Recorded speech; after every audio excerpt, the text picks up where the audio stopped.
Morning.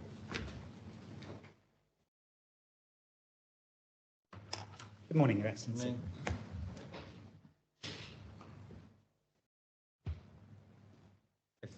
We now call our market expert, Mr. Robin Alley.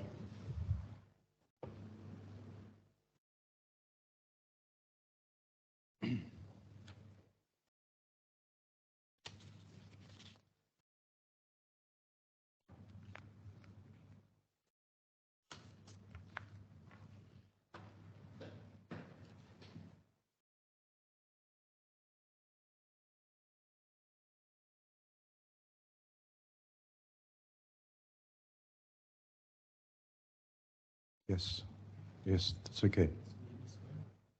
Yes. Pardon.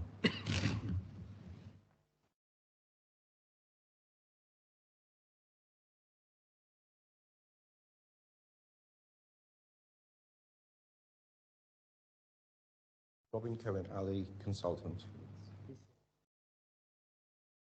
I swear by the Almighty God to say the truth, the whole truth, and nothing but the truth.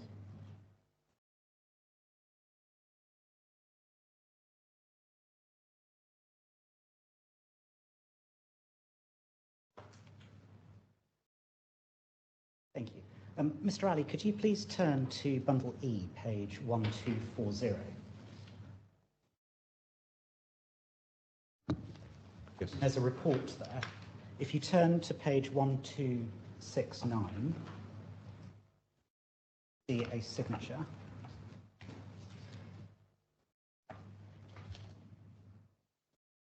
Is that your signature? It is.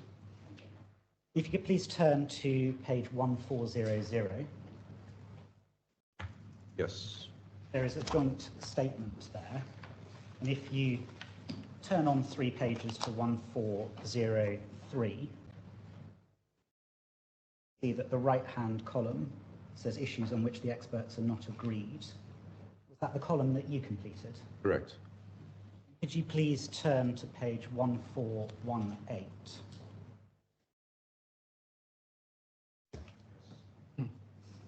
There's a signature on the right-hand side there. Is that your signature? It is. And have you read that right-hand column and your report recently? I have. And do they represent the true and complete professional opinion on those matters on which you've been asked to address? Yes, it does. Thank you. Your Excellency, if that can stand as Mr. Alley's evidence in chief. Good morning, Mr. Alley. My name's Mr. Montague-Smith. I'm going to be asking you a few questions this morning. And I'd like to see what we can agree on to begin with. So what I'm going to ask you about first is what's been referred to in the various reports as the strategic partner model. So you're aware of the basic premise of this, which is that for a TPA, having a strategic partner, that is an insurer with a large portfolio, that can help it to attract other business. Now, can I summarize your position like this? You accept the logic of the model, but your position is that it wouldn't work in the UAE and it wouldn't work in Dubai. Is that a fair summary of your view?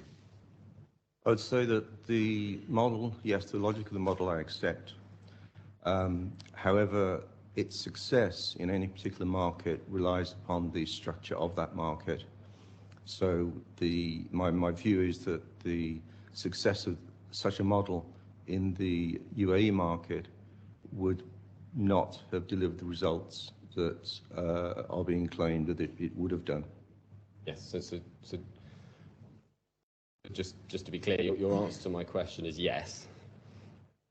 I think that's all we need. We can just speak about perhaps. Can you, because I mean, because you're doing like that, but if you can put it in short words like yes, so. I think the judge, yes. So what the judge is asking, and lots of witnesses do this, is rather than nodding, you need to give a verbal answer. Yes, apologies. Just then dealing with the theory, and we'll come on to the Dubai market in a moment, but can we just start with the theoretical underpinning of all of this? I'd put it like this and see if you agree. Is it right then that the more lives that a third-party administrator has, the more it is able to obtain discounts and volume rebates and those sorts of benefits from healthcare providers? Would you agree with that? That's correct. Yes. I agree. And so therefore the better it's offering to insurers?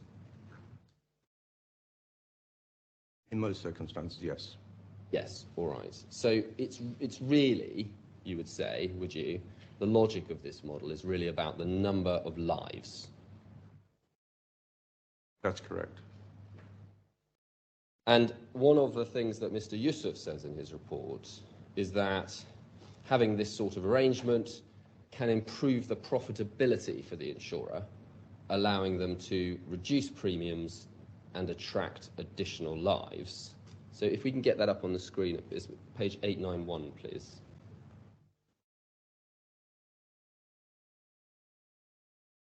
I'll just show you what he says. I'll show you what you say, so we can cut through it and then just ask you about your response to this.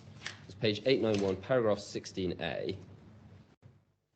See there, one of the things he says is that these are the benefits from the model, and at A, for the insurer client, improved profitability, which permits lower premiums, improved client service levels, which assists each insurer client to attract additional lives and improve their individual overall revenue. Now, your response to that, we see at page 1263.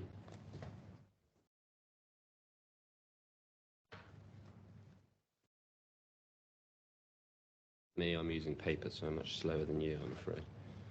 Paragraph 6.2.3, and then it's Roman numeral 1. And so you're saying regarding 16A, which is the paragraph we've just seen, I do not necessarily agree that any improved profitability accruing to the insurer would permit lower premiums. Profitability of the health insurance business line in the UAE is well known to be under stress. Having said that, I understand that OIC may be one of the 4 locally listed UAE insurers, and so on. So you don't necessarily agree that it would have led to lower premiums, but you accept, I take it from that the insurer's profitability could be improved by the TPA's ability to access better discounts. Is that right? I accept that the profitability can be improved, but it's a question in relation to lower premiums. Are we talking about a lack of profitability being turned into a small profit, which would not necessarily result in lower premiums? It would seem to be a case that the insurer has moved from a loss-making position to a profit-making position. If the insurer remained in a loss-making position, then it's highly unlikely that any improvement in that position would result in any lower premiums for the client. So your point is that you accept that the profitability would be improved, but it's difficult to say whether that would turn itself into better premiums. Correct. But from the insurer's perspective, it doesn't much matter, does it? Because it's the profitability that matters. But I don't understand that question. In terms of if it's choosing between TPAs and it knows that one is going to increase its profitability more than another, that's what's important in selecting a TPA. That is one of the criteria that an insurer would take into account, yes.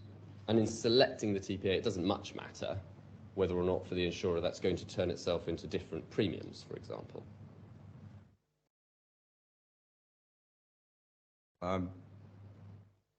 Couldn't give a categorical answer to that, I'm afraid. Well, let's look at the next thing that you say, if we may, which is paragraph Roman numeral 2.3. 3.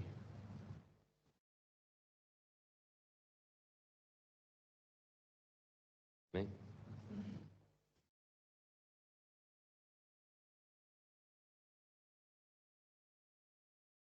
And then, yeah, sorry, in the same subparagraph, you say this statement, and I'm looking at the last but one line, you say this statement that we've looked at from Mr. Yusuf ignores the fact that potential new insurer clients with small portfolios have the option to select other more dominant TPAs to secure such benefits. Sorry, could you just point me to which subsection you're reading? It's the same one that we were reading from a moment ago. So do you see there 6.2.3, Roman numeral 2?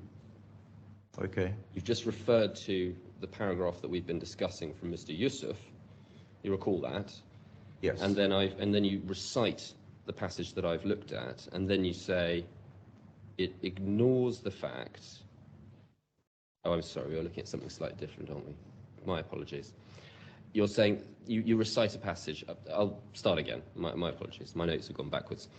You say regarding C16B, the statement that for a TPA, increased client portfolio size, which provides the opportunity to negotiate more advantageous terms with healthcare providers on behalf of clients, which in turn attracts additional insurer clients unable to achieve such terms on the basis of a more limited portfolio size, ignores the fact that potential new insurer clients with small portfolios have the option to select other more dominant TPAs to secure such benefits. So the comment from Mr. Yusuf was that an increased portfolio size makes the TPA more attractive to an insurer. And again, your point there is that you're saying when looking at the market, when an insurer is looking at the market, deciding which TPA to select, one of the important factors will be the size of its portfolio. And if there's a TPA with a bigger portfolio out there, then at least on this basis, they're going to be a little bit more attractive to the insurer. Is that your point? That is correct. And it's not the only factor in play in selecting a TPA, but it's one of the most important. Would you agree with that?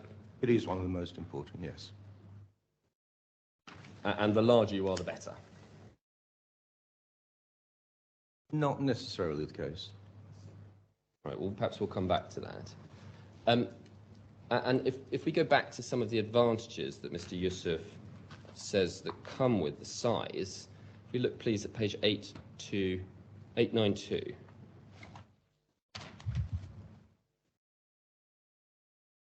So starting with paragraph 17.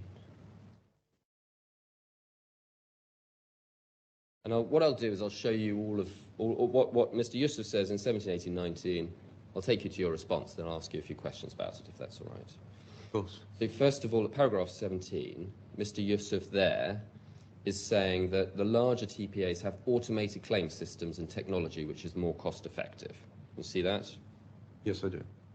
And then at paragraph 18, he says that insurers using the TPAs can avoid the significant upfront costs that come with claims management internally.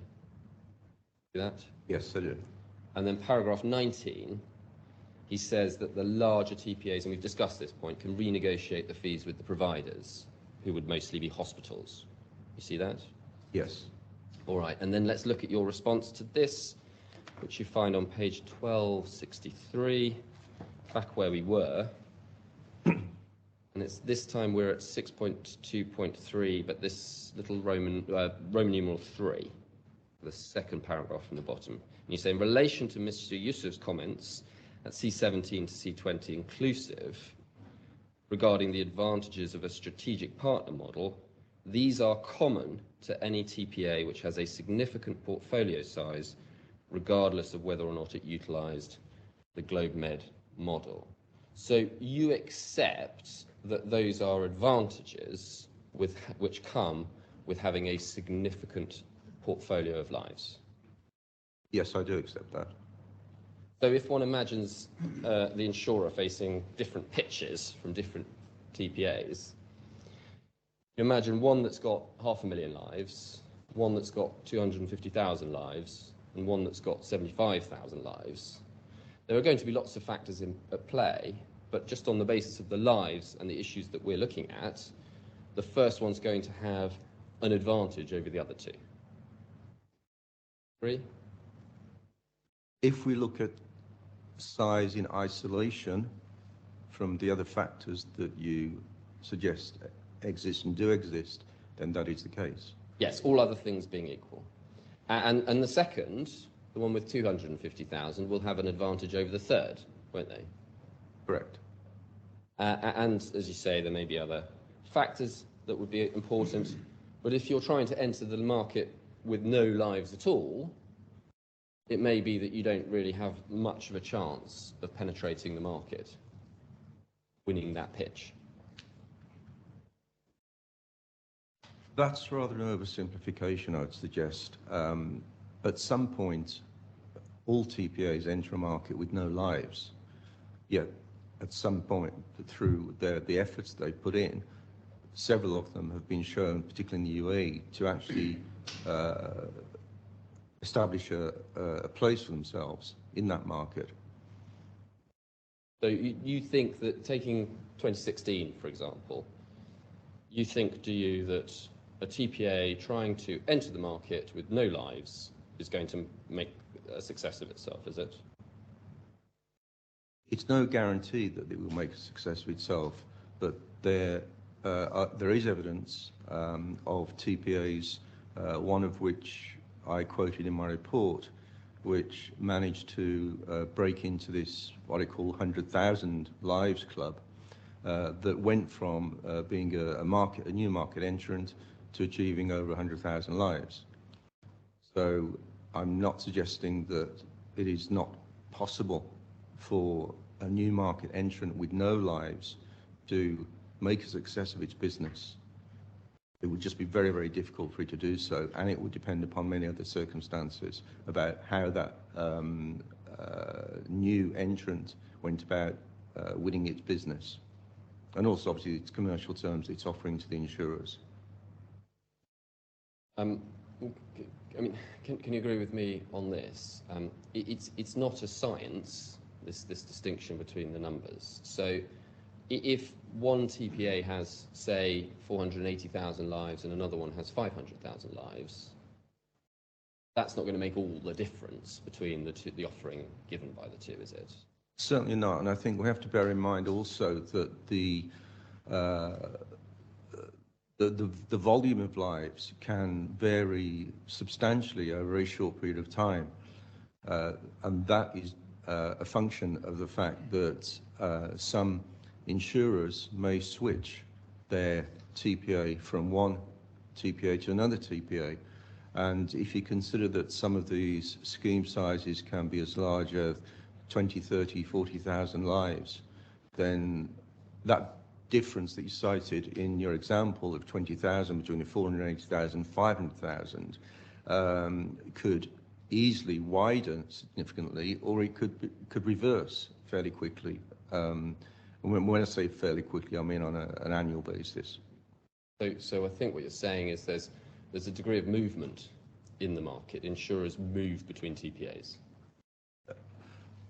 They do to an extent, but quite often a client, for example, an employer will say that they want to switch insurer, but they want to keep the same TPA, which is one reason why you see in the UAE so many TPAs engaging with multiple insurance companies, quite often 15, 16 different TPAs, insurance companies that one TPA will engage with, so they can maintain that contact regardless of which insurance company the employer decides that they want to move to. Just looking back at what you say in your report, the paragraph that we were just looking at, you say these advantages that we were discussing, so the various things that Mr. Yusuf had pointed out, they are, you say, common to any TPA which has a significant portfolio size, regardless of whether or not it utilised the GLOBEMED model. So in relation to that, what would you, I mean, presumably you would say something like 500,000 lives was, in the Dubai market, a significant portfolio size. That's correct, but I would like to add and clarify what I mean by regardless of whether or not it used the GLOBEMED model. And here I'm talking specifically in relation to the strategic partner model, which GLOBEMED cites that it has used. And my point is that it does, that it's the TPA, it's the size of the TPA that often will determine the benefits that it can provide to an insurer by virtue of that volume.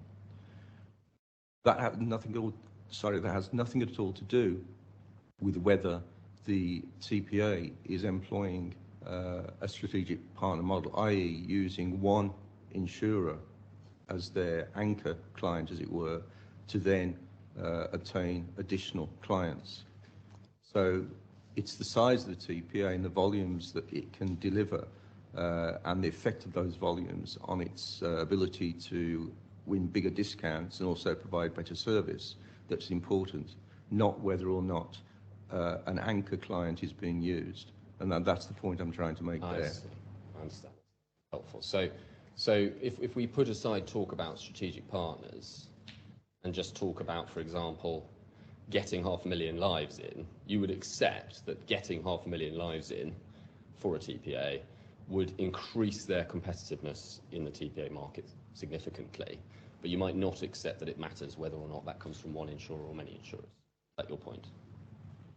I would expand upon that point. Well, sorry, could you just answer the question, though, as yes or no? And then, of course, say yes, but, and explain your position, but you do need to answer the question. Yes, but. There we go. I'm sorry, I've lost my thread now. Sorry, shall I put the question again, and so you can... Yes, please. Sure.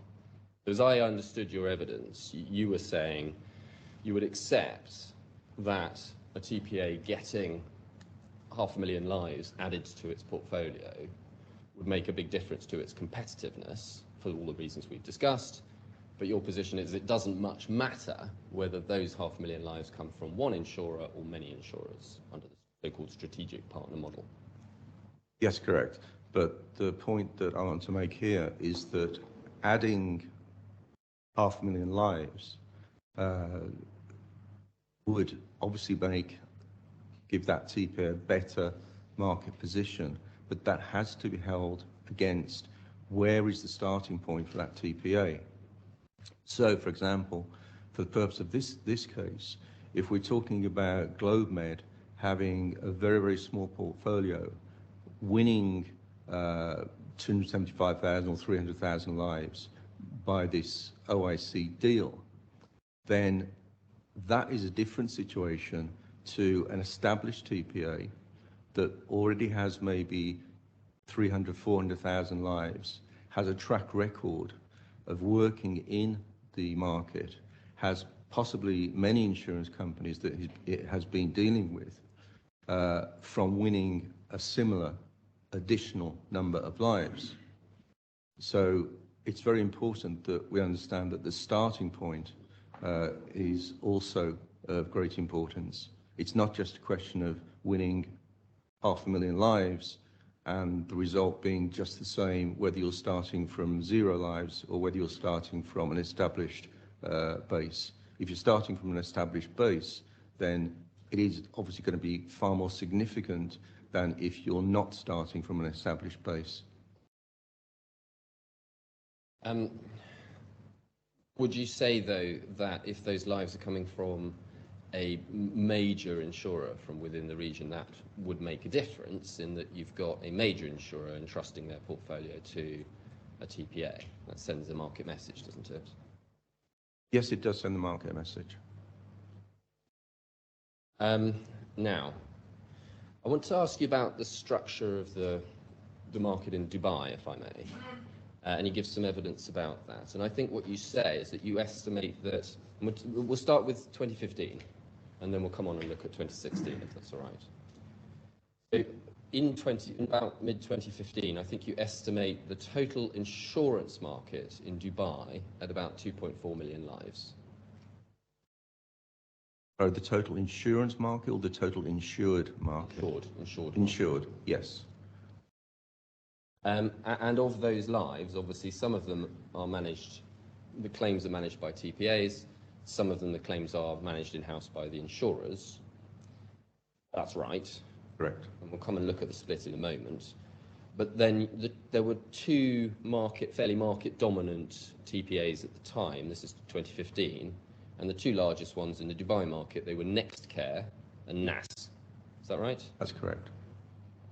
And on your estimation, thinking back to 2015, how many lives do you think each of them had?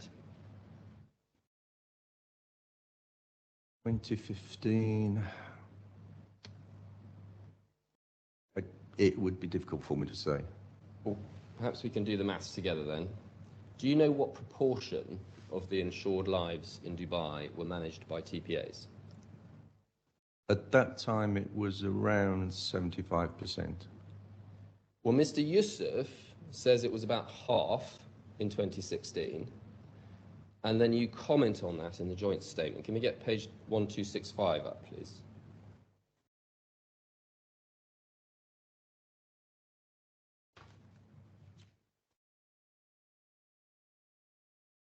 Sorry, you comment on that in your statement, 1265, right? References. Paragraph 6.4.1, you refer to his paragraph in which he's provided the 50% figure. And what you do there is you criticize him for using too small a population. But you don't obviously disagree with him there about his assessment of the proportion managed by TPAs, at least in your report. Okay, we're talking about two different things here. In 6.4.1 Roman numeral 1, I'm talking about the potential population that had to be insured under the Dubai law. You're talking about the number of insured lives in 2015. Those are two very, very different numbers.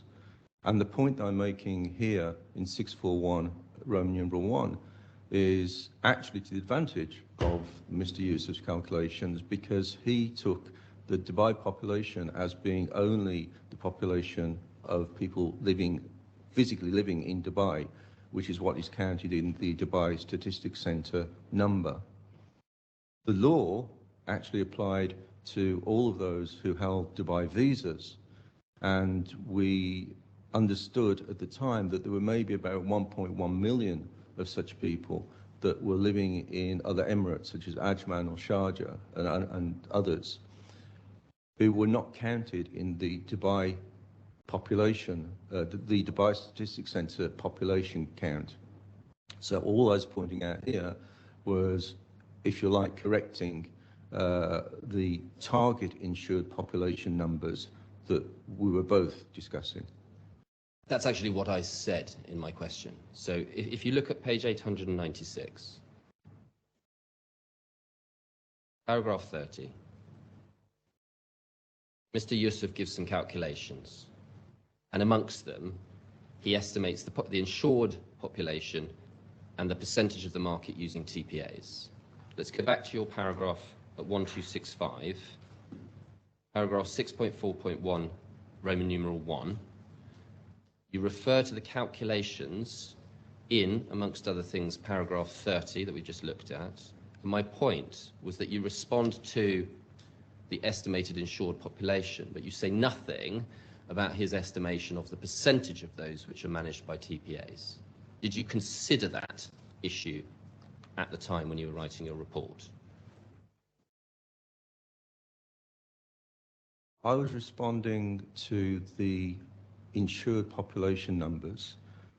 I was not responding to the percentage insured by TPAs. Sorry, the percentage of the insured population that was managed by TPAs. I understand. The question was, did you consider that percentage, having looked at his calculations, which is what you say in that paragraph you're referring to, did you consider his estimation of the percentage of the market that was managed by TPAs?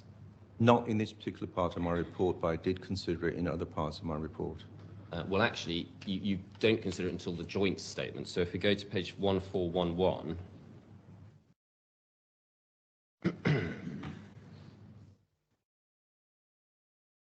well, if we start at 1410, please, you'll see paragraph 10, the issue that is raised is the likely success of GMGHS attracting significant additional business, and you say, which you see on the right-hand column, you disagree that it would have succeeded. And if we go down then to page 1411, after the first paragraph, the second paragraph, the longer one, you say, from information made public at a DHA HFD TPA briefing in July 2015, 65% of insured members covered by health insurance were already being administered by TPAs. Now, so Mr. Yusuf says 50. In your joint report, you say 65. Just a moment ago, you said 75. What is your evidence about the appropriate number there? Okay, your question earlier about what I thought the percentage to be, you mentioned in 2015. Did, and that's what you're giving evidence about in the joint statement. Yes, and this is based upon, as it says there, information made public at that time. The 75% figure I just gave to you, I apologise for, that it was clearly not in conformity with the evidence shown in my joint statement, which I claim to be correct. All right, so 75% is wrong, 65% is right in your view? Correct. And I think you say in this report that that didn't change much over time. It increased slightly over the period, but the reliability of the data that was being provided to DHA at the time led us to believe that, you know, we couldn't put any degree of certainty on numbers. Have you been told by someone to consider issues of whether these things are certain? No? Well, I think if I can just ask you, we're all doing the best we can to work with the data that we have. Doing the best you can, your position is that it was 65% and didn't change significantly over the period from 2015 to 2019. Is that your position? It depends how you quantify significantly. What would you say then? I'm asking for your evidence. Okay. You need to answer the question, Mr. Ali. So I can confirm that I actually presented that briefing for DHA. So that's how I know that that data is correct. In July 2015, at 65%.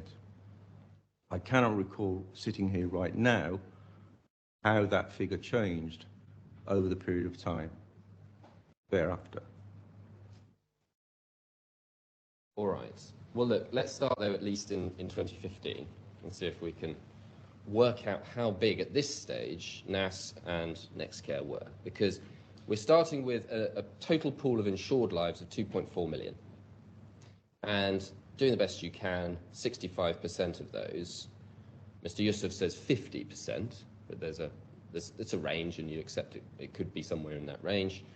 So are managed by TPAs. So that gives us an outcome of somewhere between 1.2 million, if you take Mr. Yusuf's 50%, and 1.5 million. Your Excellency, it's been said quite a number of times now, but the 50% figure is, I think, for 2016, yes. Not 2015, but it's being put as though it's 2015. So I think it's just important to be clear about which years we're talking about and what the figures are. Take the figure from 2016. We're doing a rough estimation. Thank you. I'm sure you can make submissions on it or examine on it subsequently. Well, no, I think if you're going to ask questions, they probably ought to be put on the right basis. They are being put on the right basis. It's That's 2016. the best figure we've got. No, I understand that. Interventions like that, you can re-examine in due course. If we take the figure from 2016 that Mr. Yusuf gives, he doesn't give a specific figure for 2015, but if we assume that it's about the same, perhaps what is the indication that he says it's less? Who knows? Getting back to my question, we're starting with a total insured pool of 2.4 lives. That results, according to you, in about 1.56 million lives managed by TPAs in 2015. In 2015? Yes, we're dealing with 2015. Okay, okay. I can perhaps add. But could you just focus on the question I'm asking? I'm trying, Answer Your Excellency, to help my learned friend here. At that point in time, in July 2015, at that presentation, which was made to the whole market, which I delivered, the percentage, the combined percentage for NextCare and NAS Neuron, I recall as being 52%. So from that, I think you can answer the question that you're asking me. Yeah, this is where I'm going, and all I'm asking you to do is follow along with me for some very simple maths. What you're doing is you're projecting further down the line as to what the next question's coming to. I asked you at the outset, do you have an estimate for NextCare and NAS? You said you don't. So now I'm trying to help you see, or I'm trying to see whether you agree with me on my estimate for NextCare and NAS.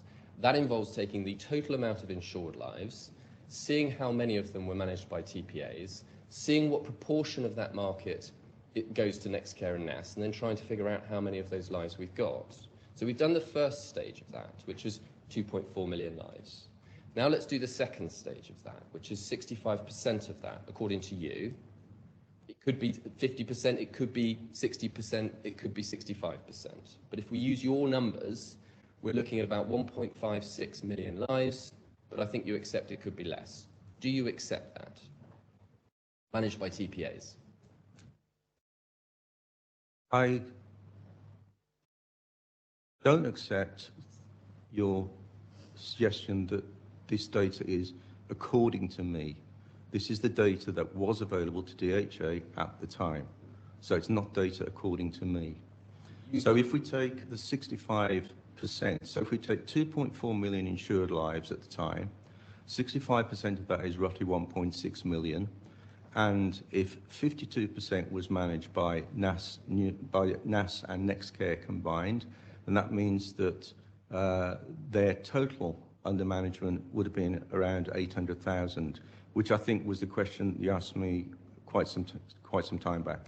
Quite. So we can cut through all of that if we just get to that point. Now you said 65% of 2.4 is 1.6. In fact, it's slightly less than that. It's 1.56, but it probably doesn't much matter. What we are looking at is something like, would you accept this, 750,000 to 800 lives being managed by NextCare and NAS? Yes, because that's what I've just said. And so, on average, they've got something like, what, 375, 400,000 each? At that point in time, NextCare was significantly larger than NAS, but I cannot recall right now the precise numbers. So if NextCare was significantly larger, you're saying that it would have had significantly more, you don't know how many more, but significantly more than 400,000 lives. Yes. And then if it's significantly larger, then NAS would have had significantly less than 400,000 lives. Yes, again, it depends what you mean by significantly. Well, I'm asking you, you used the word significantly.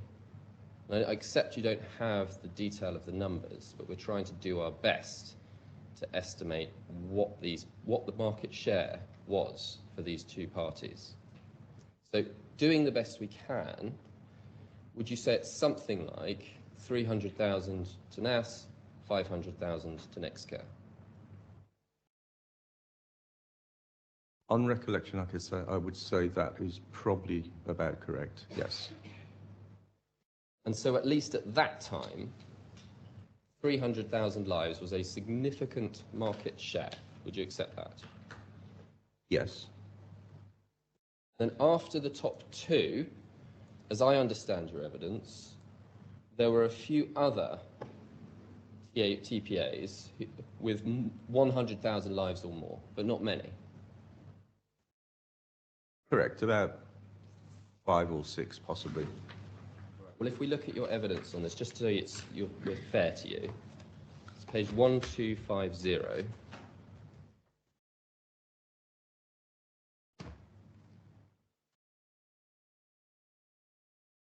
Paragraph 3.2.1, little 1.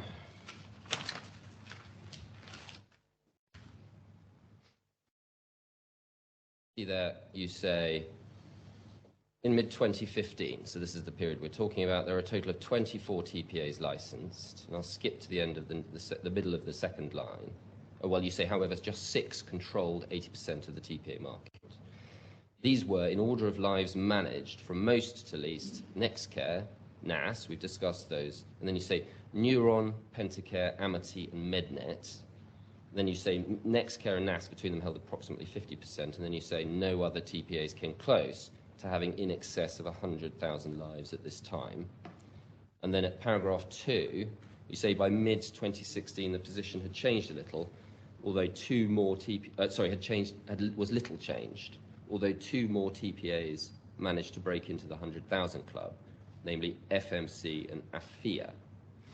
So is it your evidence then, if we put to one side NextCare and NAS, after them you've got, in 2015, 4 TPAs who have about 100,000 lives or possibly more, and then by mid-2016 you have 6 in that bracket? That's correct. So let's move forward to mid-2016, and I think your evidence is that the total insured market by the middle of 2016 was around 4.1 million lives. I can show you it if it helps. I see your thinking, so I'll take you to the page. It's on page 1253, paragraph 3.3.2, Roman numeral 2.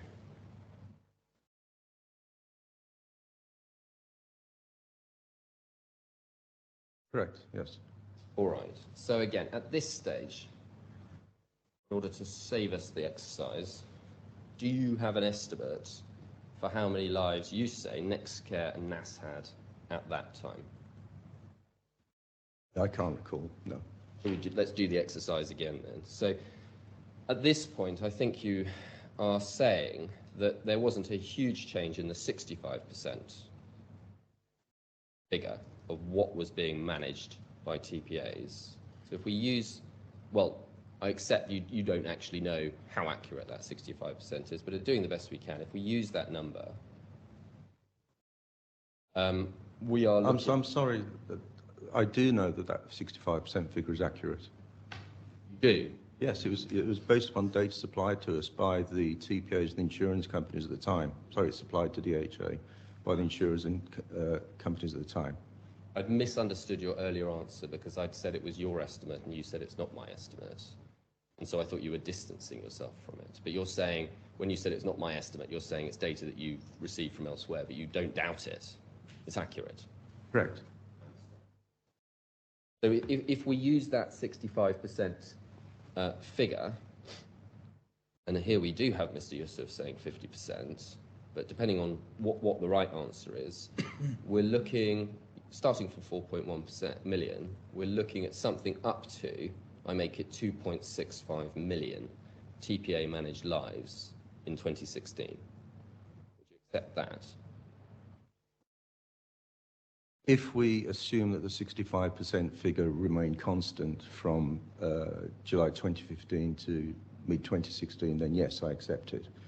But I can't tell you exactly what that 65% figure had moved to. All I can recall is that there wasn't much movement in that. There was an increase, but not much of an increase. I just can't recall exactly what the position was. So not much movement, but there was some movement? Yes. But you don't know what it is? Correct.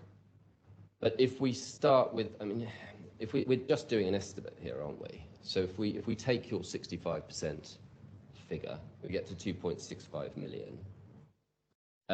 And if we accept that about half of those are still under management by NextCare and NAS, by now, the top two are getting to about 1.3 million lives. Would you accept that? The numbers are 4.1, 65% of that is 2.65, 50% of that is 1.3 million. So between them, that's what the top two would be managing. I accept your mathematics, but I would add here that the market shares of NAS and NextCare had been improving over that 12-month period, as more and more insured members were coming on board. Their size that they began with led them to attract more members.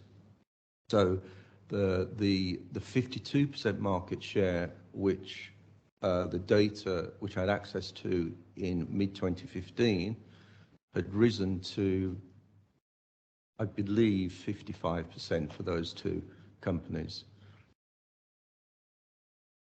So slightly more then than 1.3 million between them? Yes. What, 1.4? Possibly. So on average, they've now got about 700,000 lives each, on average. On average, yes, yeah. But again, NextCare is still ahead. Yes. And significantly ahead still. Yes. And so, doing the best we can, could we have been looking at something like, what, 600,000 lives and 800,000?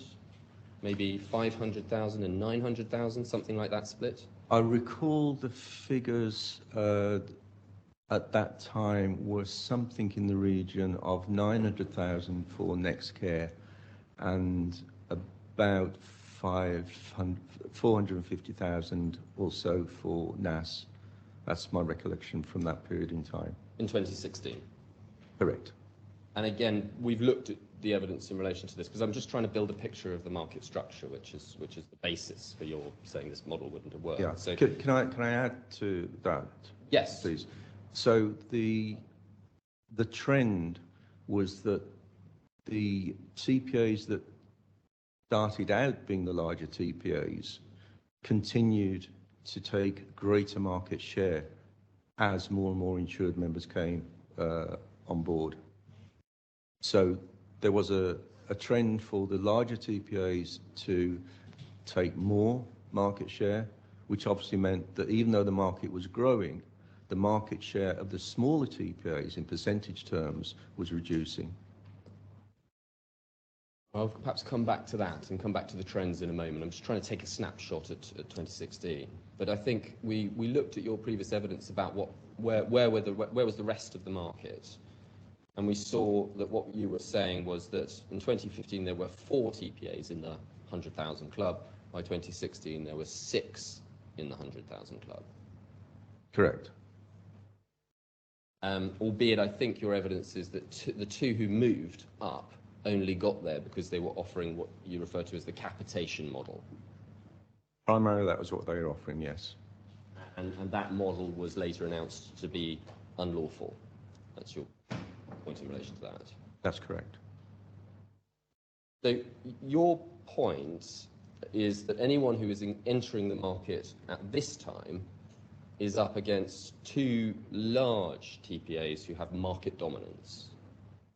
Correct. And then another 6 who have substantial portfolios of 100,000 or more. Who had generally, apart from AFIA, been fairly well established in the market, although still relatively small players.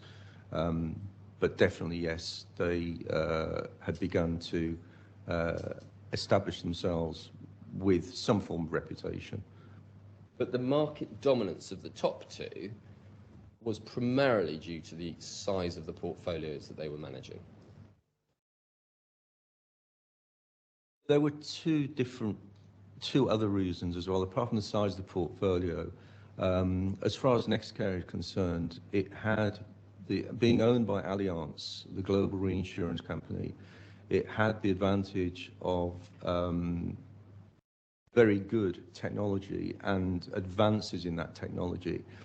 If I can take you back, if I'm allowed to, earlier on, when I first joined DHA, which was in January 2013, at that time, NAS was actually bigger than NextCare.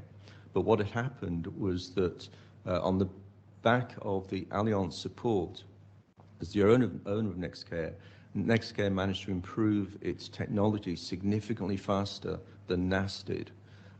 NAS really had relied upon legacy technology and hadn't really invested so much as NextCare. and that was one reason why the market dominance switched. Although there was still the two as the market dominant, there was a role reversal with NextCare overtaking NAS as the most dominant. So yes, they both developed because of their pre-existing size and volume, but there are other factors which were in the mix, which ended up with NextCare actually growing faster than NAS. Well, I'll come on to those other factors, if I may, but actually all I'm doing is I'm confirming with you what you say in your evidence. So if you go to page 1252, please. Paragraph 3.2.3, subparagraph 4, the bottom one in this section. You say, the impact of this is that a small TPA wishing to grow market share in a market which is already dominated by a handful of TPAs with larger portfolios would face great difficulties in succeeding. This creates a significant structural advantage to larger established TPAs with more significant portfolios. So is it fair to say that the primary business advantage of NextCare and NAS was due to the size of their significant portfolios? I would say that's correct, yes. Because with that many lives, 450,000 lives for NAS, 900,000 for NextCare, that improves their ability to win business from insurers. Yes, it does. So in order to compete with that, a TPA entering into the market would need to get themselves up to those sorts of numbers. Is that right, to compete? Correct.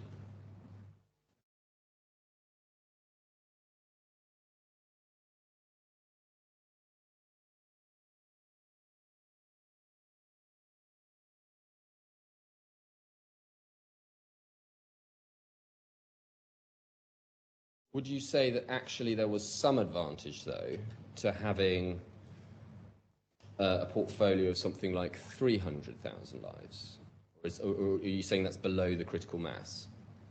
No, most certainly the portfolio of 300,000 lives would have given advantages. But I'd like to add that if you're referring to 300,000 lives specifically that would have been transferred to from OIC to GLOBEMED, then that is a different situation to a TPA that has built up 300,000 lives over a period of time with several different insurance companies as clients.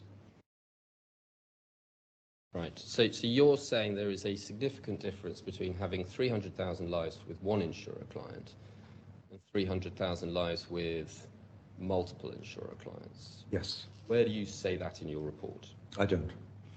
So that's some evidence you've just come up with today. Trying to clarify, I think, his position. Well, no, he's coming up with new evidence. He's introducing a new reason to distinguish between my client and somebody who he has accepted would have a market advantage.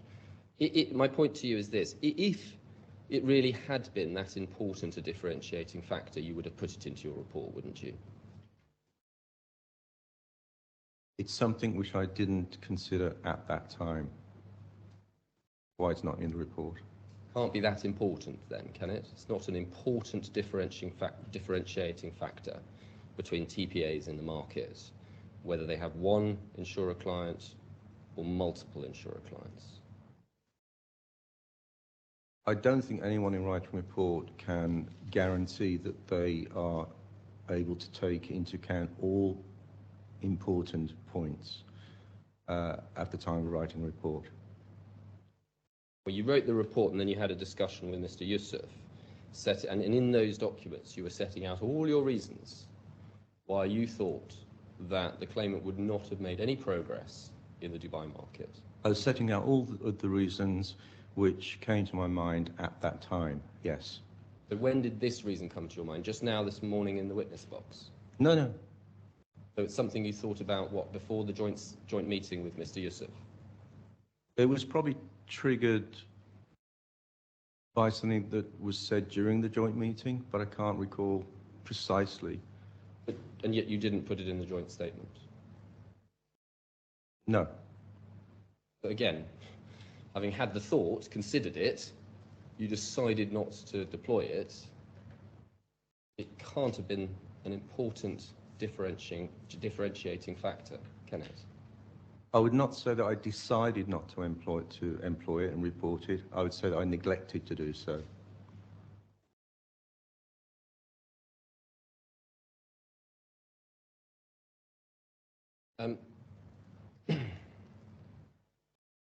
Now, I think you say there was no growth in the market at all from mid-2016, the insured market in Dubai. No. What I said was that there was no growth over a 4-year period in the gross written premiums for health insurance. That is not the same as saying there was no growth in the number of insured members. I see. So you accept that there was growth in the number of lives insured? In Dubai, yes. So were you saying premiums? Sorry. From 2017, no. Prior to 2017, yes. So there was growth in the market in Dubai until pretty much the middle of 2016, which is when the law was finally fully rolled out. The figures that I gave about saying there was little growth in the overall market related from 2017 through to 2019, and those are the figures that I quoted from the Insurance Authority report. So you're accepting there was an increase, just to understand, you're saying there's an increase in lives from 2015 to 2016 because of the rollout of the mandatory employment scheme. Correct. From 2016 to 2017, numbers of lives increase, but there's no increase in gross premium. Is that your position? Correct. So premiums falling then during that period? No, the structure, what was happening during that period from 2017 for 2017 and the following 3 years was that employers were increasingly looking to reduce costs of their health insurance. So what they were doing was downgrading the benefit coverage, which meant that the premiums were coming down. So even though there may have been some slight improvement in the number of insured lives, the overall premiums were coming down. The other thing to bear in mind that there was something called medical inflation. Now, if you take medical inflation alone, which was running about 10% per annum at that time, that would mean that we should have seen an increase in the gross written premiums, with all other things being equal, of 10% per annum. But we didn't see that. And the reason was that, yes, medical inflation was increasing premiums, but the fact was that employers were reducing the benefits to bring down the premiums. So that's why the premiums didn't move for that 4-year period. Right. I asked you number of lives increased, but there's no increase in gross premium. You agreed. I then asked you, so premiums were falling during that period?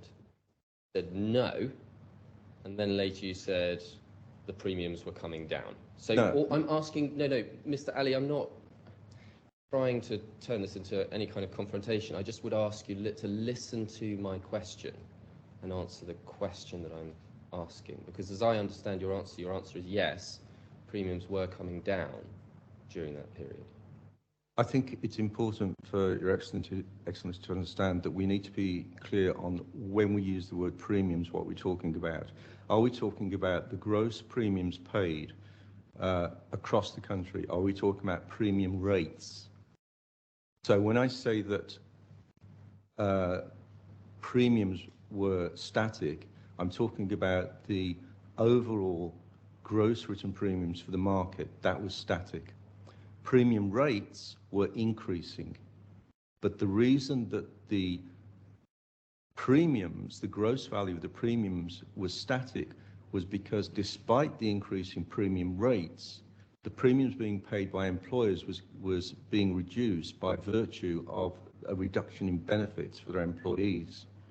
So the premium rates were increasing, as I said, due to medical trend running at 10%, but the actual premiums being paid were reducing. Right, so the answer to the question, were premiums falling, was premium paid was falling, premium rates were increasing. Premiums being paid were static because they were taking into account an increase in premium rates but a reduction in benefits. So that led to the change being static, or there being no change. Surely if premiums paid were static, lives were increasing, you'd see gross premium increasing, wouldn't you? No, not necessarily, because if the number, if the slightly increased number of lives were being insured at lower benefits, then the premiums would be lower because they're getting lower benefits. I've asked you about 2015 and 2016, and now I want to ask you about 2017. If you had to, well, let's go forward actually. What about 2018? Where would you suggest that NAS and NextCare were in terms of numbers in 2018? I wouldn't know. I left DHA in the middle of 2016, so I wasn't privy to any such market knowledge. You've just got no idea what their market position was in 2018?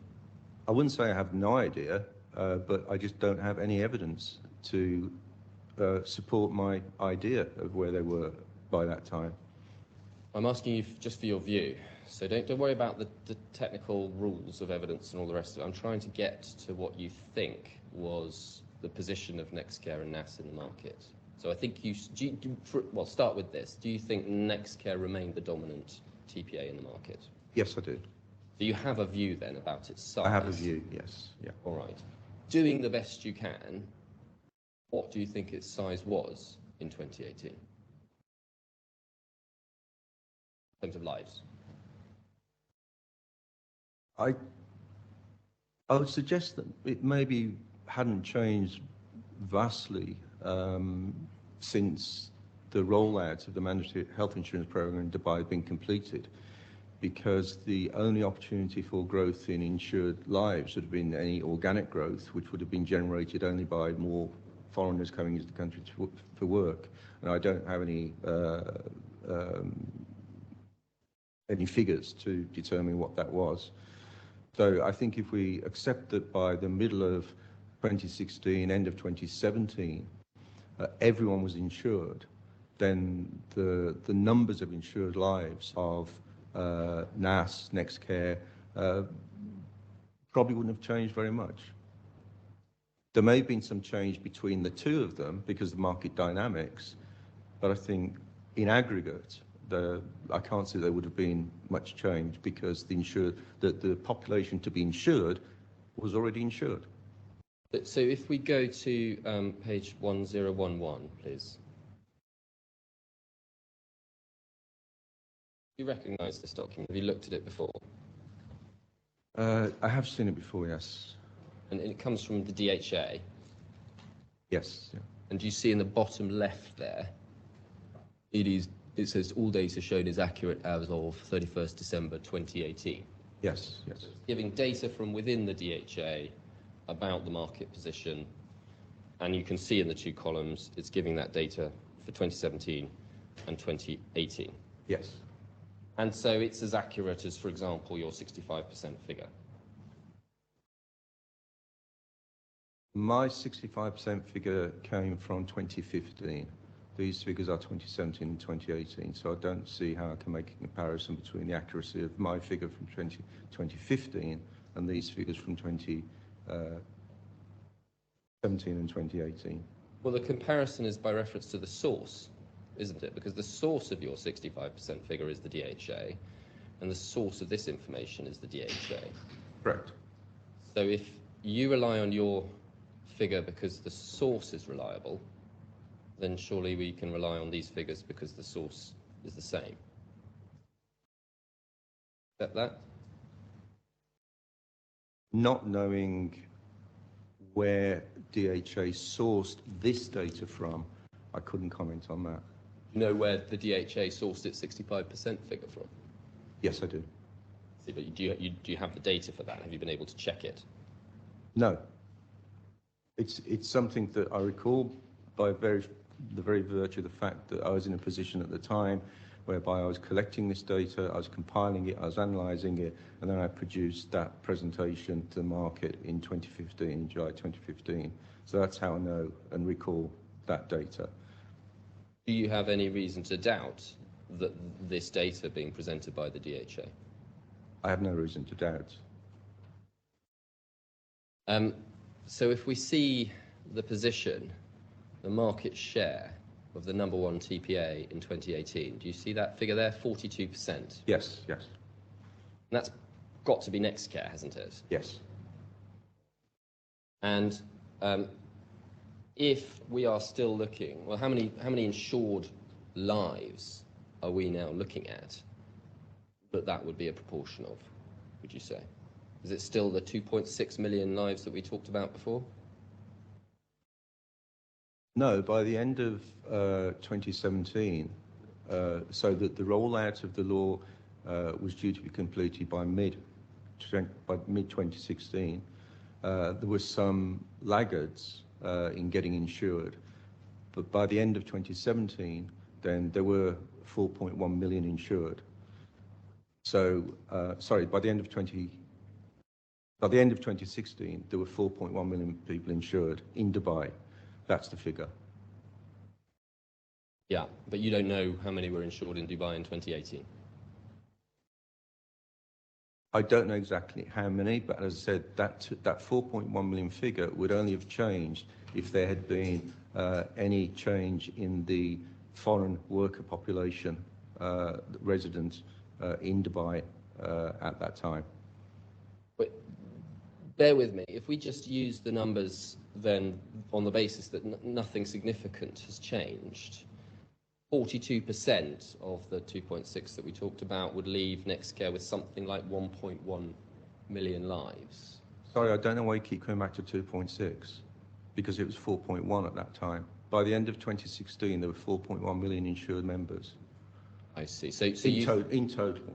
You think that the 42% is not 42% of the TPA market, it's 42% of the entire insured market. Is that what you're saying? No. This is, this appears to be the TPA market that it's looking at. Now, we don't know what the size of that TPA market was, or I don't know what the size of the TPA market was at that time, of the 4.1 million total insured members. So I think if we could establish how many of the 4.1 million total insured members were managed by TPAs, then if we could then work out how many lives Nextcare were managing. So they would be managing 42% of whatever percentage of the 4.1 million the total TPA market was managing.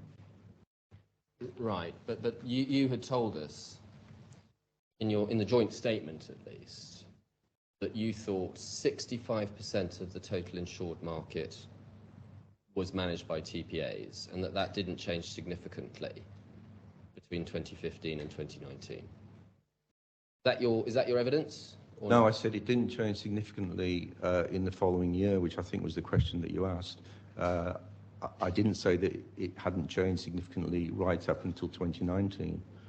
Well, if we look then at page 1411, please.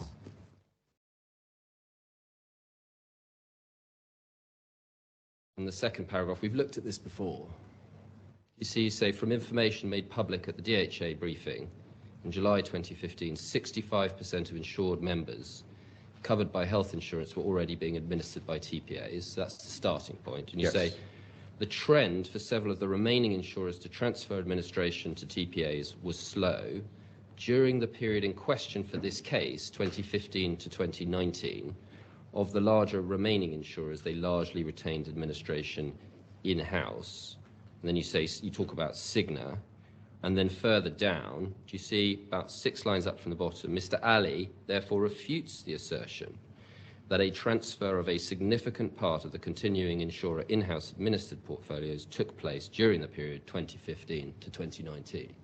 Correct. So your evidence in the joint statement is that it starts at 65% and there is no significant transfer of insured business to TPAs after that.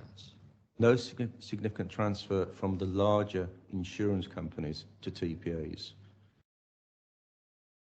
Well, no, you don't say that. You say, Mr. Ali refutes the assertion that a transfer of a significant part of the continuing insurer in-house administered portfolios took place.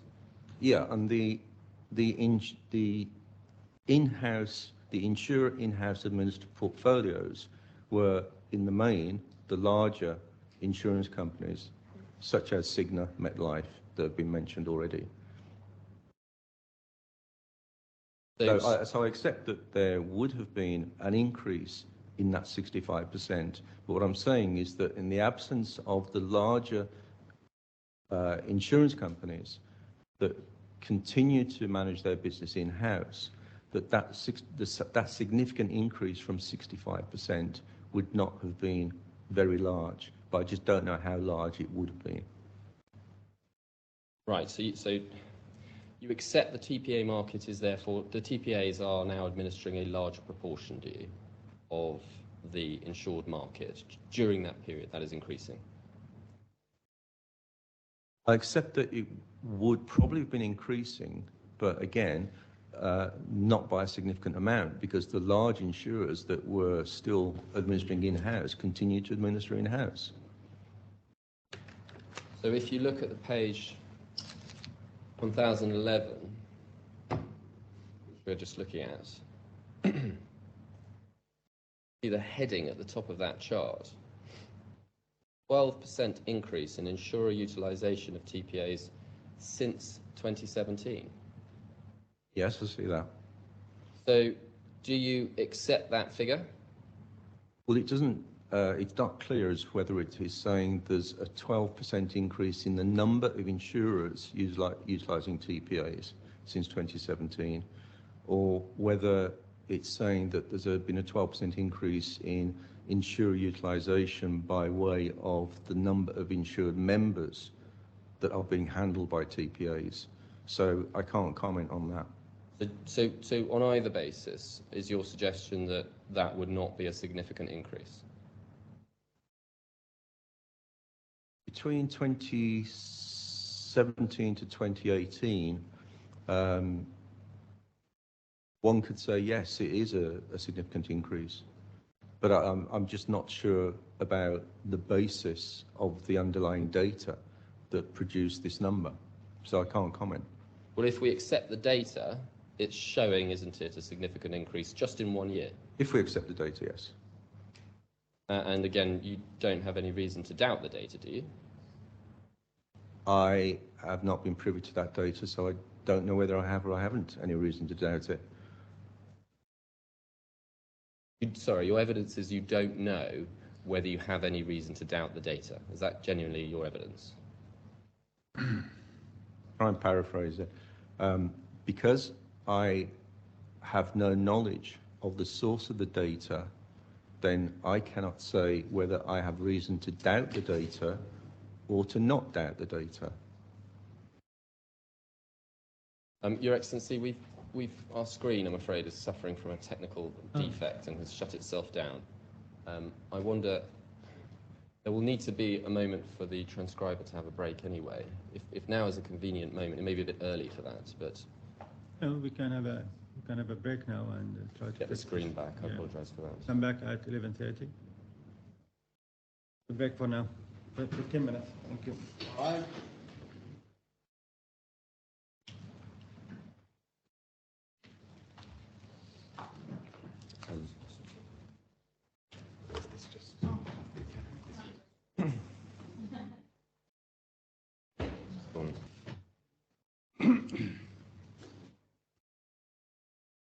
I hope your screen is now as much. It's okay. My screen is back. Thank you very much. You need to keep it sign on. Don't sign out. We'll keep tapping away. I think it might have just been our fault, I'm afraid. I do apologise for that, but hopefully it was a convenient moment to have a break anyway. So. Could we turn, please, to page 1220? You may not have seen this document before. Have you seen it? Give me a moment just to Let me help you orient yourself. In the middle of the page at the top, you'll see it says actual lives by policy commencement. And just to explain what it is, this is a document which has been prepared setting out the lives that OIC says that it insured during the period 2015 to 2019. I see, yes. And so on the claimant's case, these are the lives which would have been transferred to GLOBEMED at the beginning of the period. So just to orient you a bit, do you see that there's a column on the left which says period? Have you got that? Yes. And then you'll see there's each year broken down by month. You have that? Yes. So you've got 2015, then underneath is 2016 and 2017 and down to, and onwards. It's cut off, I'm afraid, for 2019, but let's not worry about that too much. And then if we go across 3 columns, we say we see new policies by type net, and this is the total number that would have been transferred, we say, because we know there was a process for the transfer of the policies.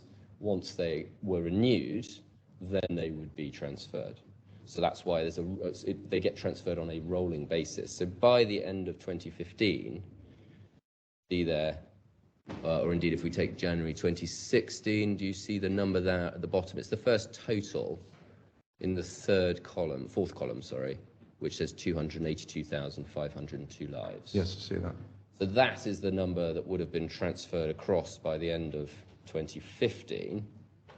And then if we go down a year, you see by the end of 2016, we've got to, or well, January 2017, we've got to 555,405 lives.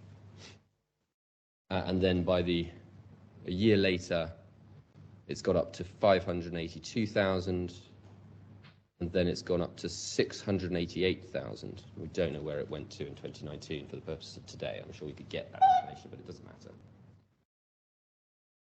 Now, if we take the position, then say, by the end of the first round of transfers, so if we take the position, well, let's take the numbers of the totals for the end of 2016. By that point, if all of these lives had been transferred, GLOBEMED would have had 555,000 lives in its portfolio, wouldn't it, according to this? According to this, yes. And so at that point, it would have been pretty close to, if not challenging for, the second spot in the market, which was held by NAS. That's right, isn't it?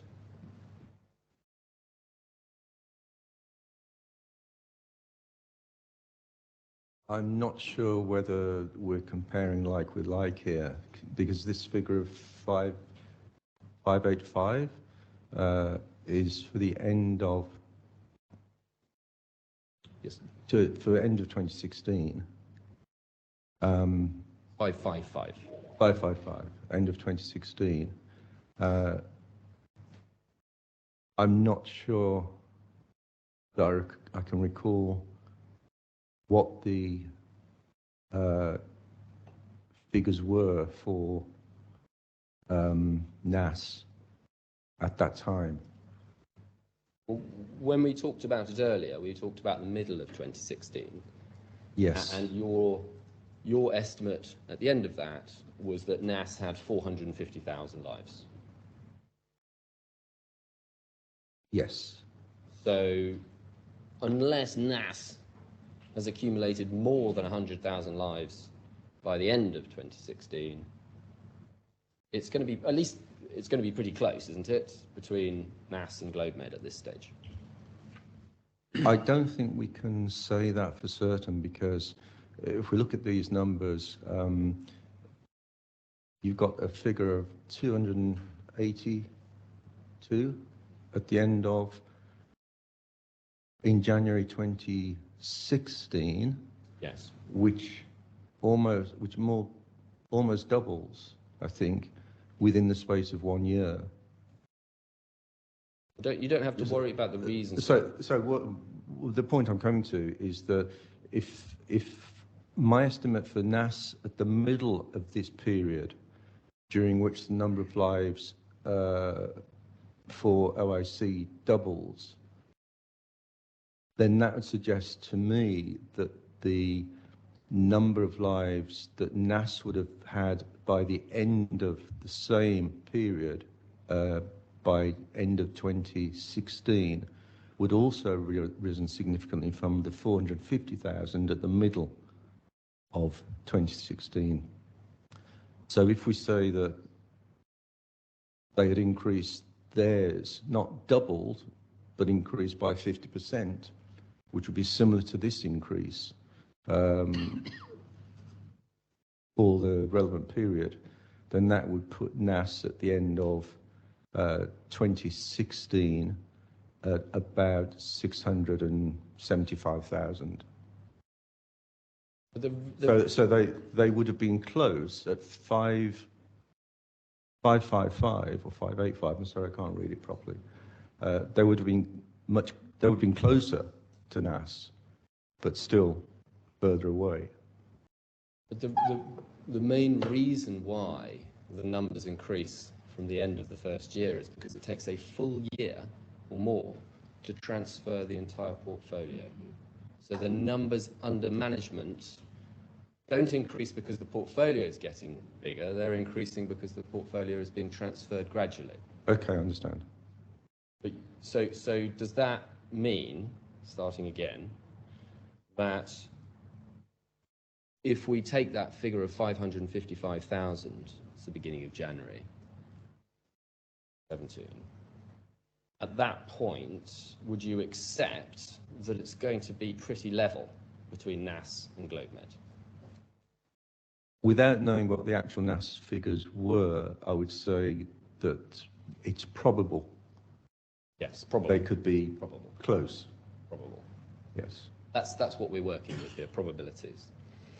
And I think when you gave your evidence earlier, just now, you sought to explain the increase in lives from 286 to 555. I think your assumption was that was the result of the growth in OIC's portfolio as a whole. That was your understanding. That's correct, yes. And therefore you extrapolated from that the market must be getting much bigger. During that period of time, yes. So you do accept, do you, that there was a significant increase in growth in from the middle of 2016 onwards? There was effectively the laggards that were being insured. As I said earlier, the 4.1 million should have been reached by the middle of 2016. But from recollection, there were still significant numbers that didn't get insured until the end of 2016. So if I can take you then back but from that point onwards, there would have been very, very little growth. Can I take you back then to paragraph, sorry, to show me that in a minute, but I'll go to that one. Page 1265, paragraph 6.4.2, Roman numeral 1, you say, as explained in 6.3.2, little growth in insured numbers took place from mid-2016. So is your evidence now that there was significant growth in insured numbers from the middle of 2016? No, what I'm saying is that there would have been some growth, but I don't know what that growth would have been. However, I would say it would not have been significant because it was, as I said earlier, a process of getting the laggards insured. And the reason I can't tell you what that growth may have been is because I left DHA in the middle of 2016. We go back to page 1253. Paragraph 3.3.2, Roman numeral 2, talk about these laggards, the people lagging behind. Yes. The plan should, in my opinion, have seen around 3 million insured by mid-2015, including the estimated 1.1 million already insured. However, the actual number by that point was only 2.4 million. The eventual insured figure by mid-2016 was around 4.1 million lives. So Your evidence in your report is that the problem of the laggards had been resolved by the middle of 2016. Do you want to change that evidence? No, no, because I don't know, as I said in my previous answer, I don't know where that 4.1 million, as it was in mid-2016, actually ended up at by the end of 2016, because I wasn't there. All right, but then let's go back to your answer to me when I showed you these numbers earlier. You said, well, now that I see that OIC's portfolio size increased in that year, my explanation for that is that that was part of the market, and as a result, NAS would have increased its portfolio from 450,000 to 675,000. That was the evidence you gave me a little bit earlier. When you gave that answer, were you just trying to explain away a problem that you saw on the figures? No, but I think that perhaps my explanation was a little bit too simplistic. Well, and therefore, I would say that I cannot rely upon that. So you accept that when you told me earlier that you thought that NAS had increased its insured lives from 450,000 by 225,000 in 6 months, you had no basis for that whatsoever? I was basically purely on the figures, on the numbers that are presented to me.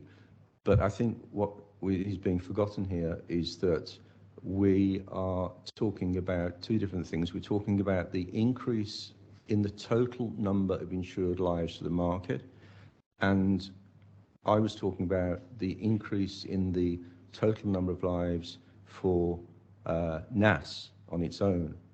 And those two things are very different. And the increases in those two would have been different on the basis of possibly NAS, again, as they continue to do, winning more business.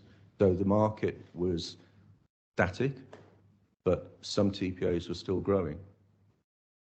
Ali, you sought to explain the increase from 282,000 to 555,000 within OIC by reference to the market, and then you took that explanation and said the result of that explanation is that NAS would have gone from 450 to 675,000. Yes, clearly I didn't understand until you made the point that this issue with the transfer, the time it takes to transfer lives. So I wasn't aware that that was reflected in those figures. So that's the only reason that I came up with that explanation, which I accept, given your subsequent point, means that explanation is not valid. You're here to give us your expert knowledge on the market, including the statements that you've made about the growth in the market. And you were willing, when confronted with difficult data, to change those answers. And now you've changed them back. You said there was no growth in the market. You then said there was lots of growth in the market. Now you're saying there was no growth in the market. Do you accept that that is what has happened? You've just changed your evidence backwards and forwards in the space of 10 minutes. I don't accept that. Sorry, I disagree with you. Would you accept then, on the basis of these figures, that if GLOBEMED had received 555,000 lives into its portfolio and had those under management, if it had received those, it would have had all of the advantages that NAS had associated with having a large portfolio, the ones we discussed earlier. So the ability to do all those things with providers and to have a better offering to the profitability for insurers. Do you accept that it would have had that? In terms of the volume only, yes, I accept that. Now, one of the things you say in your evidence is that you haven't seen a case before where an insurer has handed over its entire portfolio, or indeed even a significant chunk of its portfolio, to a single TPA. Correct. So this is an unusual transaction that is taking place here, as far as you're concerned. Yes. And generally, you've said that insurers use multiple TPAs. Correct. So you can see, can't you, why a TPA would be willing to enter into this deal where they're giving up 51% of the company to go from 0 lives under management to 500,000 lives under management or more. You can see the commercial rationale for that, can't you? Yes, I can. It's because they go from nothing and having a real challenge to make market penetration to having a market dominant position at a stroke. Would you accept that? In terms of the volume of lives under management only, yes, I do accept that.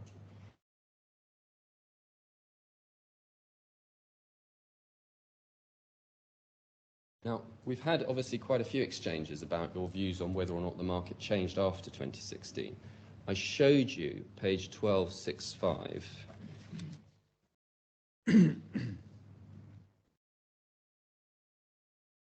Now, when I asked you about this earlier, you said you never said that there was no change in the numbers, but it was about gross premium that hadn't increased after 2016. If we look at page 1265, paragraph 6.4.2, subparagraph 1, you say there was little growth in insured numbers from mid-2016.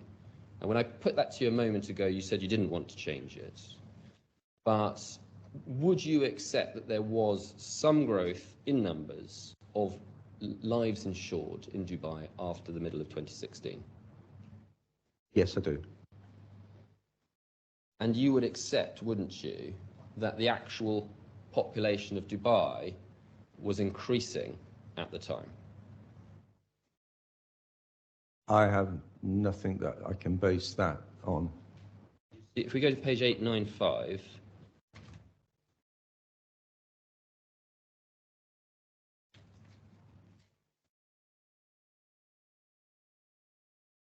see there the estimated insured population in Dubai, and this is from Mr. Yusuf's report, and what he's done is he's taken the Dubai population and he's given a source for that,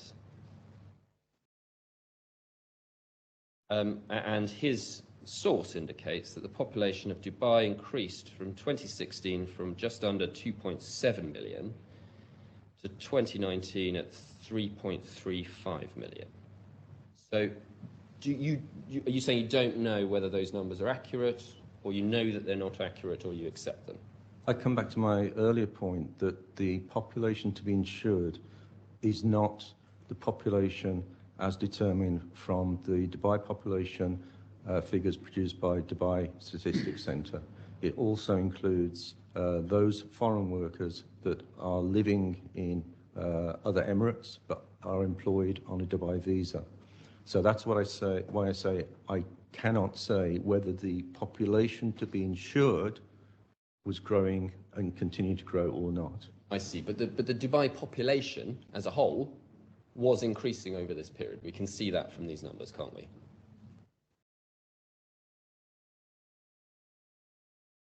Yes, the Dubai population, according to Dubai Statistics Centre, was increasing.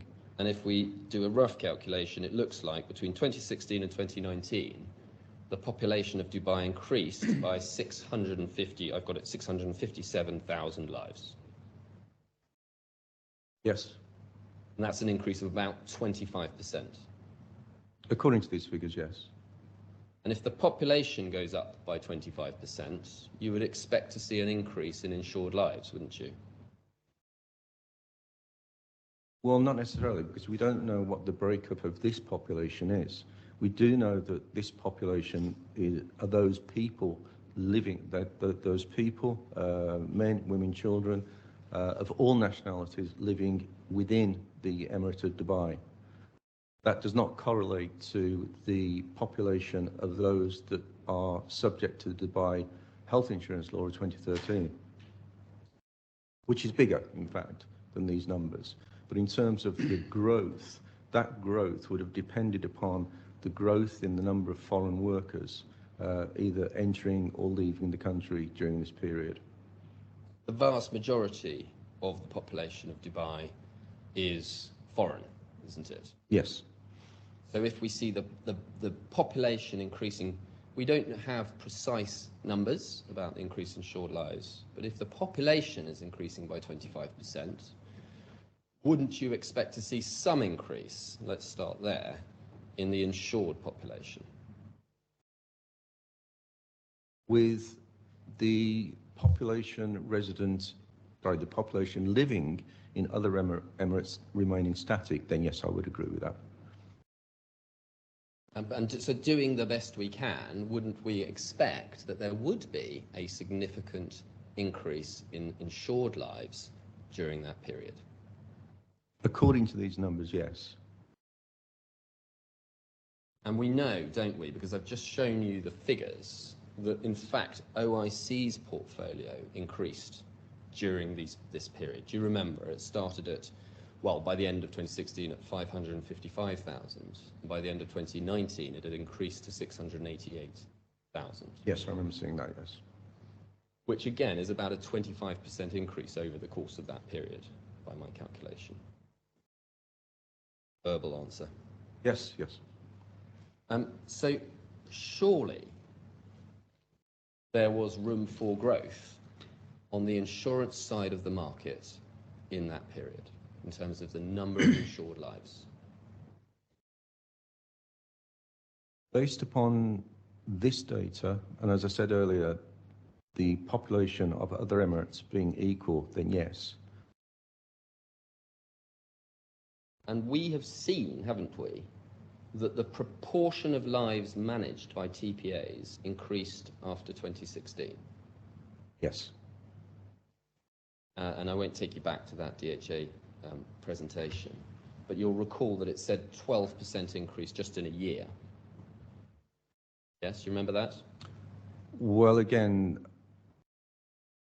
the basis of that 12% figure is unclear, so I don't think that I can give any comments on whether that 12% represents a 12% in the number of insured population or that it represents 12% in the number of insurers switching to TPAs.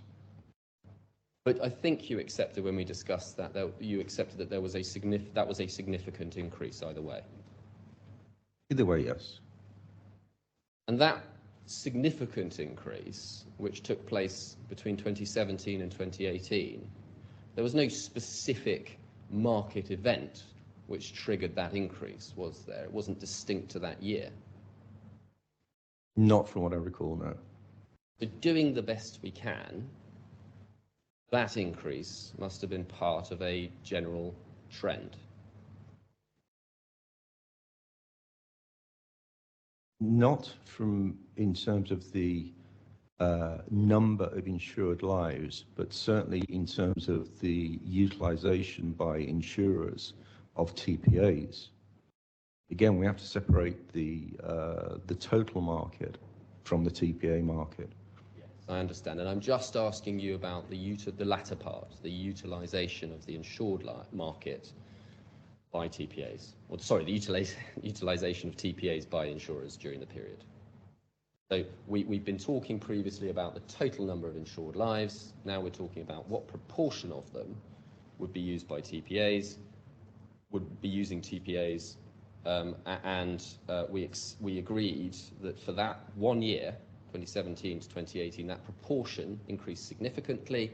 And the question that I'm asking you is whether or not we can extrapolate from that is likely to be part of a trend, isn't it, of insurers outsourcing claims management. Yes, correct. And that trend was likely to have been continuing in 2017 from the previous year.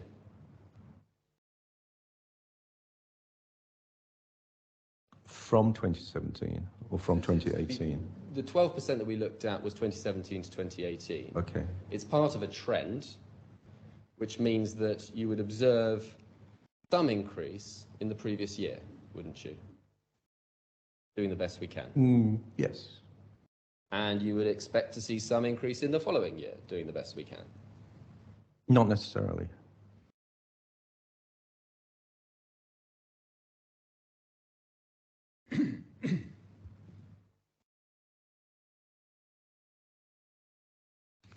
If we go back, please, to page...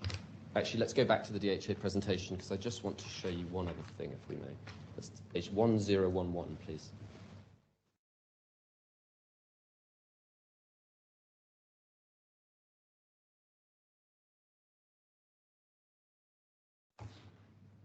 I apologise, mine is slower.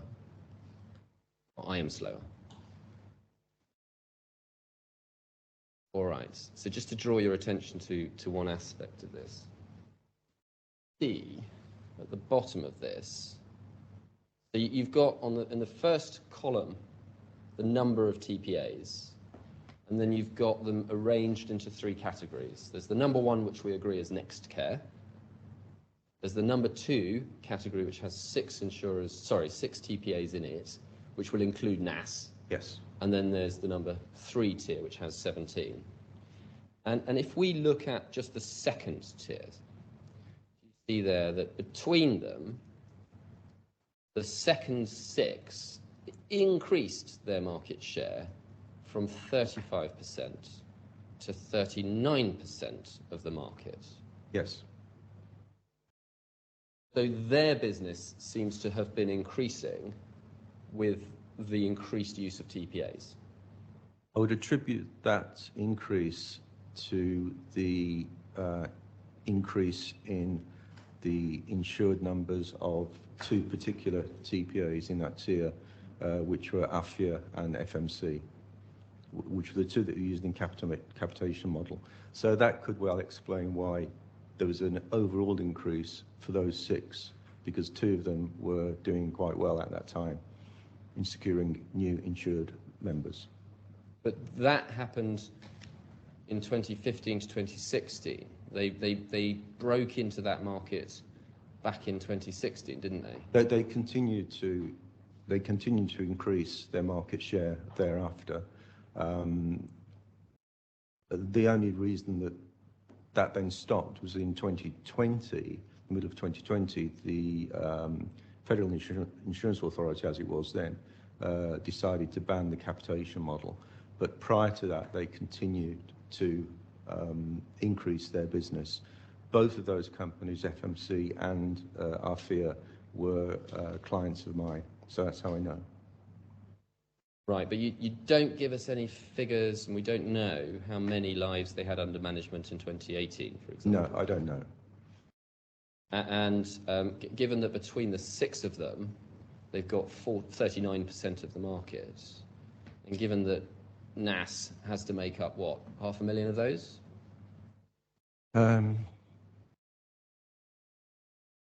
By the end of 2018, yes, quite possibly. 500,000, you think? Yes. Then you've presumably, and what, at that point you think Nextcare was probably double? The end of 2017. 2018. End of 2018, yes. About 1 million lives? About 1 million, maybe, yes. Right. So that leaves, if you say Nextcare's got 1 million lives, then the next tier down has slightly less than 1 million lives, of which half of which is taken up by NAS, and these are all ones with 100,000. That puts all the rest at about 100,000, doesn't it? Yes, on average. So doing the best we can, AFIA and NMC have about 100,000 at this point.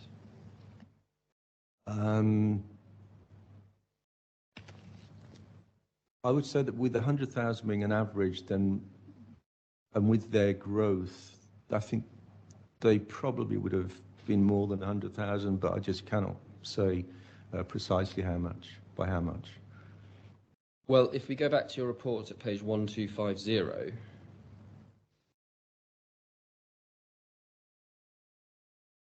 paragraph 3.2.12, you say, well, we need to look at the, one first, don't we? We've been over this passage, but do you remember you've recited the 2015 position, and you've identified those with 100,000 lives as Nextcare, NAS, Neuron, Pentacare, Amity, and Mednet. And then you say Nextcare and NAS, between them held approximately 50%. No other TPAs came close to having in excess of 100,000. So we agreed that you were saying that meant that Neuron, Pentacare, Amity, and Mednet had 100,000 lives in 2015. In excess of, yes. And then in excess of. And then get to paragraph 2. The position was little changed by mid-2016, although 2 more TPAs had managed to break into the 100,000 plus club, namely FMC and AFIA. So there is a group of second tier or third, second and a half tier who have 100,000 lives, yes? Yes. And they're all in the 100,000 club, according to your evidence, by 2016. Well, this doesn't take account of any changes that may have occurred to the others. I can't remember exactly when, but I believe that around this time, Amity actually had their license revoked, or rather failed to reapply for their license, and so they actually closed down. So they would have dropped out of that 100,000 club. That might explain why the tier 2 on page 1011 has 6 TPAs in it, not 7. Yes, quite possibly, yes. Yes, it would. But that had happened already by 2017.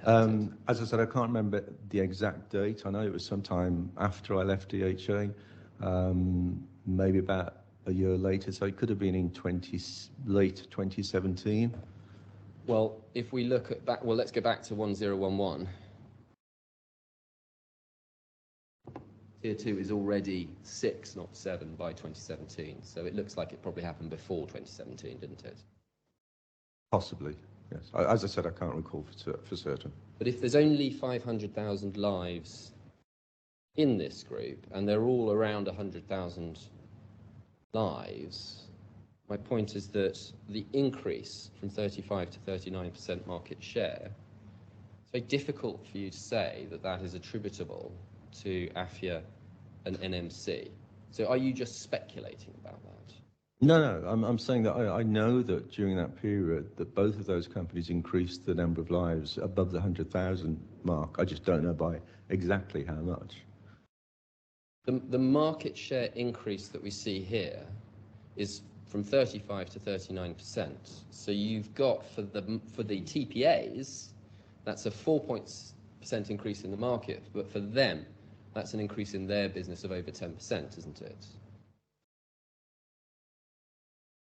I don't quite follow the maths there. Well, because they've got 35% of the market, they increase their business by 10%, they get another 3.5% of the market, which takes you to 38.5%. For the TPAs, their business is increasing by over 10%. For those TPAs? Yes. According to your calculations, yes. But do you agree with my calculations? They're quite straightforward calculations. Do you agree with them? I can't say for definite because if you look at the market share figures, the first column adds up to 99%, the second column adds up to 101%. So there are obviously some inaccuracies in there. So I can't say that I agree entirely with you.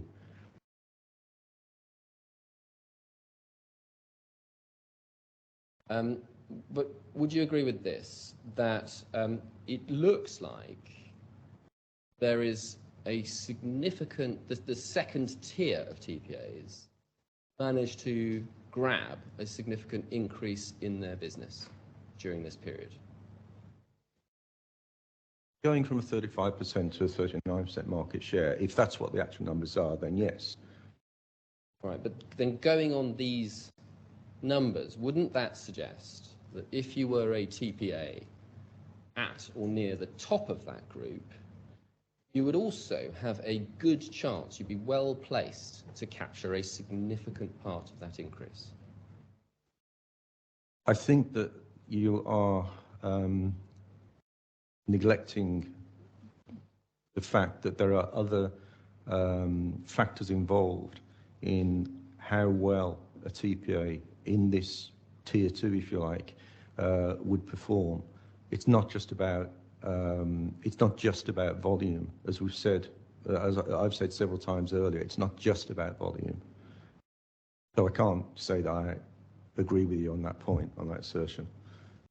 Well, in the reports that you've seen, you raise the issues of reinsurance support. You raise the issues of insurer association, and I'll come back to those. Don't, as we've discussed, raise the issue of there being any kind of advantage that comes with having a variety of insurers in your portfolio. But I think you acknowledge that the main and most important factor is the volume of lives. Correct. So focusing on the main and most important factor, all other things being equal, a TPA who was in 2017 at the top of band 2 would have been well placed to increase their market share and get more lives, wouldn't they? All other things being equal, yes. And all other things being equal,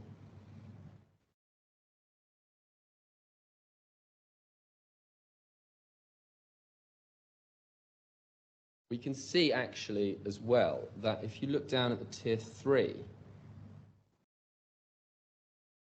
they also increase their market share, don't they, from 16% to 20%. According to these figures, yes. So according to these figures then, some of the TPAs who are not in even the top 2 bands were able to make progress in the market and attract more lives. Yes, these TPAs would be typically those that were focusing on particular niches in the market, which were, and the market was, some of these smaller TPAs would have focused on the lower salary band market, so those workers earning less than 4,000 dirhams a month. And they would, by virtue of being in those niche markets, quite possibly have been able to establish, some of them, to establish some growth in their portfolios. All right, and I appreciate you have these other factors that you think would come into account, and we'll deal with them, we'll talk about them. But putting those aside, all other things being equal, if GLOBEMED had received that 555,000 lives by the end of 2016, and 585 by the end of 2017, it would have had a chance to leverage that and use them to increase its market share, wouldn't it? Again, all other things being equal, yes. You accept that there was some fluidity in the market in the sense that TPAs it was possible for TPAs to pick up insurance portfolios. Yes, it's also possible for them to lose portfolios. It was a very fluid market. It still is.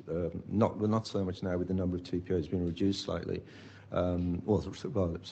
significantly. But it was a very, very competitive and cutthroat market. So there was a lot of change going on. And is it fair to say insurers are always looking for a better value proposition? They're not loyal to the TPAs. And if there's more money to be made from a different TPA, then they will switch. I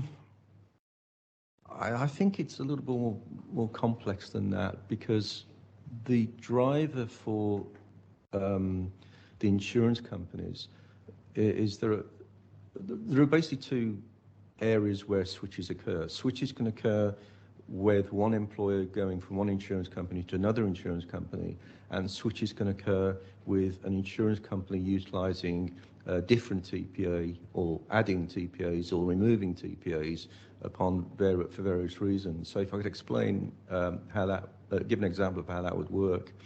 So an employer might say to its insurance broker, we need a cheaper insurance plan. So the insurance broker would scour the market and they'd come up with a different insurance company that would offer a cheaper plan, or rather a lower premium plan. And the employer, however, might say, well, yes, we'll accept the new insurance company, but actually we're quite happy with the service that the TPA has provided, so can we keep the TPA? So I can give you an example of the churn that happens, this switching. So For insurance companies, that tends to be around 50%. So that's only retain about 50% of their schemes at renewal. However, an example of one TPA that I know of, which is a former client, which is MedNet, their retention rate was 85%. So they were keeping, so that shows that the employers were switching insurers, but they were staying with the TPA that they previously were serviced by. So that did mean that TPAs were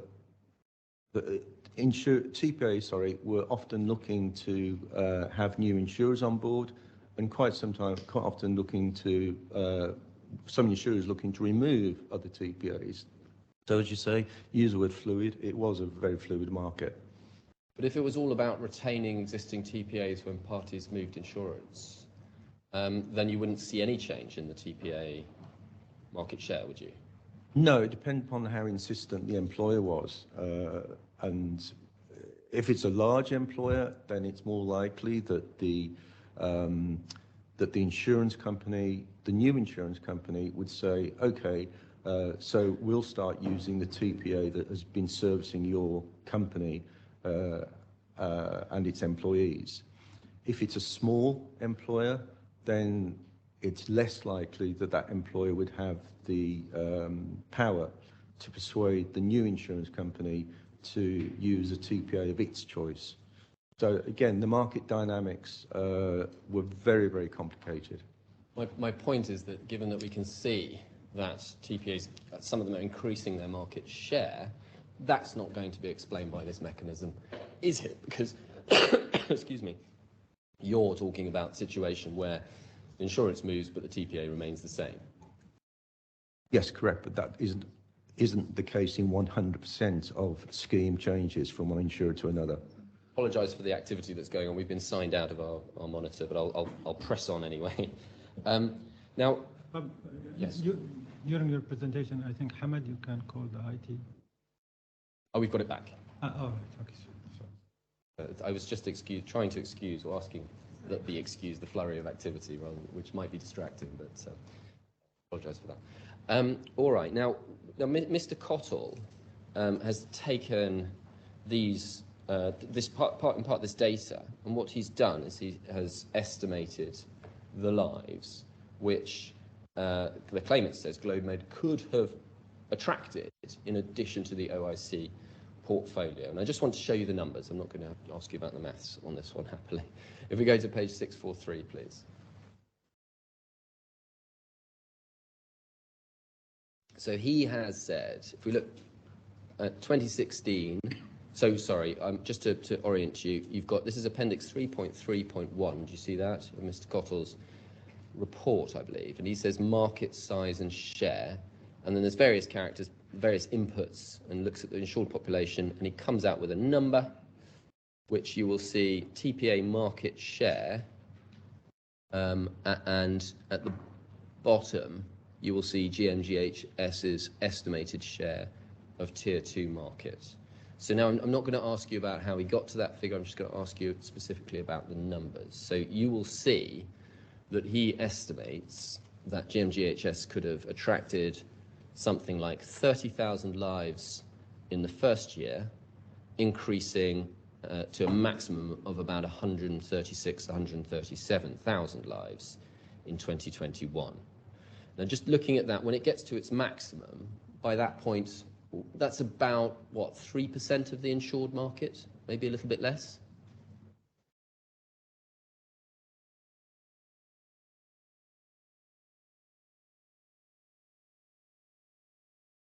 Yeah, possibly, yes. I don't have a calculator. All right. You may have to just trust me on that. I have done the maths. I mean, 130,000 lives could come from picking up a couple of insurance portfolios, couldn't it? Yes. And I think you have said in your report that you would consider 130,000 lives to be a relatively modest insurance scheme. I think I said in my report that 130,000 lives, I think I was referring to the Dubai scheme that Mr. Youssef referred to. although it wasn't clear which of the two government schemes it was. I would say that that was relatively small in relation to the overall market size. Yes, so you would accept that the 135, 136, 137,000 lives that Ms. Cottle has calculated here as the claimant picking up would represent a relatively small scheme.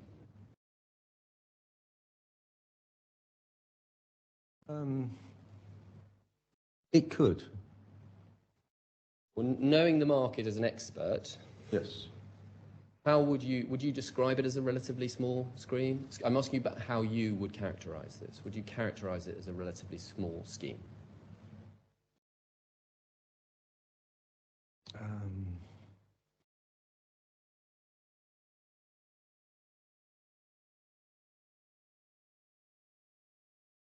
As a percentage of the overall market, yes, but as an individual scheme, then probably not. So if we go to page 1262, please. Paragraph 6.1.3.2, you have a lot of points, and then Roman numeral 1. You're dealing, as you can see in the heading, with neuron servicing of the Government of Dubai scheme. And you describe the two schemes, and you say you're not sure which one it is, but then you say, second sentence on the second line, in either case, these were relatively small schemes, approximately 130,000 members each. So do you or do you not think that a scheme of 130,000 members is a relatively small scheme? I think I should have qualified that by saying relatively small in relation to the size of the overall market, as opposed to relatively small as a scheme by itself. I think the point... Sorry, I apologise for not clarifying that. The point that I'm making, that the reality of this is that all other things being equal, and we'll come back to the other points that you raise, but in this market, a TPA with 500,000 or 600,000 lives in 2016 would have been well placed to pick up, ultimately, over a course of a few years, this number of lives, wouldn't they? All other things being equal, yes. Right. Now, one of the points you raise is that there would have been a difficulty in this case because the claimant was associated, or would have been 51% majority owned by an insurer. That's one of the things that were not equal, according to you. Is that right? Correct. All right. And I think what you say, let's look at it. It's at page 1263, paragraph 6.2.2, Roman numeral 2. So in my view, I believe it highly unlikely that insurers would be willing to switch to a TPA that had a majority or significant ownership of a competing insurer. And the reason for that was because it would leave the insurer exposed to data and other sensitive information being potentially accessible to the competing insurer with a share in the JV TPA. So the concern, you say, that arises out of majority or a major shareholding is that the insurer might be exposed to a confidentiality breach. Is that your position? Yes. But I think you must accept that the confidential information would be the subject of legal protections, yes? Legally, yes. So there's going to be confidentiality agreements in place, yes? One would imagine so, yes. And there will be general laws about not distributing confidential information, yes? I believe that the UAE does now have some laws on confidentiality, specific laws on confidentiality. The UAE has always had laws on confidentiality. In fact, it can be a criminal offence to breach confidentiality in certain circumstances, can't it? As far as I'm aware, and I may well be wrong, but as far as I'm aware, up until recent times, the data privacy rules tended to be contained in different pieces of legislation.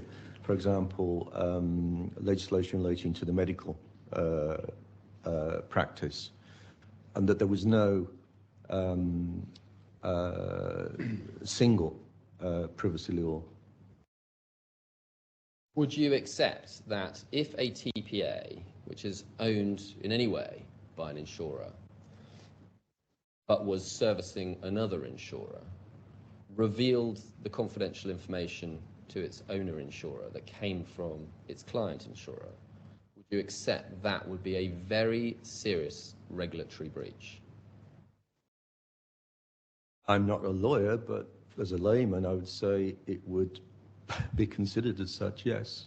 You're an expert on the insurance industry, so you must have some insight into this. I'm an expert on the insurance industry, but as I say, I'm not a lawyer. But you deal with licensing, for example. So in your position as at the Dubai Health Authority, if an insurer presented you with proof that a TPA had shared confidential information from one insurer to another, that would have been cause for an investigation, wouldn't it? That wouldn't have come to DHA. That wasn't the remit for DHA in terms of its managing the health insurance law. Would you accept with what Mr. Yusuf said yesterday, which is that confidentiality, particularly client confidentiality, insurer client confidentiality, is of paramount importance in the industry? It is, and particularly more so in the health insurance business. And the way he put it yesterday was, he says, if you don't have confidentiality, you don't have a business. Would you agree with that? Do you understand what he means by that? Not really. Well, what he's saying is, if you were a TPA and you were to breach confidentiality in the way you suggest might have happened or might have been the concerns of other insurers, that would be extremely damaging to your business as a TPA. Yes, I understand, yes. Would you accept that premise? Yes. And to an extent, insurers always have to trust TPAs with their data, knowing full well that the TPA also works with other insurers. Yeah, I think we're talking at cross purposes here. My argument is based on the viewpoint of the other insurer, and regardless of the realities and the protection provided under the law or by confidentiality agreements between the parties, my view as an expert in the insurance business is that insurers would be reluctant, even given those protections, to use the services of a TPA that had a majority holding by a competing insurance company, particularly when there were so many other TPAs to choose from that weren't owned by a competing insurer. Described it at the outset of that as your argument. Is it in fact an argument that you are making against the propositions that Mr. Yusuf has put?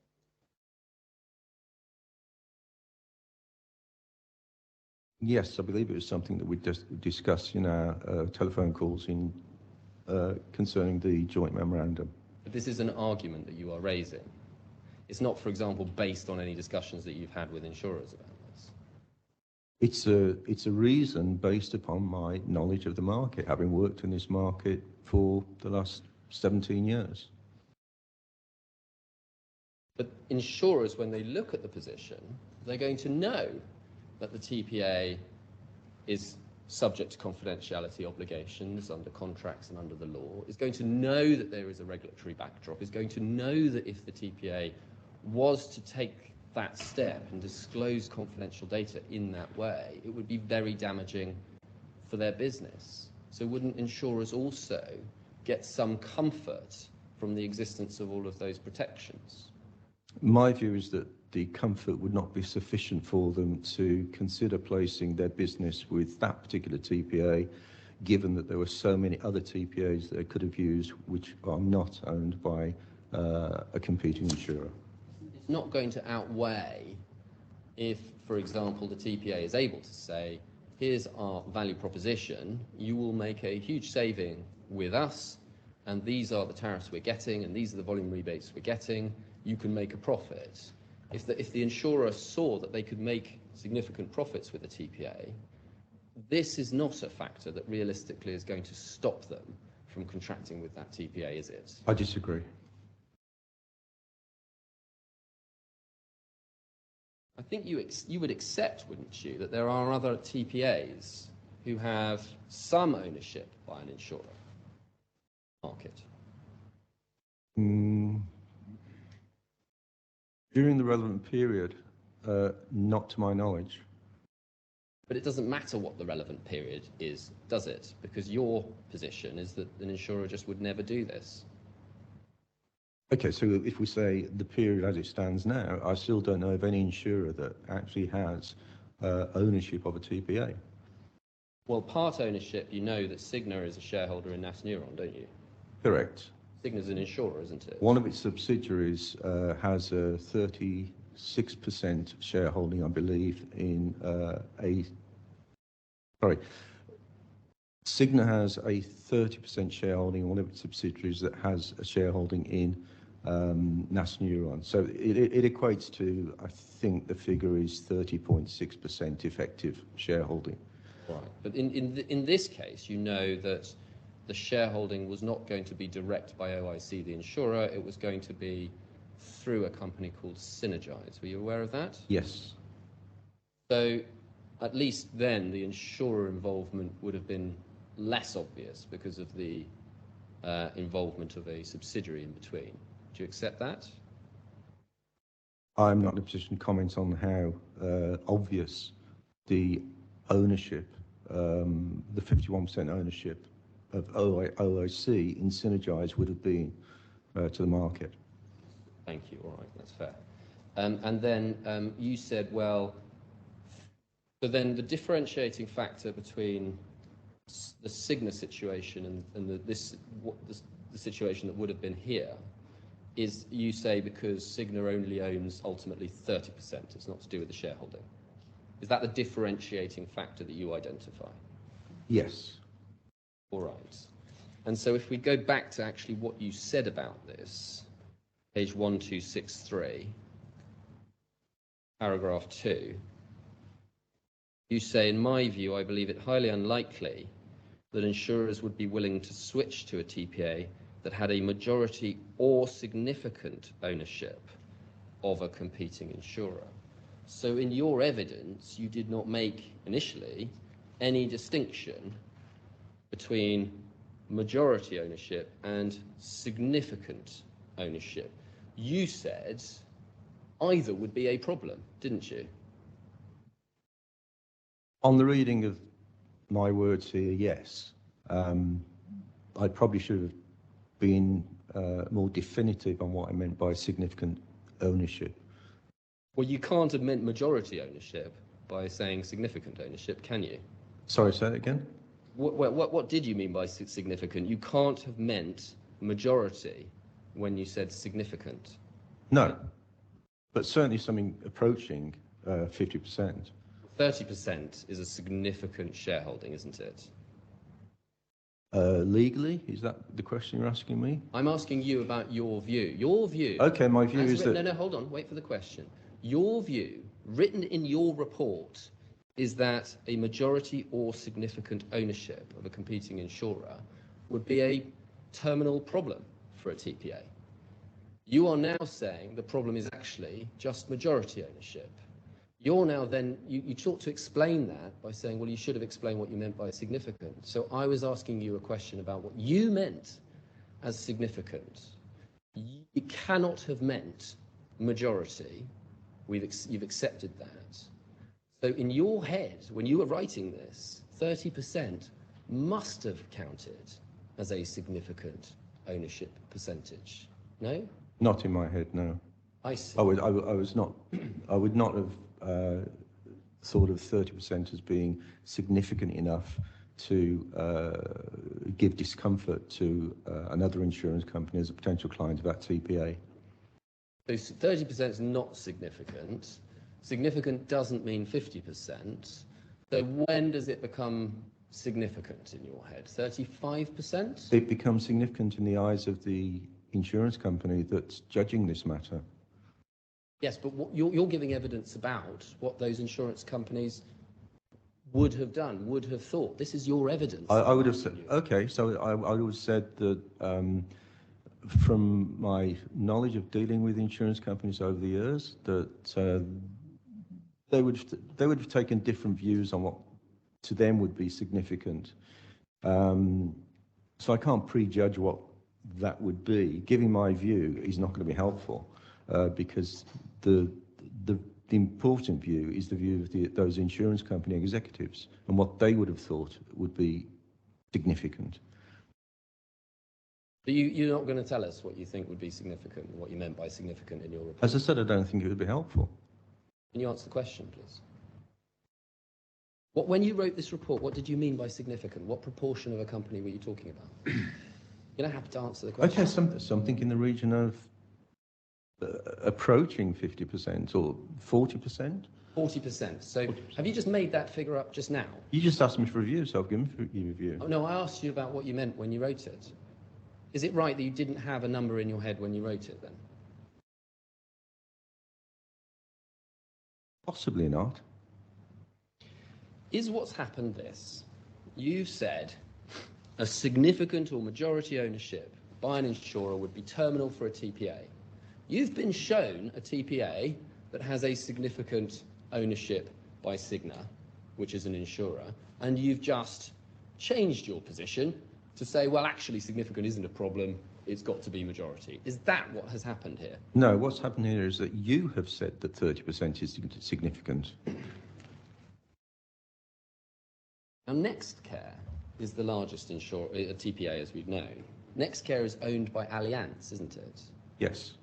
And Allianz is both an insurer and a reinsurer, isn't it? Correct. But it doesn't operate as an insurer in this market. But it effectively operates a fronting of reinsurance scheme through Orient, doesn't it? No.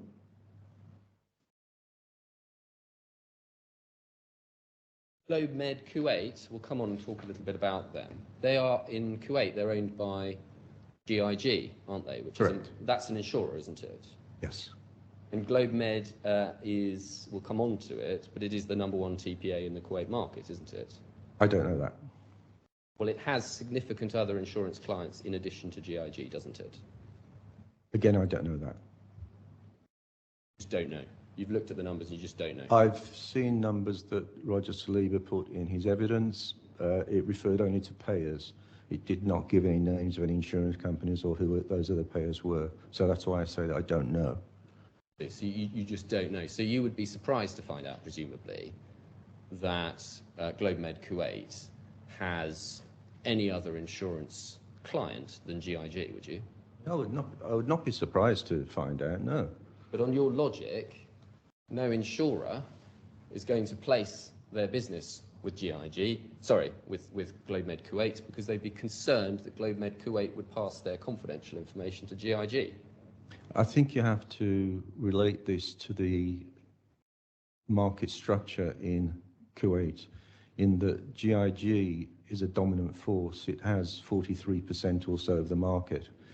So I don't think you could compare, and there are a much smaller number of insurance companies in Kuwait. So I don't think you can compare the views of other insurance companies in Kuwait with the views of other insurance companies in the UAE market, which is a very, very different market in terms of its structure. So do you think that insurers' approach to confidentiality in Kuwait is different from insurers' approach to confidentiality in Dubai then? Is that what you're telling me? I think it's probably their degree of comfort over confidentiality is probably driven more by the realities of the market structure in Kuwait than it is here. What do you mean by that? What does that mean? Well, the fact that GIG is a dominant force, it has control, and that control gives it a certain degree of power within the market.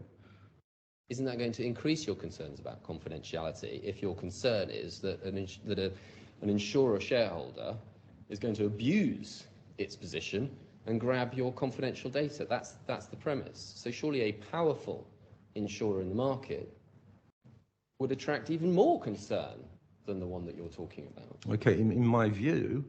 Can I just interrupt here? I mean, the expert is an expert of insurance in UAE market. Yes. Why we are? Well, no, he gives his views on the other markets as well. Generally. So, yeah. So Your Excellency will have noted he deals with the UAE, he deals with Kuwait markets, he deals with Saudi Arabia, he goes around and deals with various other markets. He does give that. But my point here is not about market. He is the expert who is saying it's market specific. He is saying insurers would take a very specific approach to confidentiality and they would not take any risks. And so I'm just trying to understand how that can be right if in fact in other markets insurers are quite happy to place their business with TPAs who have majority shareholders who are insurers. That's the basis for the question. Please can clarify your answer. Okay, so the dominance of GIG in the Kuwait market has some far-reaching effects on the way that that market operates. They are seen as a leader. They are treated with some respect because of their dominance. Their ownership structure as well is an important influencer on the market, with it being owned by Kitco and Fairfax holdings from Canada. So the view of the other smaller insurers in Kuwait, their view of GIG would be very different to the view of other insurance companies in the UAE market, for example, Nas Neuron being owned 30% by Cigna. I just don't believe that we can make a comparison of the two. The reality, isn't it, that some insurers might be put off in placing business with an insurer-owned TPA, but others would be perfectly happy to do so. The reality is there's no bright rule about this that we can draw, is there?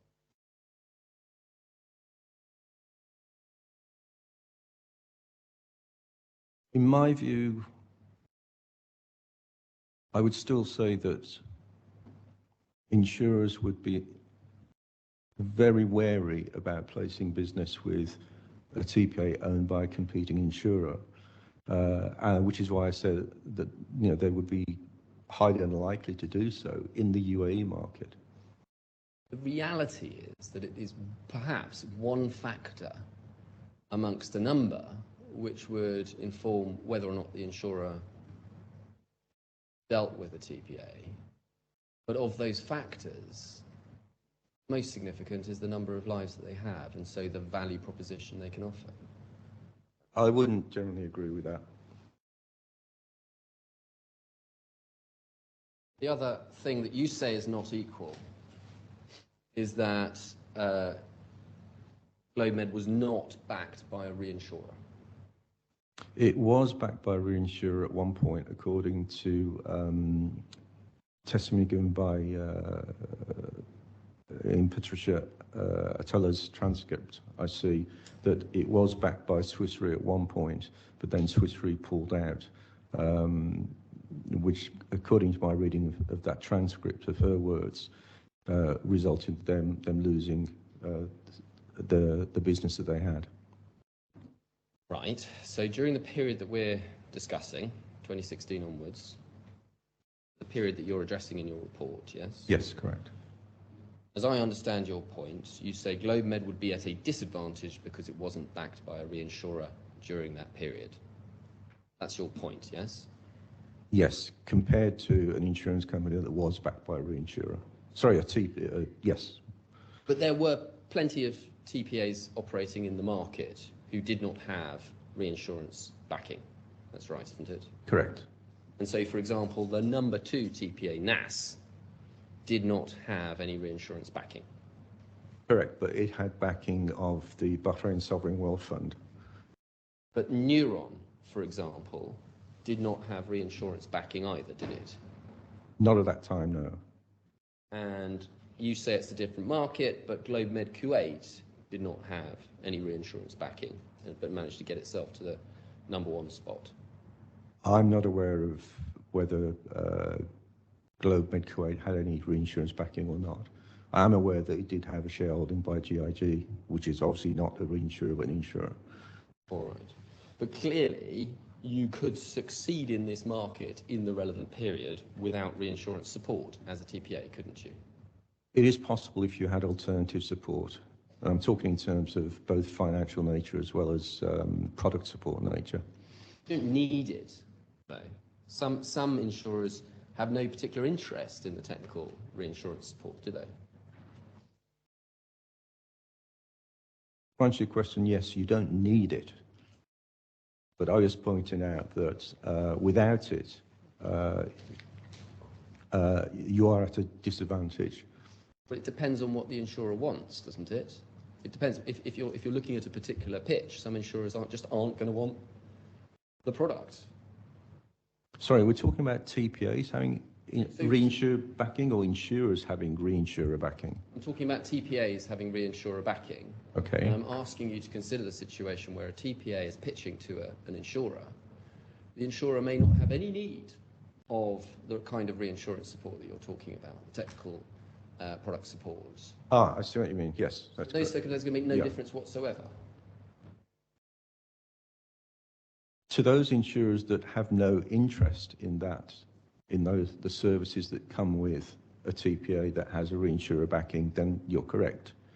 So your position is that the lack of a reinsurance backing would put GlobeMed, in this scenario, at a disadvantage to some TPAs who do have reinsurance backing in relation to insurers who want that particular type of product?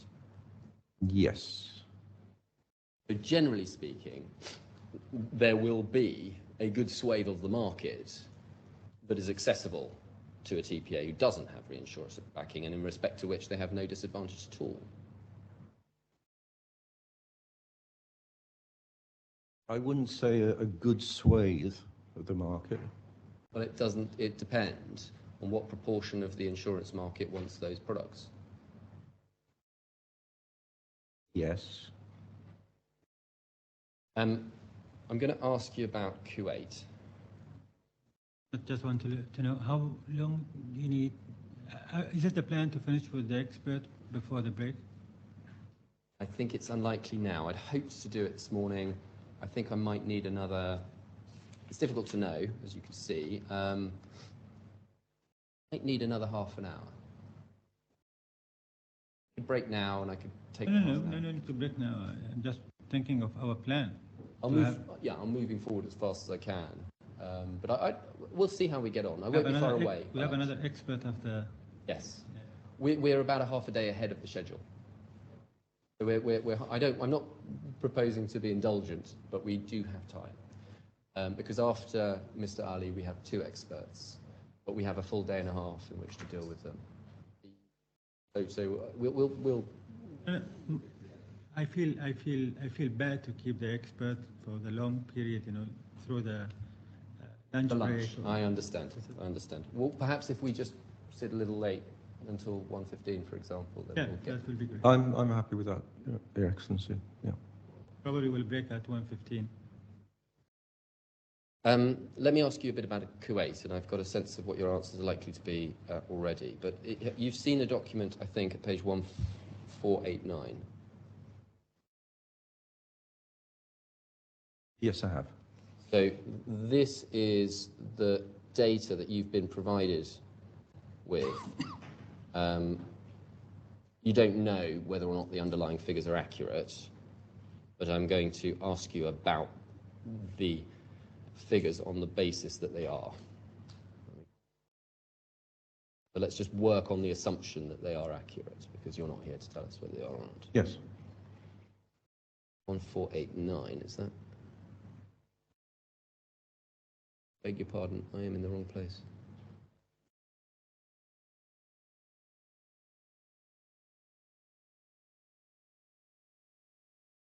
Wrong bundle is why. My apologies, I'm not speeding things up here. There we go. All right, so these are the figures that have been explained to you as being data telling us how many lives were insured by GLOBEMED's Kuwait operation. Yes. That's your understanding of them. When I say GLOBEMED, it's a sister company, it's not the same company. So according to this data, we can see it started with a single major client, which we see identified as the anchor client, and that anchor client brings in the first full year, it looks like 2007. Well, from 2006 it's very small, but then by 2007 it's 13,789. And if we go down to page 1494, we can see the position as at 2017, is this? Sorry, 2017, yes. We can see the position is they've got about 34,000 lives in 2018, this is right. So you can see on page 1494, the 2017 total is in the middle, and under that are the numbers for 2018, and we can see down, do you see at the bottom, anchor client, 34,200. Yes, I do. And early on, they've started with no other clients, and by the end, the anchor client numbers fluctuate. So they've gone down to 24,000 on page 1495. By the end of 2019, on page 1496, they've got 112,000 lives under management. So that's about 90,000, 88,000 lives coming in, according to this, from other clients. Yes? Yes. That's your understanding of the data. Yes. And if we see what you say about this, can we go to your expert report, page 1261?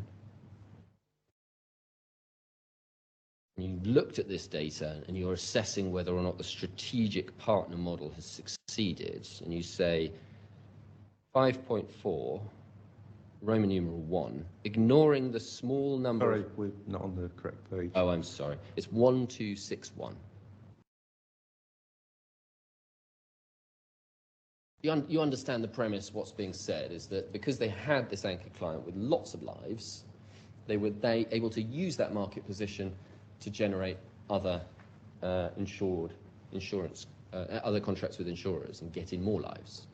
And then your response to this is whether this has been successful is 5.41, ignoring the small number of payers with larger number of adherents, and what I believe to be the Kuwaiti Retirees Scheme award to GIG, it appears that if the strategic partner model did indeed succeed in Kuwait, it may have done so only in attracting payers with small number of adherents, and possibly many of these being smaller employers. So you ignore two things in your assessment of this data.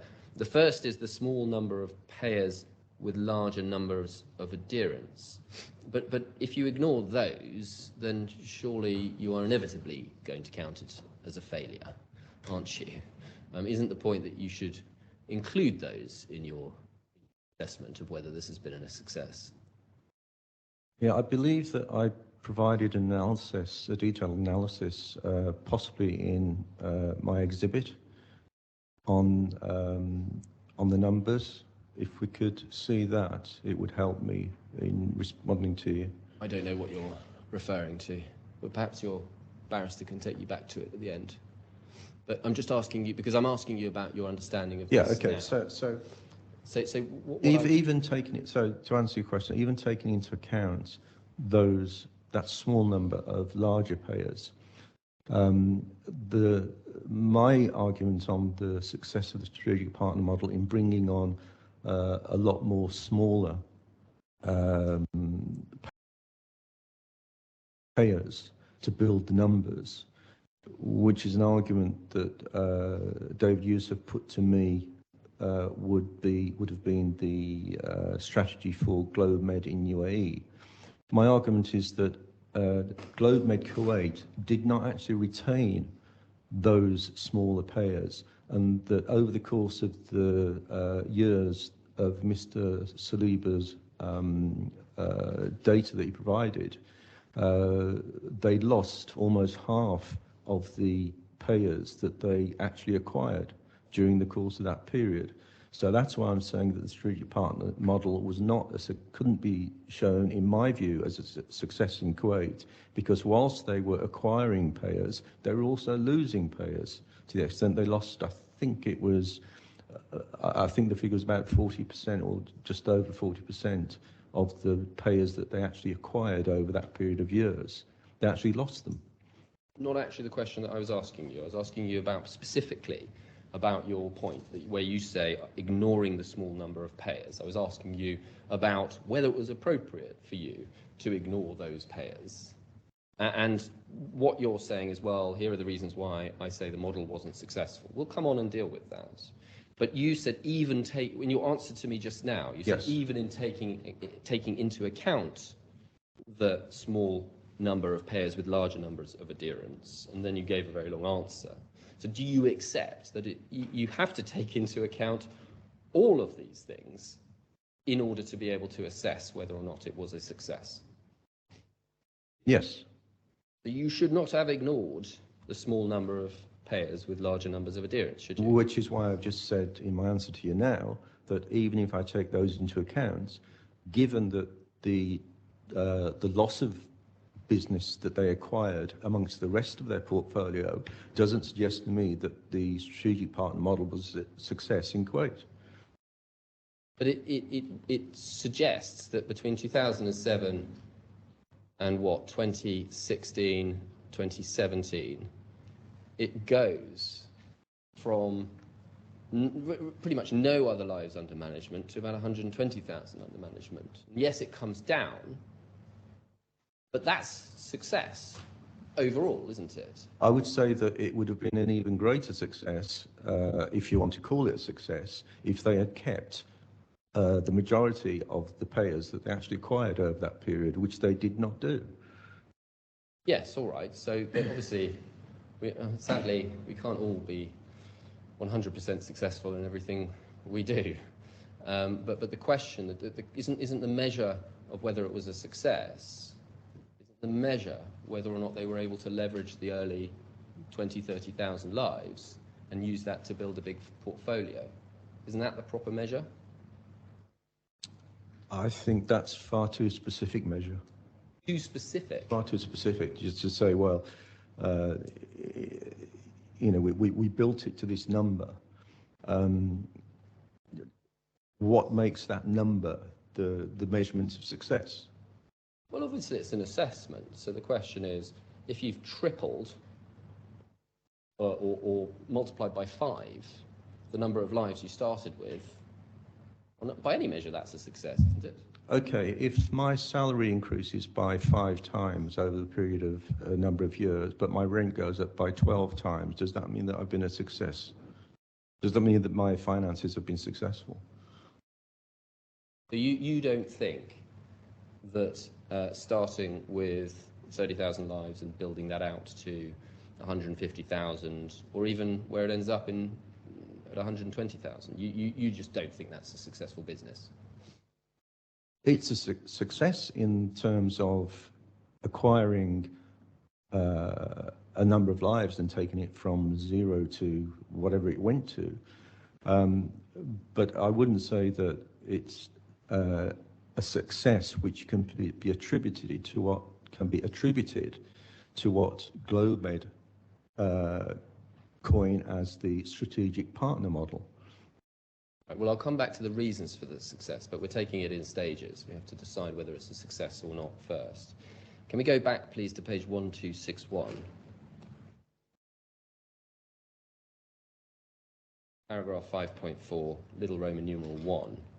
The other thing you ignored, in addition to the small number of payers with larger number of adherents, was what you then believed to be the Kuwait Retirees Scheme award to GIG.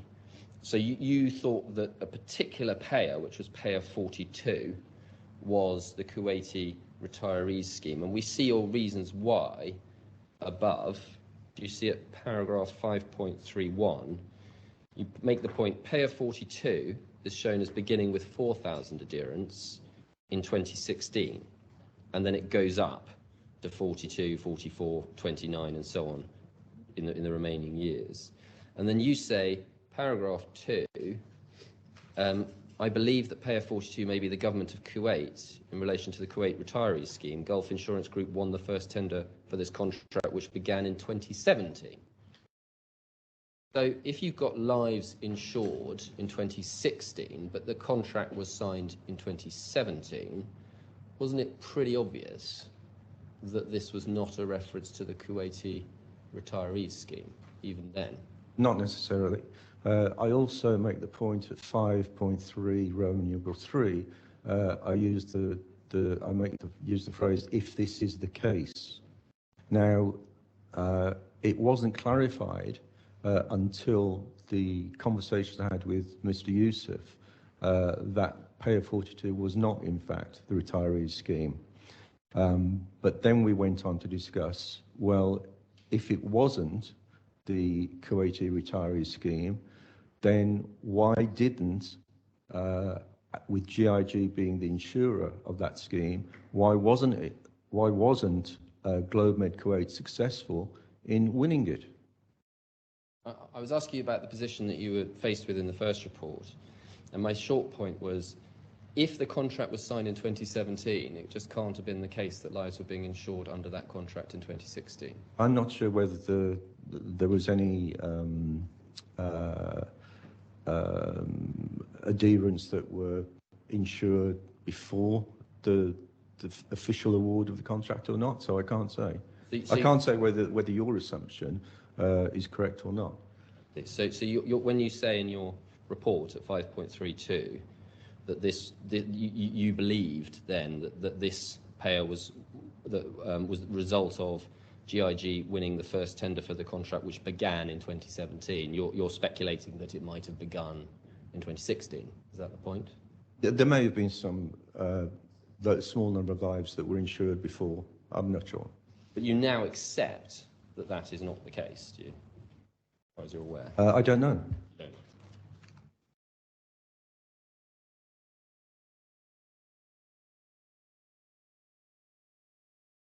But that portfolio of lives becomes 40,000 lives, doesn't it? And I'm going to have to ask you to give a verbal response. Yes, yes. Thank you.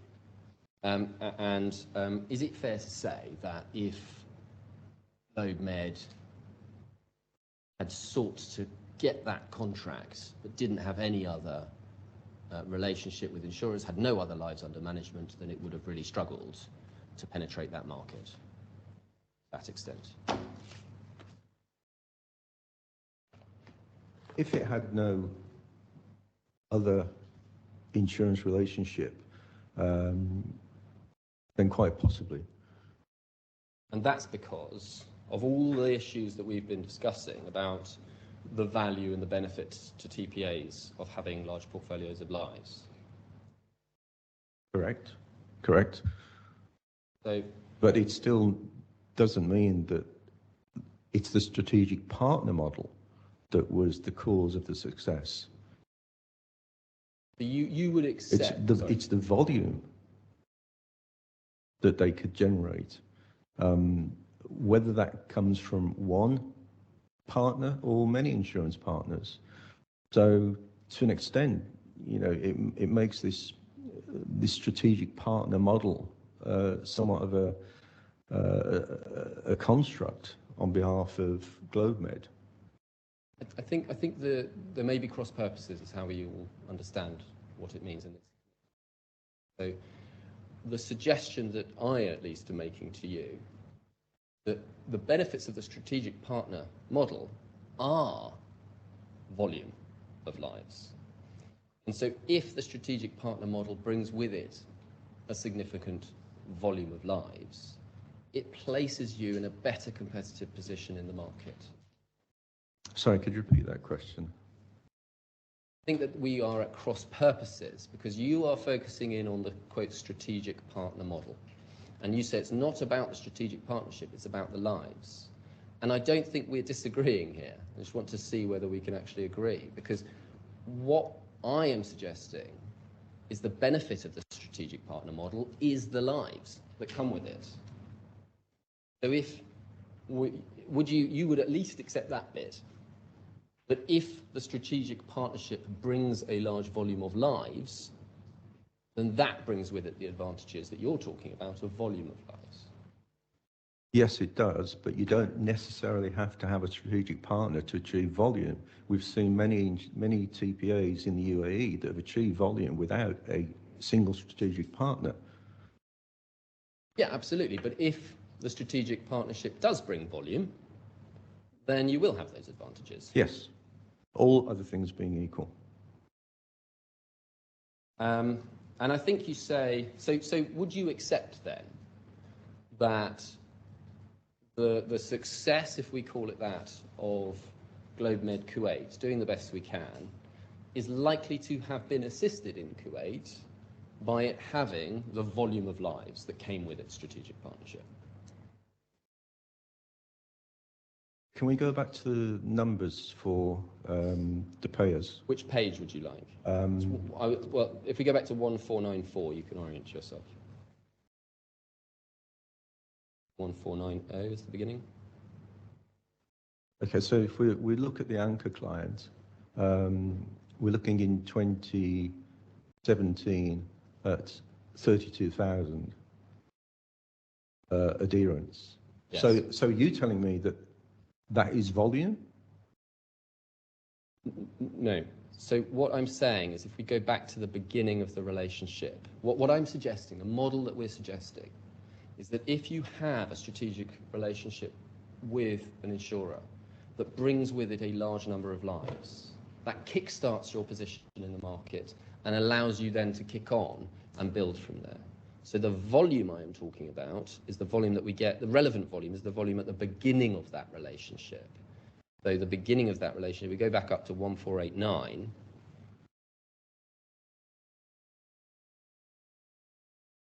we see the fact that you've got volume starting 2006, you've got 13,789. This is obviously a long time ago. And then 2007, you've got 20,000, and they've managed to attract the 10,000. So my suggestion is that having that 20,000 would have helped them to attract the other 10,000. And having all that critical mass will help them to attract more clients in the following year. I wouldn't call 20,000 or 30,000 critical mass.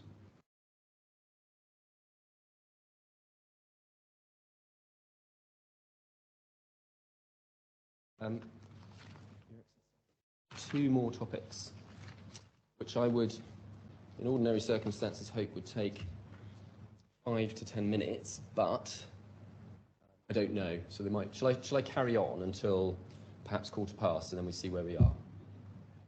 Have any cross-examination? I have two short questions. I shan't expect that they would take any longer than about 4 or 5 minutes, and I would hope we could So finish. let's carry on then, it's better.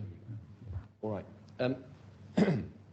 I want to ask you about the, there's a difference between you and Mr. Yusuf on the likely level of TPA administration fees which could have been earned on the non-OIC business, as we call it. So he says that in 2015, the range for TPAs was somewhere between 5 and 10%. And so he takes a number of 7% as his... So do you have a page that we can refer to? Yeah, absolutely. You don't remember this? I do, but I'd like to see the numbers in front of me. Well, okay. I can certainly show you the page. I'm not actually asking you about the page. But in any event, if we go to page 899, we can see it. was trying to cut through it and make it go faster so we can get to lunch quicker, but let's look at the page. Page 899, you see at the bottom of the page, paragraph 44, he says, in my experience, TPA service providers in 2015 would typically charge an administration fee between 5 and 10% of the gross premium based on the level of services requested by the insurer. And then he says, 45, I consider an average of 7% in the circumstances would have been an appropriate benchmark for 2015. And he accepts that there was downward pressure on that, and that it fell from 2015, and he says, well, that would have come down to about 4%. Do you see that in the middle of the paragraph? From 2018 onwards. So that's his estimation of the level of TPA administration fees which could have been earned on this additional portfolio. Now you say, I think 5% is the number that you estimate, and we see that on page 1266. Let's turn that up. Let's see it. It's paragraph 6.6.3. And you say, whilst I fully agree with the trend factors cited by Mr. Yusuf at C44 and C45, sorry. So you're agreeing that there was downward pressure on these fees. That's what you're referring to. Yes. I disagree with the level of fees being charged in 2015 and his assertion of a reasonable fee being 7%. And then you say, in my experience, fees at this time were generally at the 5% level. Now, you don't give any source for that information, do you? It's based upon the discussions that I would have had at that time with TPAs whilst I was working at DHA. But in your role at the DHA, you wouldn't have seen the fee structures in place between insurers and TPAs, would you? We had discussions about fee structures. To what end, though? You're the health authority. We had a number of discussions with a number of TPAs about the way that they were operating the market. And one of the discussions was about the level of fees which they were charging in relation to the market. So that's why I would have had information from those discussions about the level of fees that were being charged. Yes, I agree, I would not have been had visibility of the actual agreements between the insurers and TPAs, but during those discussions, we did have a number of conversations about the fees. I think you say in one of those discussions, did you say, would have talked about fees? Is that what you're saying? No, it was part of those discussions. Would you accept, though, that in reality, in 2015, the people who would have a better view of the market on this would be the insurers, because they're the ones who are shopping around for TPAs? Not necessarily, because a TPA may not tell an insurer what he's charging another insurer. So the insurer then wouldn't have a better idea of what the TPAs are really charging. But the insurers would be approached by multiple TPAs. Correct. And therefore would be able to see the proposition that is being made by multiple TPAs. Yes. They're the ones who can see the whole market on this. Well, they'd see the market from those TPAs that had approached them for business, yes. Not necessarily the whole market. And ultimately, it's going to be, you're not suggesting, are you, that every single TPA was on a 5% flat fee? No. So it's a range, isn't it? Some TPAs are getting more, some TPAs are getting less. Yes, but not a range as wide as Mr. Yusuf suggests. Right. Well, would you say the range goes up to 7%? Would it be 5? Could 7% be within that range? Would you say? From recollection, yes. So, would you accept that 7% is a pretty reasonable estimate of what a TPA might have achieved? It's a reasonable estimate of what the highest fee they would be likely to receive, yes. A couple of questions on licensing, if I may, very briefly. So if we go to your report, please, at page 1248.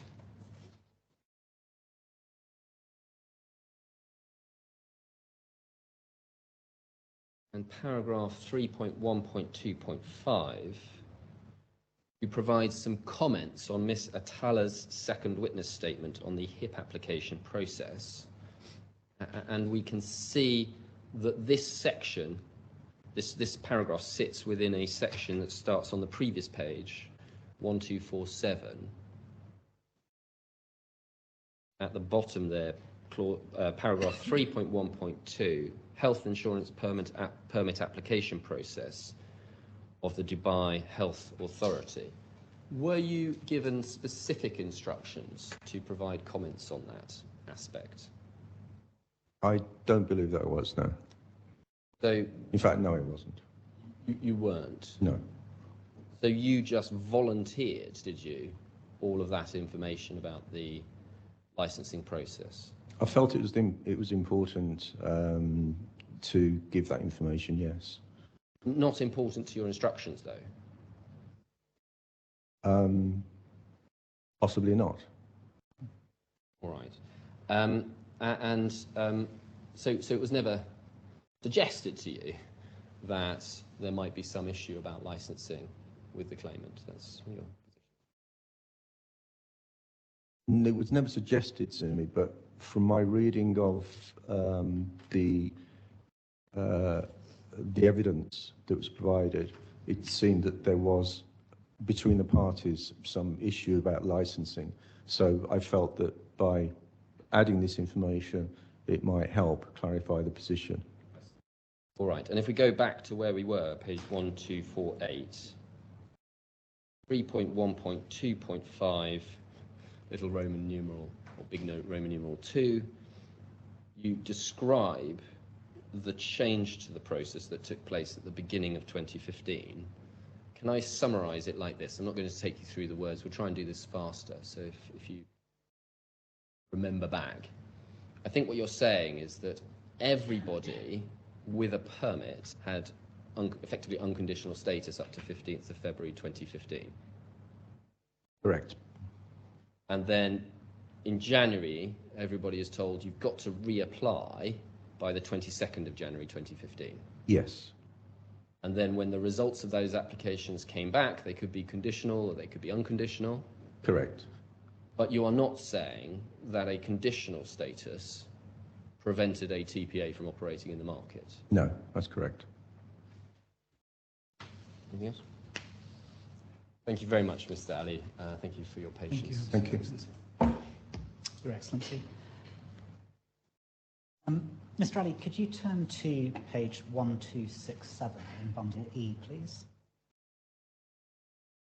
This is in your report, and at 7.4.1, little Roman 1,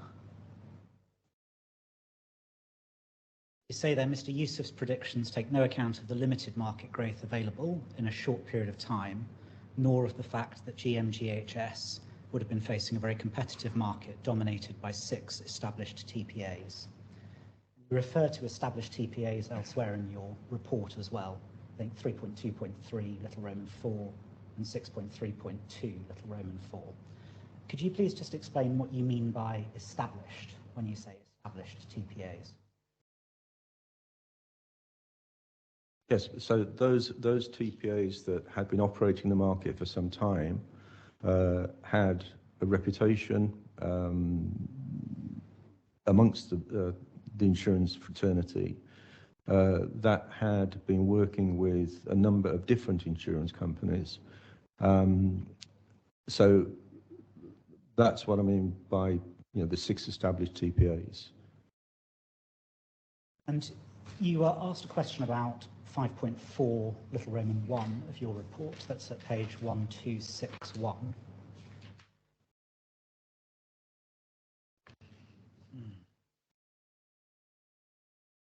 Which point is this? 5.4, little Roman 1. It's about halfway down the page. Yes. And this was in the context of the alleged success of GLOBEMED in Q8.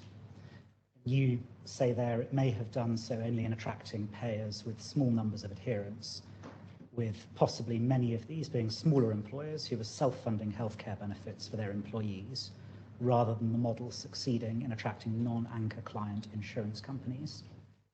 When you began answering that question, you wanted to refer to an analysis that you'd done. Could you turn to page 1297, please? Yes, this was the analysis I was referring to. What was the point you wanted to make with reference to that analysis? Well, the point that if the strategic model was successful, the point I'm making is that one of the criteria of measuring that success would be to what extent GLOBEMED Kuwait retained the clients, the payers that it acquired during the period of this, over these years. As you can see, that on all the rows where there is an orange highlighting, that indicates that that payer came on to GLOBEMED Kuwait's books, but then left. So my argument is that, you know, in my view, that does not mean that the model was successful, because they were taking clients on, yes. So maybe the anchor client was playing a part in attracting those adherents, those payers, but then they were losing them. One second, Your Excellency. Your Excellency, unless you have any questions, those were all mine. So the expert can leave, and after, shall we be back in 45 minutes or 1 hour? I'm in your hands. As I said, we are ahead of time, but I don't know how long my learned friend will be with Mr. Cottle. It's Come Mr. back Cottle at next. 2 p.m. or shall we come back to 45? The only question really is whether we finish him by the end of the day, which would be ideal. I guarantee that we will finish him by the end of the day. Either way. Either way. So Well, let's take it Yeah, out. but even if we can extend it to maximum 4:30 or 5, and when we can finish with that witness. We don't want to keep the witness for the following day if we can. So shall we come back in 2:45 then? 2:15. 2:15, sorry, 2:15. All right. Okay, thank you. Aye.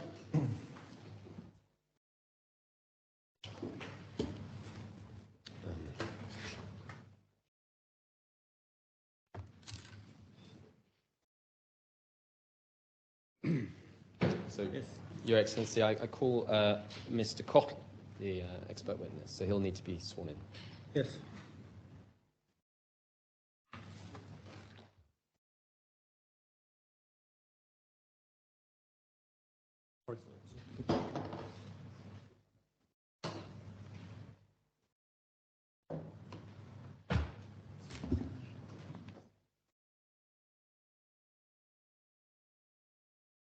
Andrew Vaughan Cottle.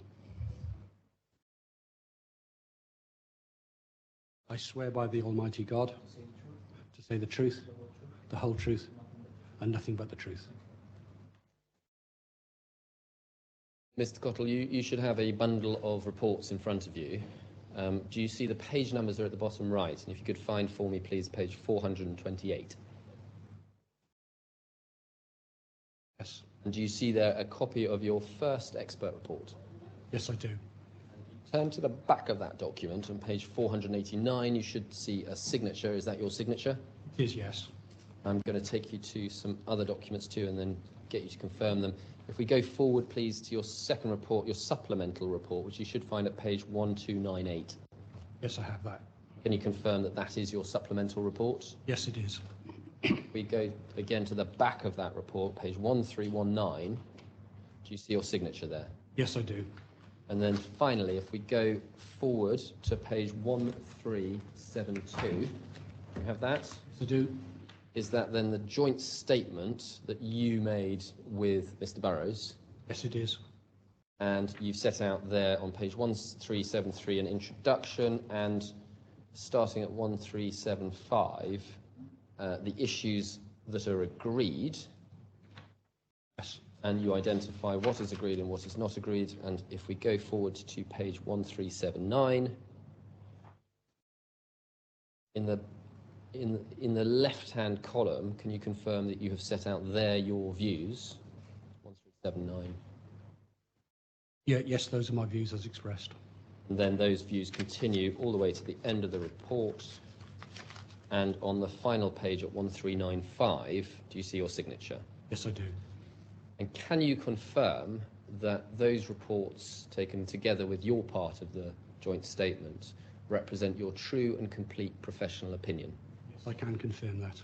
Thank you. If you just wait there, there'll be some questions for you. Good afternoon, Mr. Cottle. Afternoon. You're retired, as I understand it. Sort of semi-retired is probably the best way of describing it. But you're assisted by a team of accountants at BDO. Yes, I have been, yes. I think it's fair to say that both you and Mr. Burrows are highly experienced forensic accountants in the UAE. We're both experienced forensic accountants, yes.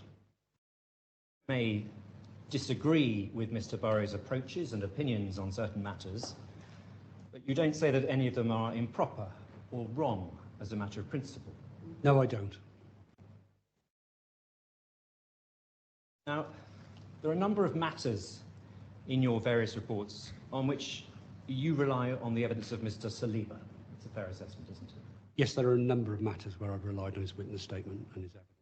For example, on volume rebate, Mr. Saliba says a percentage of between 2 and 3% would be achievable.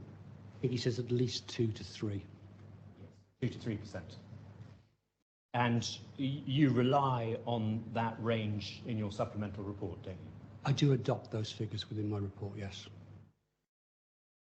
And so in 2016, or for the purposes of 2016, you apply a volume rebate percentage of 2%.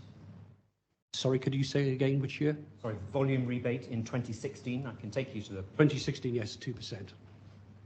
And you, that is initially conservative on your view, isn't it? It's relatively conservative, yes. And in 2017, you apply a rate of 2.5%, so you're climbing within the range. Yes. And thereafter, you apply a rate of 3%. I do, yes. So by that point, you're at the very top of the range, aren't you? Well, I'm at the top of the range that he expressed, given that he said at least 2 to 3. Another example, personnel costs. Now, a critical factor there is obviously the head count, isn't it, of personnel? It is, certainly, yes. And to that extent, you have to rely on the evidence of Mr. Saliba, don't you? I have nothing else to go on apart from potentially the figures within the MOU, and I adopted the figures put by Mr. Saliba on the basis they were more conservative.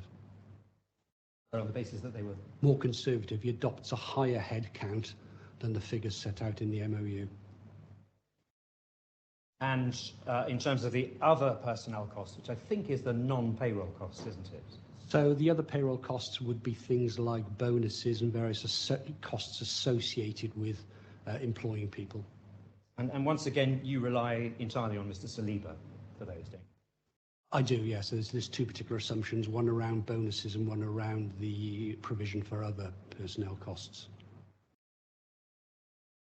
Other personnel costs is the non-payroll, non-bonus Yes. costs.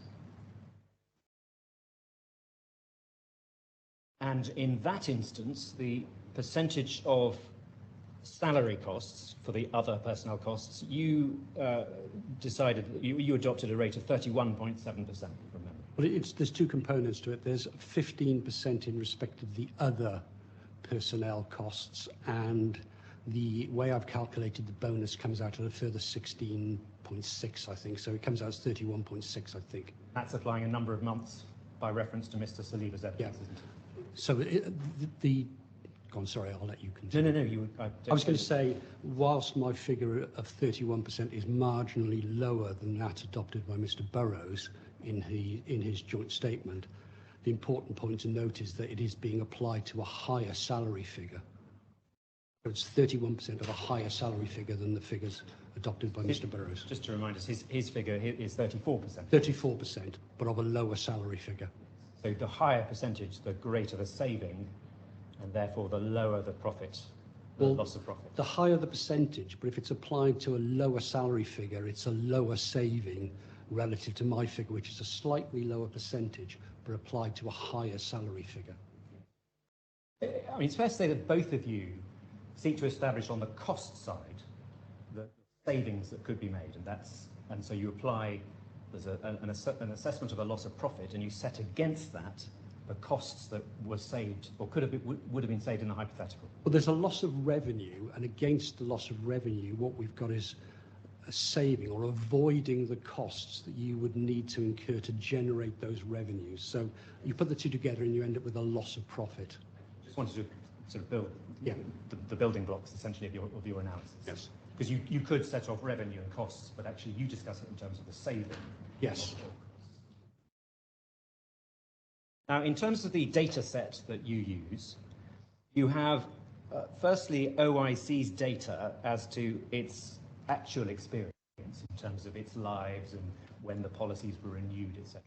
There was some complexity because you had one set of data and you made certain assumptions, and then you were provided with, I think, what's been referred to as the new disclosure. Yes, when I produced my first report, we didn't have certain information, which we only became aware of when we received Mr. Burrows' report, and that led us to slightly modify the rate at which lives were assumed to ramp up. And there was a slight change, I think, between the split between basic and other lives. So, yes, I've got OIC's data in terms of the number of lives, and I've now got some information around the composition of that. Insofar as you may have been slightly handicapped by the initial data set, given that you have now had the new disclosure, that handicap has essentially been removed, isn't it? It has been, yes, in terms of information around lives and renewal dates, yes. And so, in terms of the numbers, many of the figures in your first report have essentially been replaced by the figures in the supplementary report in light of the new disclosure, so-called. They've been changed slightly, in a slight change in the number of lives causes a slight change in the head count. So if you look at the two reports, it looks like a lot has changed, but it's actually only one or two numbers which have changed, and then a slight feed through into the rest of the report. So in terms of where we get your evidence, that most of the figures are in your supplemental report, but much of the analysis is in your lengthy first report. Yes, that's correct.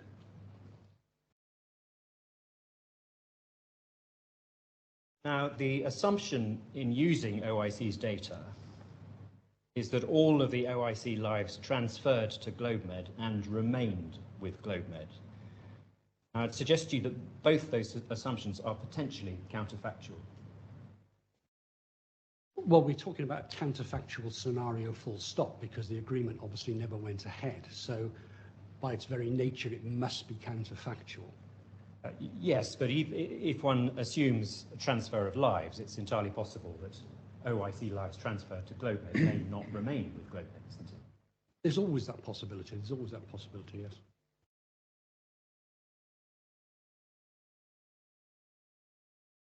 And the other data set is essentially Mr. Saliba's figures, isn't it? Mr. Saliba's witness statement is, yes, the source of other information that I've relied upon in modelling certain costs, yes. And would it be too crude to say that you have, on the one hand, OIC's data, which is the new disclosure which informs the supplementary report, and then at the other extreme you have your expertise as a forensic accountant? What Mr. Saliba's evidence is essentially doing is filling the gap between the OIC data and your account. I'm not sure it's filling the gap, because it's essentially dealing with slightly different issues. I primarily rely on Mr. Saliba's witness statement to provide me with the building blocks to establish what the costs would have been if the agreement had gone ahead, servicing the number of lives which I've obtained from the disclosure from OIC. Very helpful, Simon. Thank you.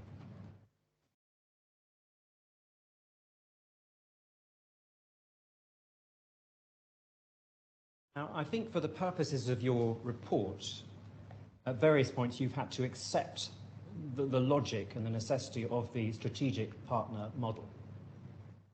It predominantly comes into play in relation to what I term the non-OIC part of the claim. It doesn't really have an impact on, much of an impact on the what I would call the primary claim, which is the OIC loss of profits claim. You refer to it as what GLOBEMED refers to as a strategic partner model. So it's implicit in that it's not a model it's not a term of art in your science. It's not a term of art. It's a term that has been used to describe what OIC intended to do in Dubai, as I understand it, and which it had undertaken in other jurisdictions, as I understand it. Is it a term you've heard used before or you've used in other reports? Explicitly, no, but it's a concept that I think is relatively well understood, where people leverage off a key relationship or a key client. A good example would be something like an anchor client, say in a shopping mall, where you have often you'll have a key retailer who comes in, that generates the footfall, and then other retailers coming in, it sort of builds from that. So you build off a brand or a key customer, and you use it to generate other relationships and other customers. I think you mean an anchor tenant, is that? Sorry? An anchor tenant. An anchor tenant, yes. Sorry, did I not say anchor tenant? Oh, sorry, I meant to. But that's not within your field of expertise, as a matter of... No, I don't claim any expertise in TPAs. And indeed, to be fair, you say, I understand that TPAs can aggregate lives and secure higher volume rebates. So that's the understanding that I've established from the various discussions that I've had with people.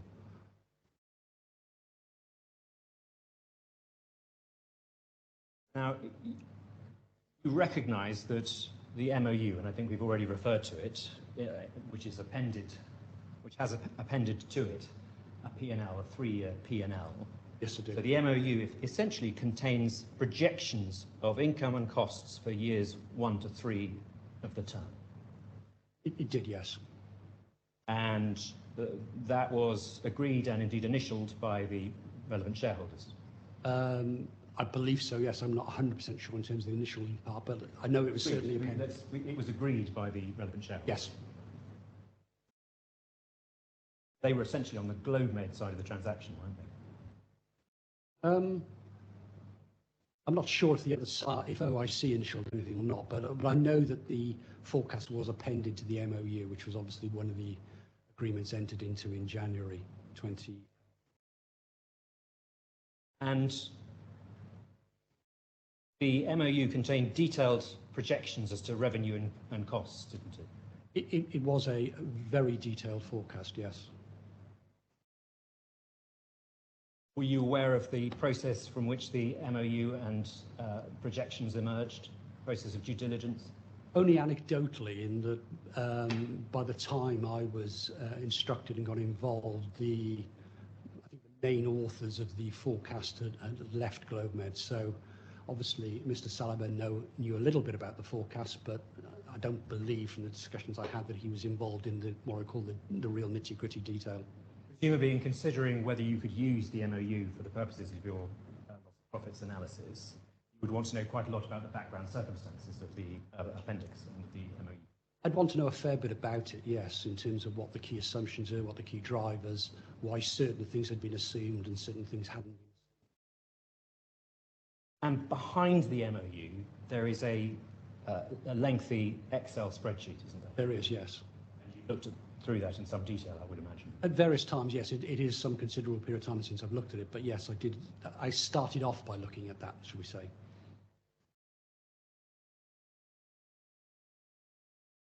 And that contains, for example, projections as to portfolio size, fee projections for each of the 3 years, lives distribution, fee distribution, pay scales of OIC, all of that sort of granular detail. Very granular detail, yes. Do you know who prepared that detail? I understand it was someone called Eli Tom, I believe. Mr. Tomey? Tomey, that's it, sorry, I mispronounced that.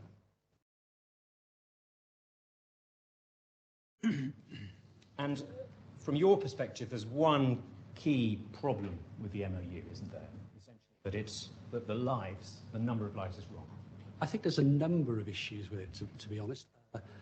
It starts off with a higher number of lives. So I think it starts off with 415,000 lives. It also assumes that the business would start immediately, so it assumes a January 2015 start date. And when you go behind into the detail of the Excel spreadsheets, there are certain issues which meant it was difficult to use from the point of view there were, in a number of instances, formulas which had simply been typed in rather than being able to see through.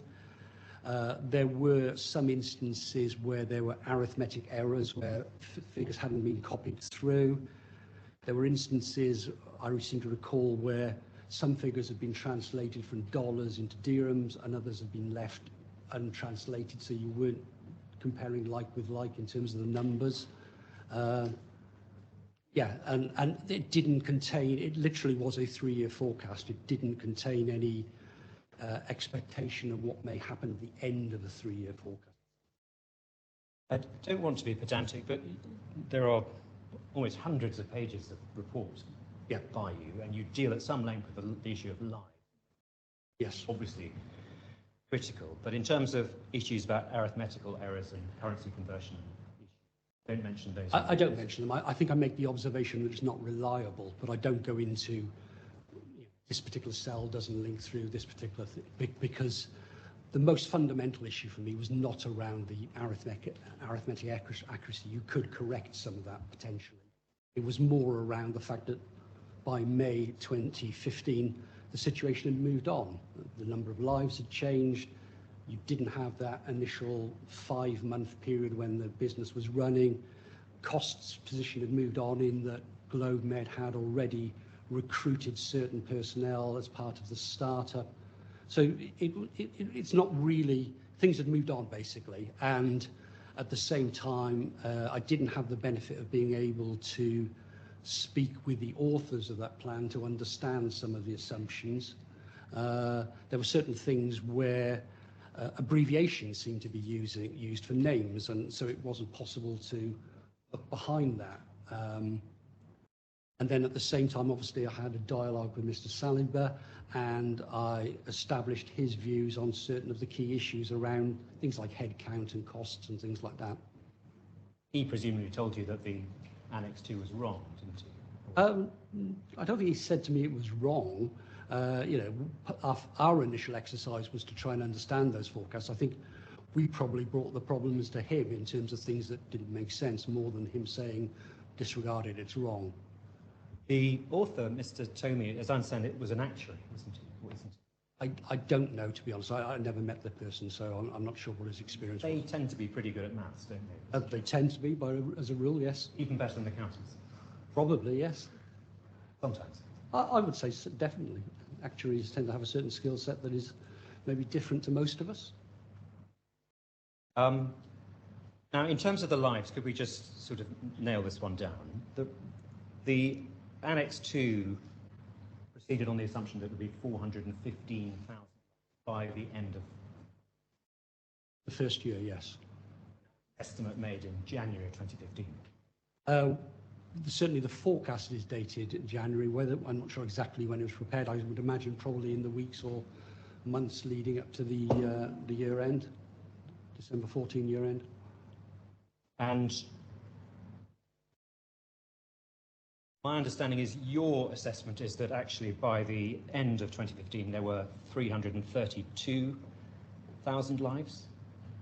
I think we assume that by December 2015, 205,000 lives would have actually transferred across, because even though OIC had 335,000 lives, we assume that it would take circa 18, 19 months to actually ramp up to that sort of level.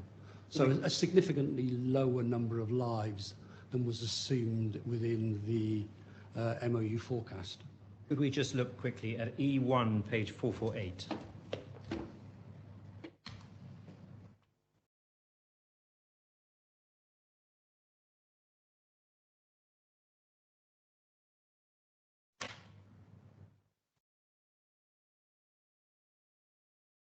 Do you have that?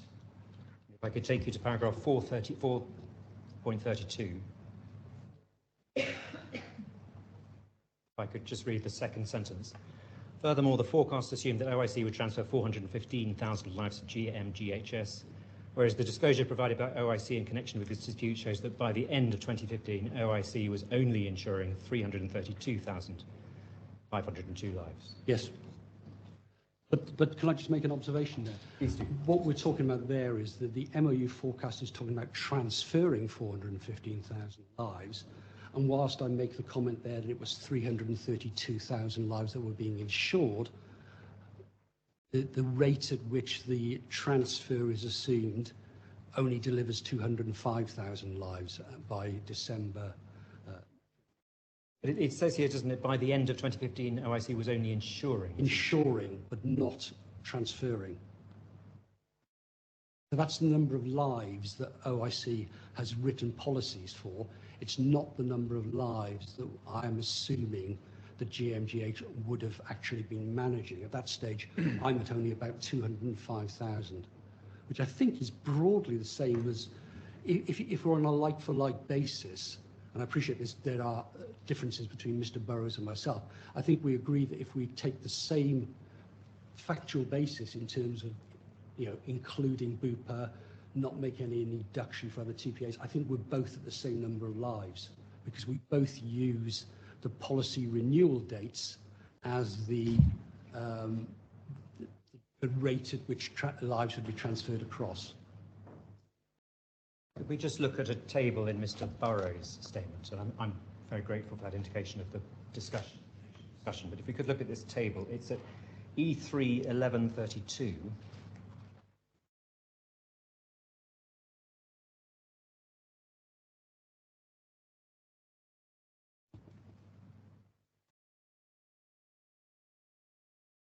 See the table halfway down that page, and I'm going to focus on the right-hand side. Yes, I do, yes. So you see the years in the left-hand column, and then the third column projected MOU, and then fourth column OIC actual.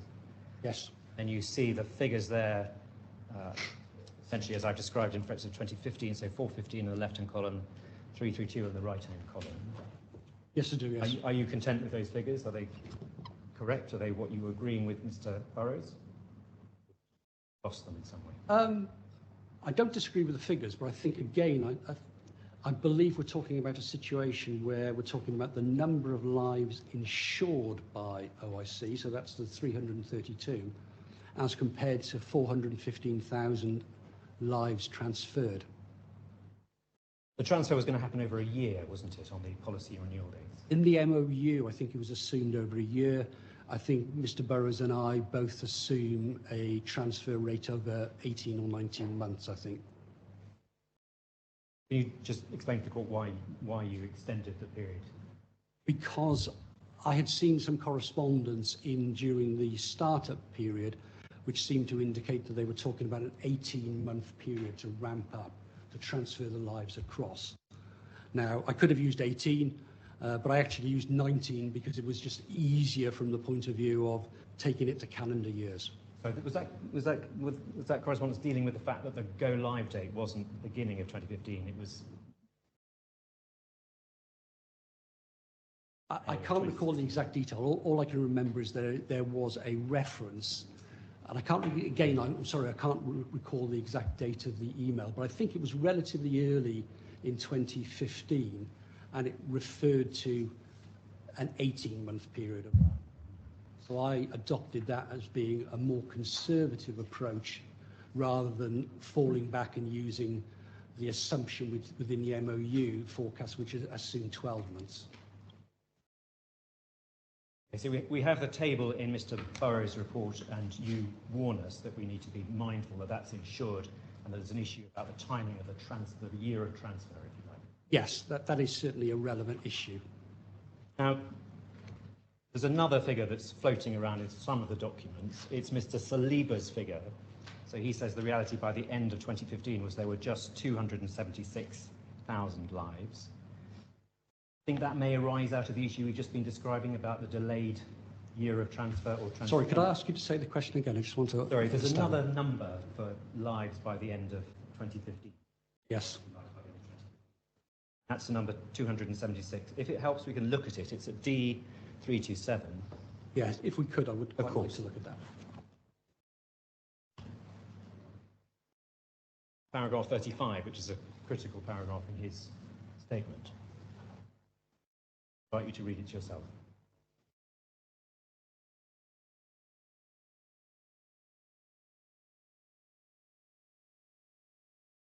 So he says the number of lives by the end of 2015 was significantly lower than the initial forecast, i.e. 276,460, so that's the actual number of lives, as opposed to the 415,000 forecast lives. Do you have any idea as to why Mr. Saliba got this one wrong? I think, and I'm not 100% sure on this, that there were various rounds of disclosure, and I know that the number of lives did increase in some of the subsequent disclosures, so that may explain the disparity between the 276 and the 332 that we saw in Mr. Burrows' report. I think that may be the answer, but I'm not 100% sure on it. Well, my friend can deal with that.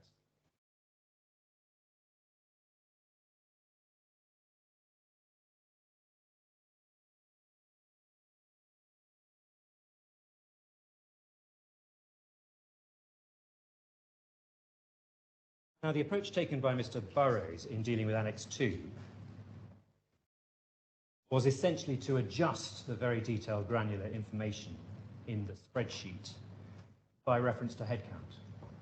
Certainly, by the time we get to the joint statement, that's the approach. I think in his initial report, he used some different figures, and I think in certain instances in the joint statement, he moved back and started to adopt some of the figures in the MOU forecast, yes.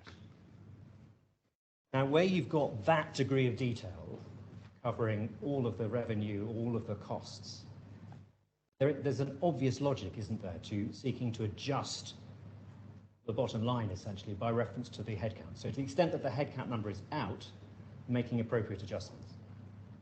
The issue I have with that is twofold. Firstly, times had moved on. You know, the forecast had probably been prepared November, December, maybe 2014. We're now in May 2015. By that point in time, we don't need to rely on forecasts for certain elements. GLOBEMED had started to recruit staff, so it started to employ people. We knew what the salaries were.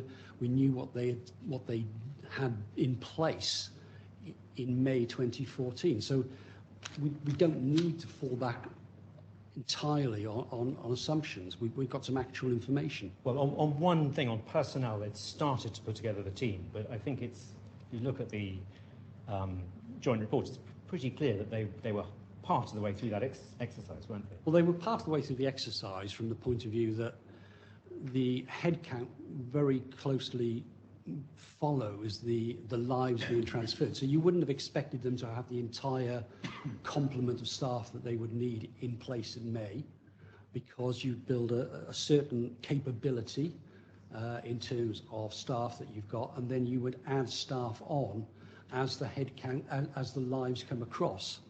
But personnel costs are probably the single largest, well, they are the single largest category of costs. So relevant, up-to-date information on that, in my view, should probably be preferred to relying on something that was maybe 6 months old.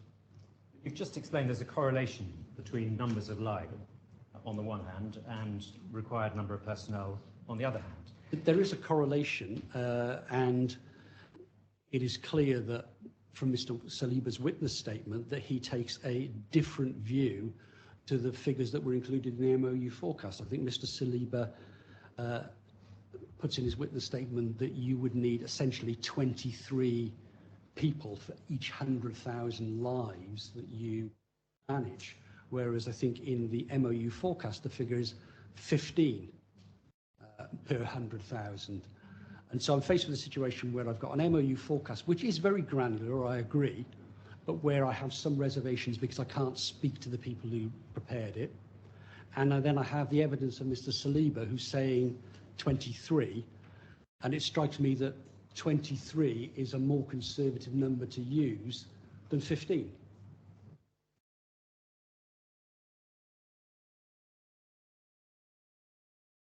But where you can adjust or benchmark by reference to the number of lives, so where the actual number of lives is different to the number assumed in Annex 2 to the MOU by Mr. Tomey, you can adjust for the number of lives, and to the extent that the number of lives and the personnel numbers correlate, you can similarly adjust for the numbers of personnel that would be required for the next 3 years, 3 or 4 years. Clearly, it is possible to adjust the forecast and to tweak the numbers, but if I've got alternative evidence which is more up to date and which is more conservative, and when I mean conservative, I mean by assuming a higher headcount, I'm actually reducing the potential claim. It feels more prudent to me to take the more contemporaneous information from a witness who I can at least talk to about how he's assumed it, as opposed to simply taking a forecast which is slightly out of date, where I have less information and I can't actually talk to the person who prepared it. Take contemporary figures. The numbers in May 2015 were essentially a partial team that had been put together in anticipation of go live. They didn't reflect the likely personnel requirements of the next 3 to 4 years. No, they certainly don't, and you wouldn't expect them to. What they reflect is a putting in place of what I would call the senior management and the sort of initial building blocks to take a complement of staff and to grow that complement of staff as the lives transfer. So no, certainly it's not complete, but it is more contemporaneous.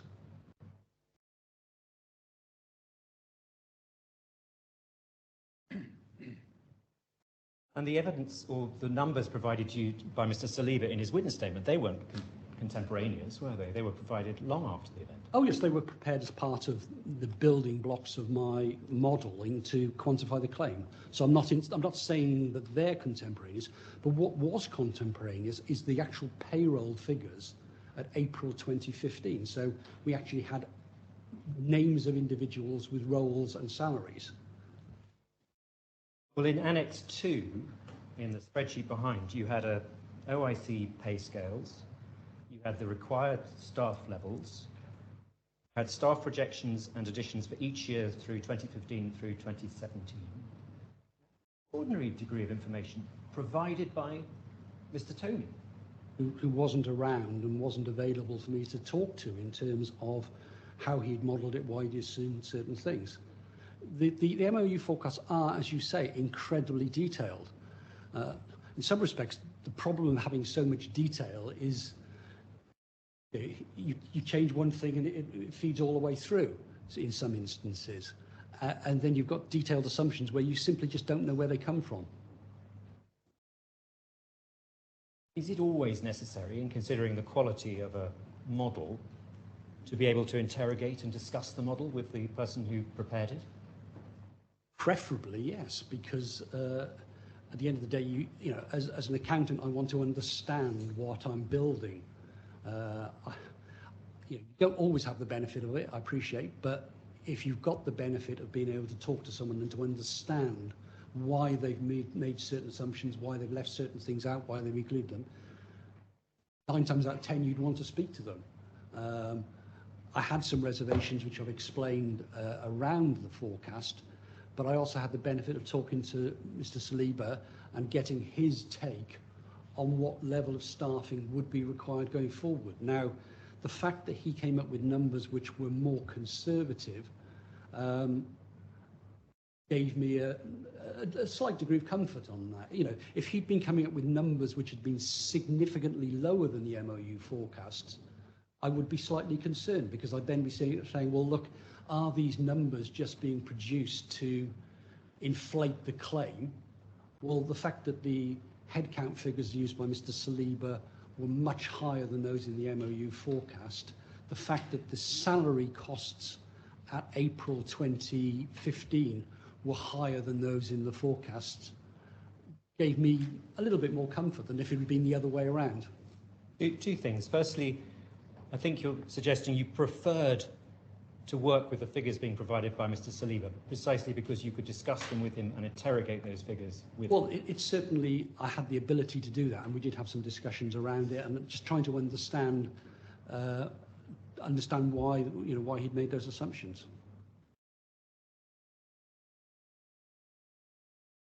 And secondly, in terms of conservative numbers. The bottom line, if you like, in terms of the loss of profit assessment, contains quite a number of elements, doesn't it? Possibly 20 and 30 individual assessments.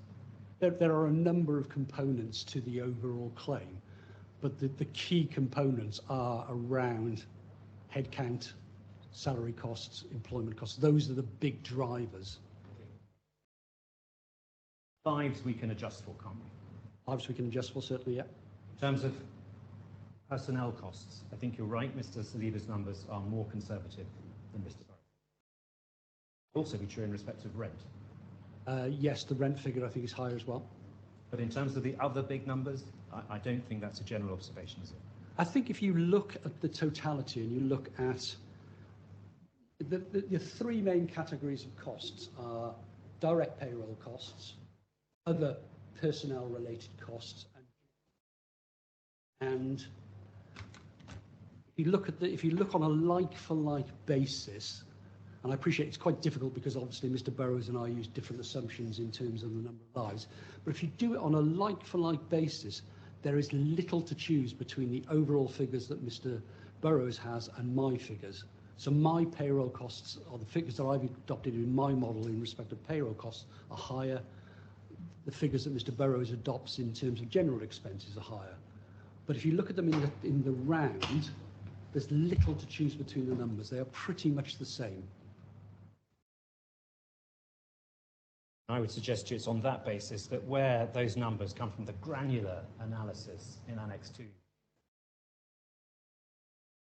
the adjustment of those numbers is obviously the right approach. Sorry, I don't accept that. Now, can we look at the non-OIC claim? As I understand it, GMGHS did not in fact approach any other insurer, did it? I understand from the witness statement that they did approach other insurers, but they weren't successful. But I haven't seen any contemporaneous documents that evidence that. The SPN remains at a theoretical level. It was never in fact tested in the UAE, was it? So the SPN? Sorry, the strategic partner model. Well, it's theoretical from the point of view that it relied upon securing the strategic partner, which was OIC. That didn't happen, so you couldn't test it because you didn't have the strategic partner to enable you to go out and test the concept. I think you accept that there was no reliable means of estimating lives for the purpose of the non-OIC claim. It was very difficult from the point of view that you're talking about a counterfactual scenario about what would happen if you had the strategic partner and you approached other insurers to get their TPA business. So there isn't any data that is available to me to say, yes, you would absolutely get this particular client. Say you would have had far less information available to develop a counterfactual scenario. Summary of the position, isn't it? There's a lot less information in respect to the non-OIC part of it because you didn't have that evidence of a dialogue with an insurer that might have been, you know, the evidence of Mr. Saliba is that it would take some time before they were in a position to go out and approach these insurers. Well, the agreement came to an end or was terminated in May. Simply just don't have what you would require, which is some evidence of approaching an insurer. Some you'd be successful, maybe some you wouldn't. We just simply don't have that. It's a complete counterfactual scenario. And the lack of evidence or information means that the projection as to the non-OIC claim has far less certainty to it, doesn't it? There is more uncertainty in relation to those as compared to the loss of profit assessment in terms of the OIC. Now, you've accepted in the joint statement that there are various significant differences between yourself and Mr. Burrows, some of which may be outside the purview of your expertise. Yes. So, for example, whether the TPA term was 3 or 4 years is not a matter of forensic accountancy. It's a legal issue, essentially, as I see it anyway.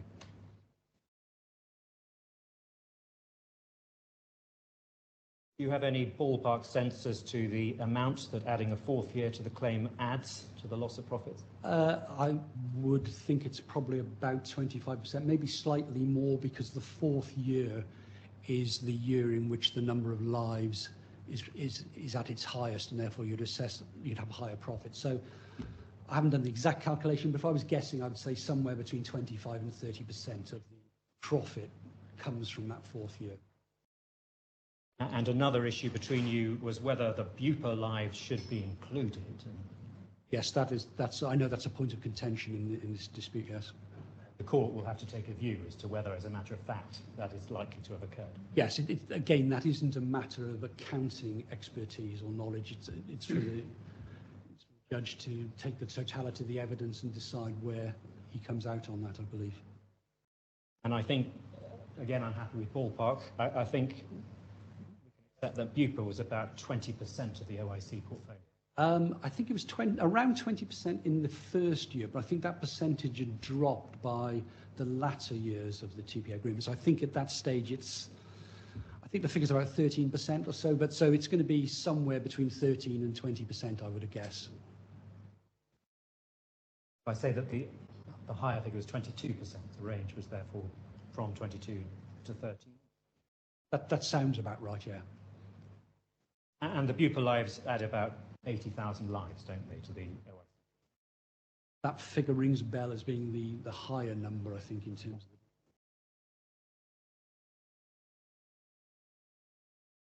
So we can project 80,000 lives as against the total portfolio, that would add about 30 million dirham to the claim, wouldn't it? I haven't done that calculation. Let me just think if I can work that back.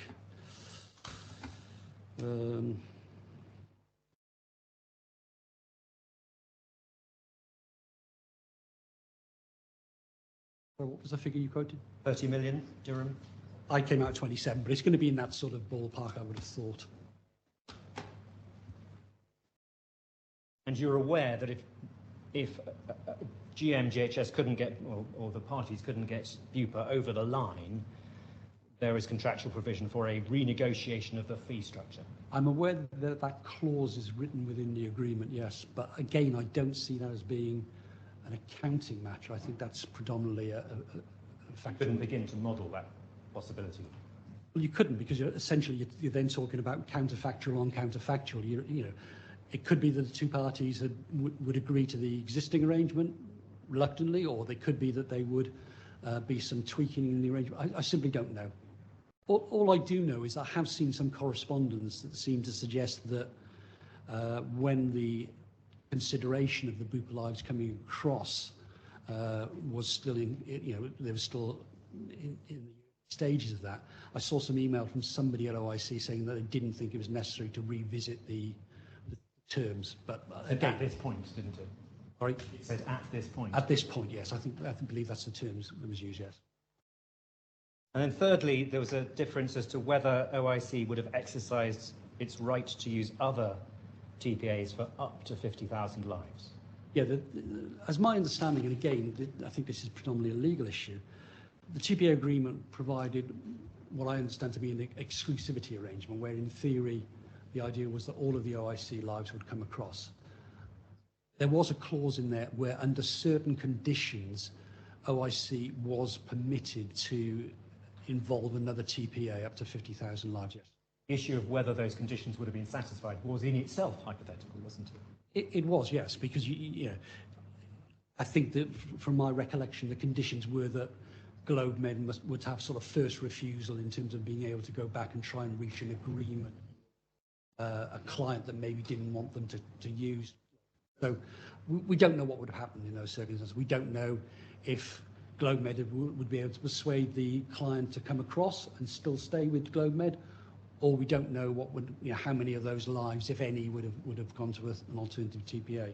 And the loss of 50,000 lives would make a significant difference, wouldn't it, in terms of the loss of profit? It's a not insignificant figure, yes. We move to the the line items, if you like, and certainly starting with the administration fee income. I'm not an accountant. My understanding is that the conventional approach is that revenue is recognised on an accruals basis, which means that you essentially set out on a straight line, it's recognised, sorry, on a straight line over the period in which the relevant revenue is earned. And we know that GHS itself followed the accruals concept. And I think you recognise that, don't you, in your book? Yes. Sorry, expert. The accruals concept is the concept that is pretty much universally applied by companies when they are preparing financial statements. The most important point for me in this is I'm not preparing financial statements. I'm not trying to prepare a set of accounts that an auditor needs to sign off. What I'm trying to do in terms of the quantification of my loss, of GLOBEMED's loss, is to put the claimant back into the financial position it would have been if the termination hadn't occurred. Now, the accruals concept is all about recognising income in a set of accounts. And yes, you would spread that fee over a 12-month period. So if you're providing a fee for somebody to service something for 12 months, you would spread that over 12 months. But in terms of when you actually receive that money, if you receive the money on day one, that's when it goes into your bank account. That's when you're out of pocket if you don't receive it. So that's why I have not adopted the accruals concept in terms of the fees in my model, because the provisions within TPA provide for OIC to pay the money up front based on the number of lives at the year end. It pays no regard to whether a life has come in on the 30th of December or 6 or 9 months earlier. You still get the same fee. So the same money goes into your bank account whether you've been servicing that client for 1 day or 11.5 months. So I don't need to spread it over 12 months because that's the date the money comes into the bank account, effectively. This issue as to whether accruals or cash basis is better arises where there's essentially a prepayment, doesn't it? That's where it had its biggest impact from the point of view that if OIC is paying money on day one for another 365 days of service, if I was accounting for it on an accruals basis, I might only have to take 1 day's worth of revenue in. But when I'm trying to put GLOBEMED back into the financial position, I take all 365 days in because that's when the money hits my bank account. And the critical distinction in the accruals basis is as between earned income and deferred income. Yes, that is the accruals concept, essentially. Take your model, there's a prepayment for service to be provided over 12 months. There is, yes. If I'm standing 6 months into that period, 6 months of the 12-month income is... Yes. 6 months has been deferred. Yes. You're booking all of the prepayment the moment it's received. I'm not booking the prepayment, I'm just booking the money that would have been paid over. And it's fair to say that the MGHS itself adopted deferred recognition of its earnings in its internal accounting, didn't it? Well, both in its internal accounting and its financial statements, I believe. Certainly I know from its financial statements it would do because the accounts are compliant with GAAP. GAAP requires you to adopt the accruals concept, so by its very nature you would have that earned and unearned element. Ernst & Young are the auditors, aren't they? I can't recall, but I wouldn't dispute it, put it that way.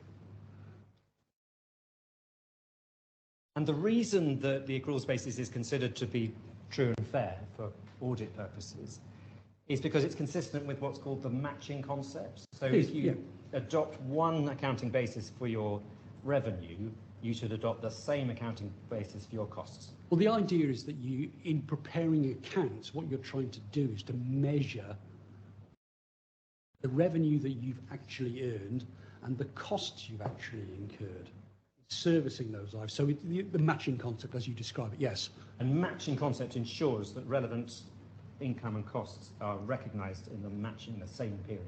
That they're matched in the same period and the most appropriate period. It's key that the two of them are together. You put it into the right period and you match it.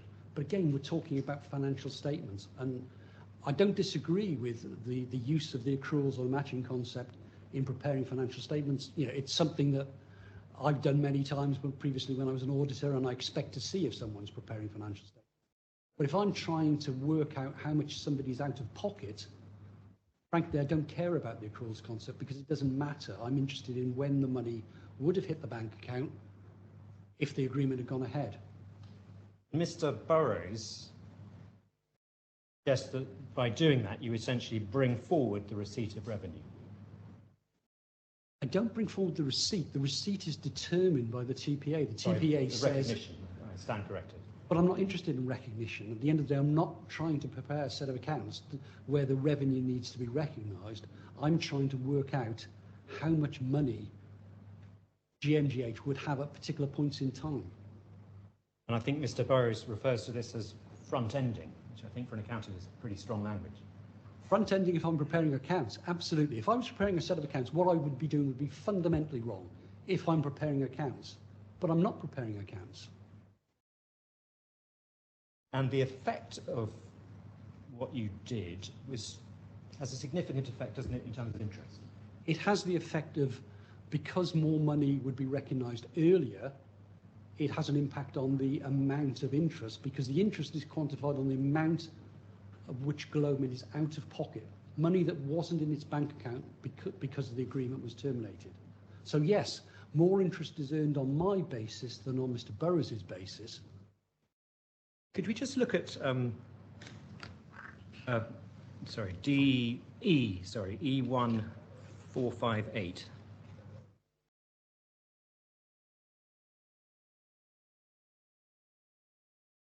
That bar diagram. Yes.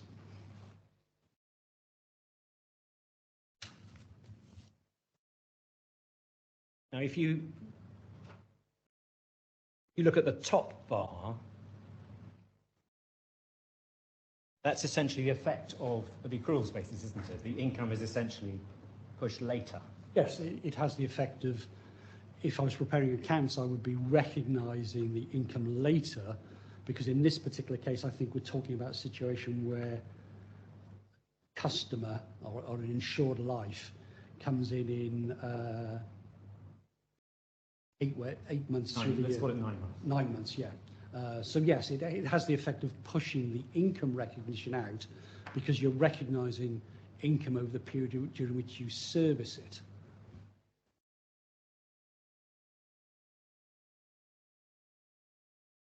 And then the bottom bar would be your approach, wouldn't it? So the entitlement basis, essentially essentially, I hope there won't be contentions, but brought forward in real terms. It's quantified in the period in which it would have been received.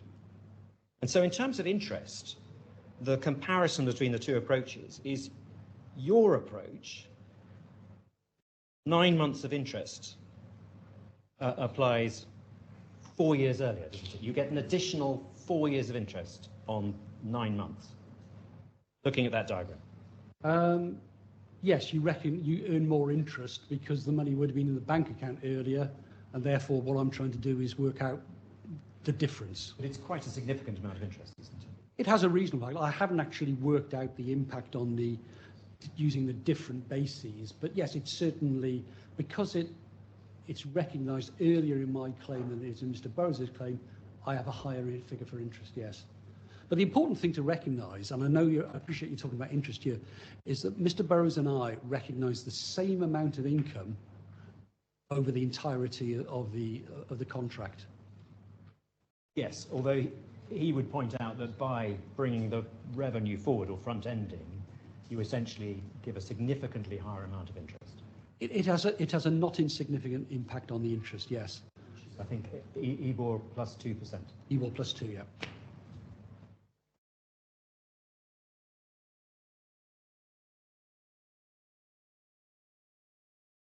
One of the concerns that Mr. Burrows has is that you take the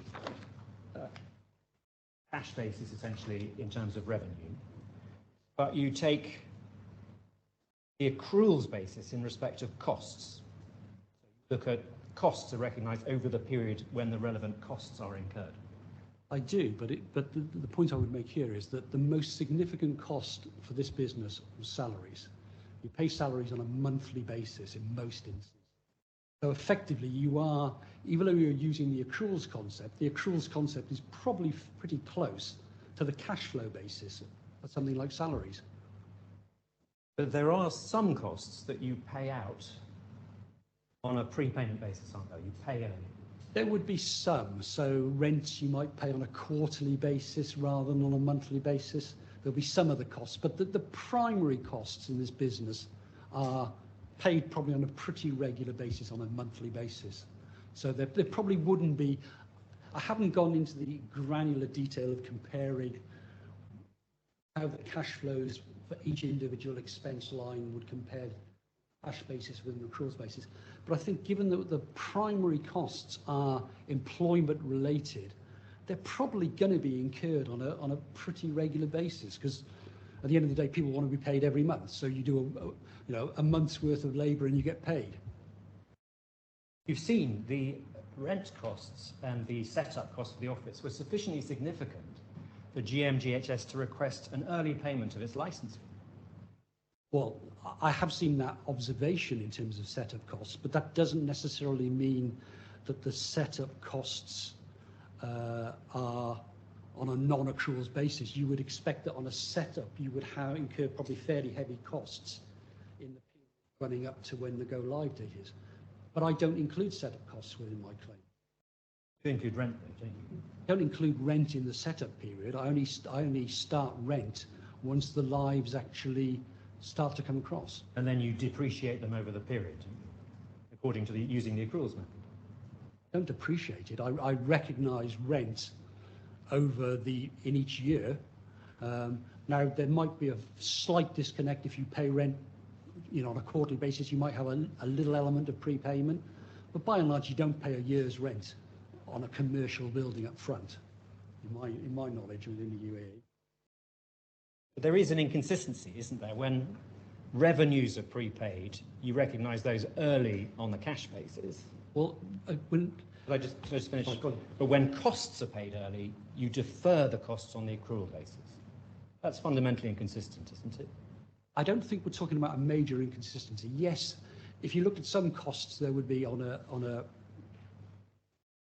slight prepayment basis. There would be some where you would pay them slightly, but the vast majority of costs will be incurred and paid as and when they're incurred. So you're not just front-ending you're not just front-ending income, you're also front-ending profit, aren't you, by pushing back? I'm not front-ending anything. I'm recognising the revenue when it would have been paid over. And in terms of costs, the vast majority of costs are on a as-incurred basis. Another concern may be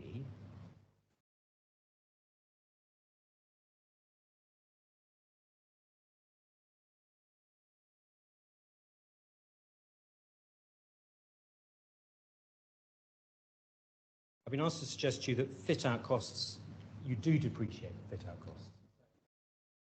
Confident in the answer you've given? In terms of fit-out costs, I do believe you're right. I think the fit-out costs have been recognised on a... Yes, that in that particular instance, that probably does slightly push the costs out. And I'm also told that the fit-out costs are 4 million dirham. I think that figure overall is correct, yes. So there would be an element of that where I am probably recognising it in years 2 and 3, where I probably should have recognised some of it in year 1. Another difficulty with using the accruals basis for costs is if you look, for example, at the intangibles, the ASP fees, the royalty, licence, know-how. It's an issue in determining when those sums actually fall due, isn't it? Well, the ASP is, I've included it within my model based on each year. So the ASP is calculated as a percentage of based on the number of lives. So that falls into each year. In respect of the amortization, I don't recognise the amortization at all, because in my view, those were sunk costs. Those costs were incurred in December 2013, prior to the contemplation of this arrangement with OIC. To the extent that they are non-incremental, i.e. they don't arise as a consequence of the termination, I'd likewise take the view that the amortization of that, or any saved amortization, isn't a feature of this termination. We'll come back to that. We move on to volume rebates. And again, as I understand it, you use the cash basis essentially for that. I have, in the joint statement, I have amended my position slightly from the first report. In my first report, I accounted for it in the year to which it related. The joint statement, I have assumed that the volume rebates aren't received until 6 months later, so midway through the following year.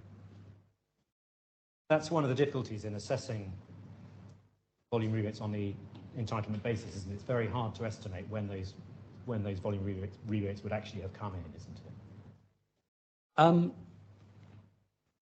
It is, because in some respects, one of the issues around volume rebates is you have a large number of providers.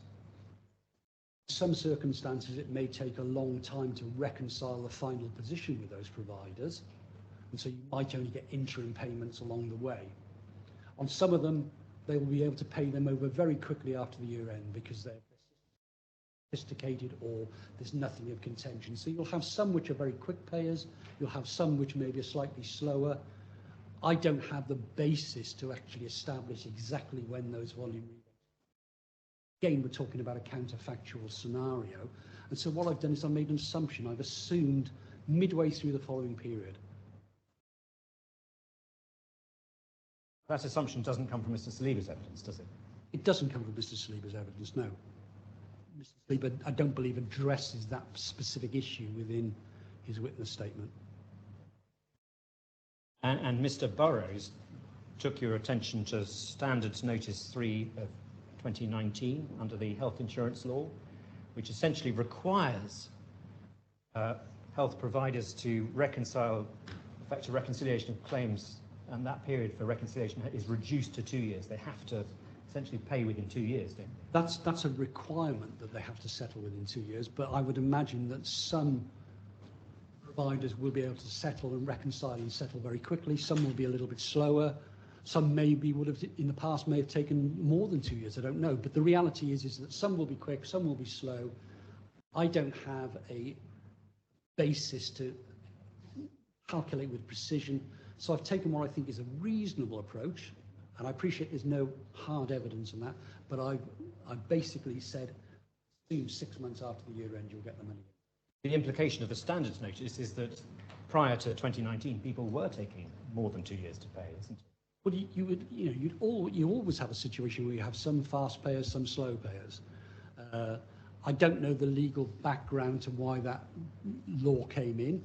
I would imagine it was to deal with situations where people were seeking to avoid their obligations, and this was to try and basically chivvy them along and say, look, you have to do it within 2 years. But most commercial relationships, it's a give and take. At the end of the day, a provider wants you to put the insured over. You want to do business with the thing, and generally people work these things out. Some will be quicker, some will be slower. And there's an element of pass-through, wasn't there, in that essentially OIC would receive the volume rebate. Sorry, I didn't quite. There was an element of pass-through. So OIC would receive the volume rebate and would then have to pay on to GMG.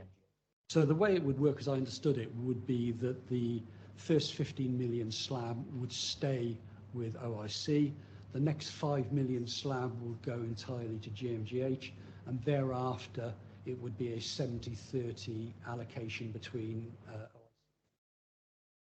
OIC is paid the volume rebate by the health provider, or 5 million slabs onto GMG. I must admit, I'm not 100% sure in terms of who actually receives the money and who pays it on. I don't know if it goes to GMGH who then pay OIC, or whether it goes to IAC and then pays GMGH. Not sure, to be honest. Now, if we could turn now to the volume rebate percentage rates. You've estimated rates based on Mr. Saliba's evidence as to those rates, haven't you? So for the first year, 2015, I assume that nothing would change, that they would effectively have earned the same volume rebates as OIC did. In 2016, I've taken that percentage up to 2%, and that has no impact at all. GMGH doesn't get anything for 2015 or 2016. 2017, I've adopted the assumptions set out in Mr. Saliba's witness statement, yes.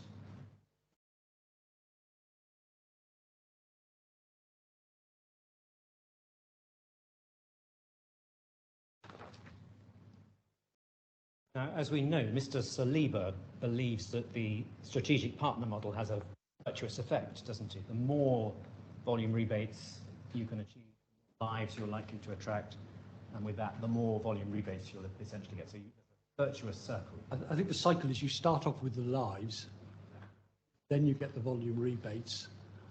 That then generates profitability, it attracts, it's a virtuous circle as I understand it. And I'm no TPA specialist, but my understanding is that the more lives that you get, the greater efficiencies, the greater ability you have to generate volume rebates. Potentially, you may also have things like loss ratio that may enable you to reduce premium. Potentially, you can get into that virtuous circle, yes. Now, the danger in forecasting, where you're dealing with a virtuous circle, is that any error in assessing the effect of that model would be likely to have a compounding effect, wouldn't it? Well, any error in the assumptions would have an impact, whether it's compounded. In terms of the way the model has been constructed, it doesn't rely on a sort of ever-growing circle of sort of virtue. It effectively makes an assumption that the implementation of the strategic partnership model would allow them to build further lives outside of RIC, and that one of the features of that would be that you would get an improvement in the volume rebate percentage from providers. My understanding of Mr. Saliba's approach was that he looked at the GM-GHS figures for the period to 2011, essentially, for this joint venture, from which he deduced that a 2.5% volume rebate had been achieved by GM-GHS. And then he assumes an uplift by reference to the higher number of lives. I don't recognise it in that particular description, to be honest. In terms of the, I know that he refers in his witness statement to the fact that TPAs generally do better, or his belief that TPAs generally do better. I know that he refers to the fact that GLOBEMED had done better in the past when it had been managing a relatively small portfolio of lives. And then there's the third element, which is he says that going forward, based on the OIC lives and the benefit of the strategic partnership to attract further lives, he thinks the figure not less than 2 to 3%. But I don't believe he makes a direct, mathematical correlation that says I earned 2.5% in 2009, and that means I'm going to earn 3%.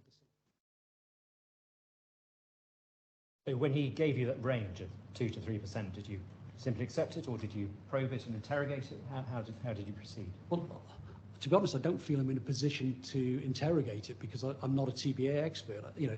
Somebody who works in the TPA industry and tells me that they generally do better and that his belief is not less than 2 to 3%. I don't believe I've got the ammunition to go back and say, no, you're wrong, the figure should be 2.275.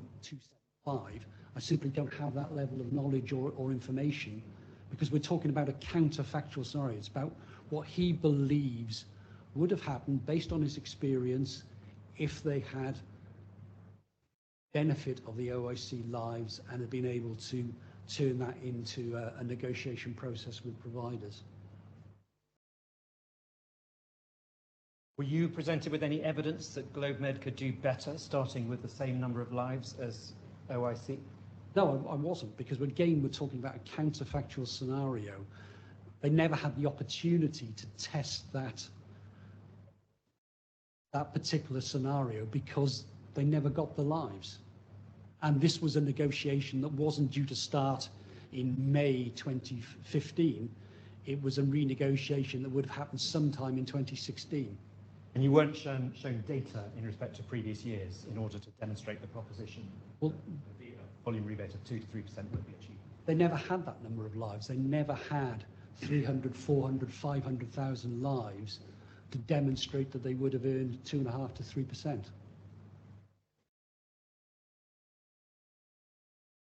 Without that hard evidence, your assumption essentially rested entirely on Mr. Saliba's evidence, didn't it? It is dependent on Mr. Saliba's evidence. Yes, I completely agree with you on that. Mr. Saliba assumes an ability to walk the volume rebate up from 0.56% in 2015, 3% in 2019. His assumption is that GLOBEMED would have done better, and his belief, as set out in his witness statement, is not less than 2 to 3%.